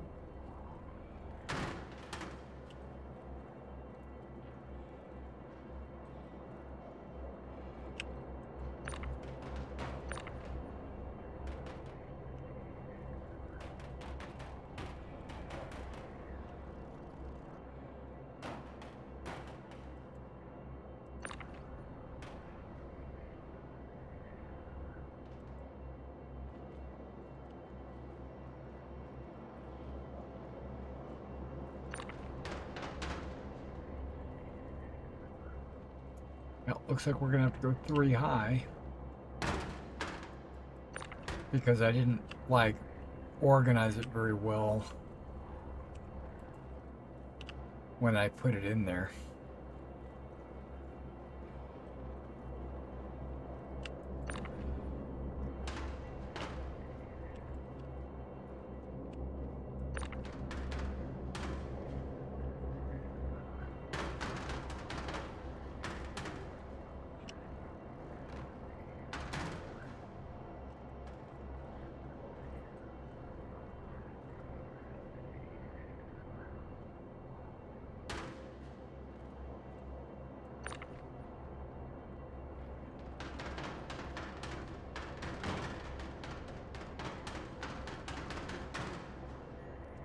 Be the last box.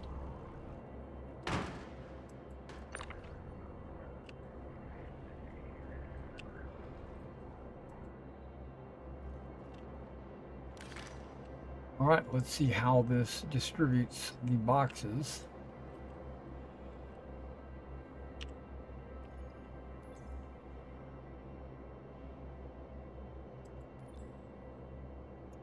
Okay, I've got these completed and extra boxes. Okay, perfect.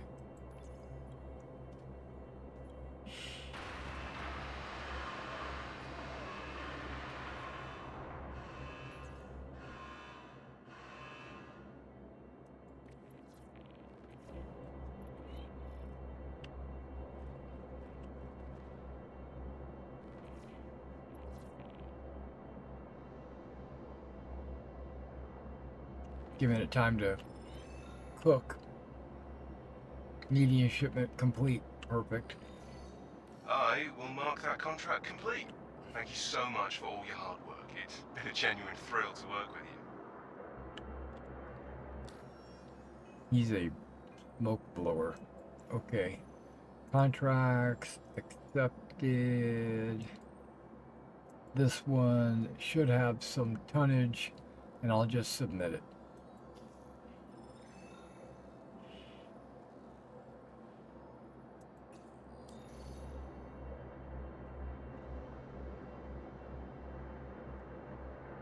You should say something like, "Oh, well, thanks for finishing."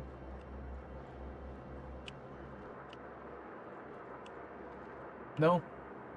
Not gonna say anything? Okay, so now I want to see where I'm at.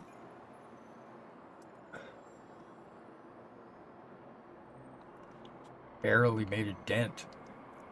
17, I need 28, so 1100 more. Yeah. Yeah, they're at 271. We're not going to catch them anytime soon. All right, guys. Well, that is it for Star Citizen tonight. I am going to log out. I'm going to eat. And then I'm probably, I don't know if I'm going to film the last portion of the video, the combat stats, weapons and countermeasures and stuff like that. I don't know if I'm going to film that today.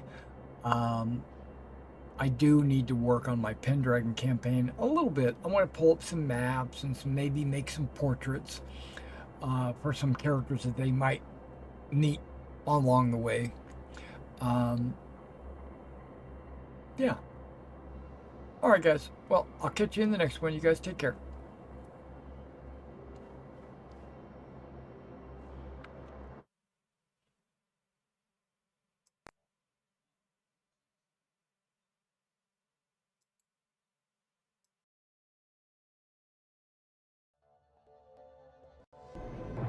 Greetings, citizen.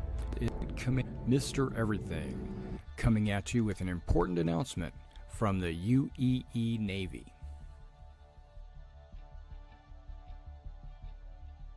The 1st Naval Aerospace Squadron, the Lions, is recruiting. Be a part of something great. Join now.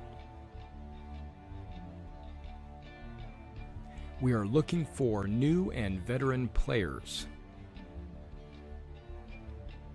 The 1st Naval Aerospace Squadron is a UEE Navy carrier-based squadron. If you're looking for a disciplined, well-trained unit, join now.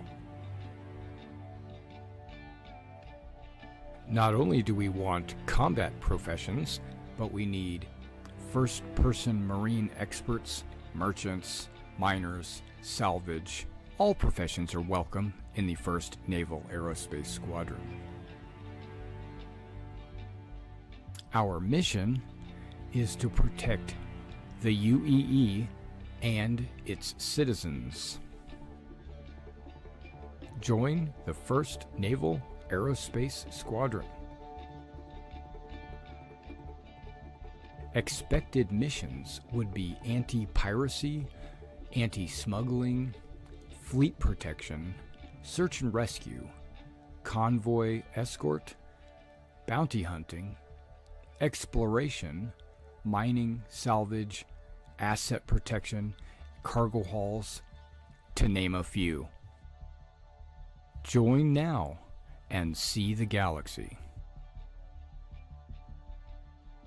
We have an organization page on the RSI website, as well as the forums in Spectrum, and we have our very own Discord. Role-playing is encouraged, but not mandatory. The galaxy awaits. Join now. Whether you're casual or competitive, we're looking for committed players. We're based on a World War II U.S. Navy Air Squadron theme. Our focus are carrier-based craft, with our primary being the Saber. But all ships are needed and wanted in the squadron. We would like to have a wide variety of ships to allow all kinds of gameplay. Visit now your local Navy recruiter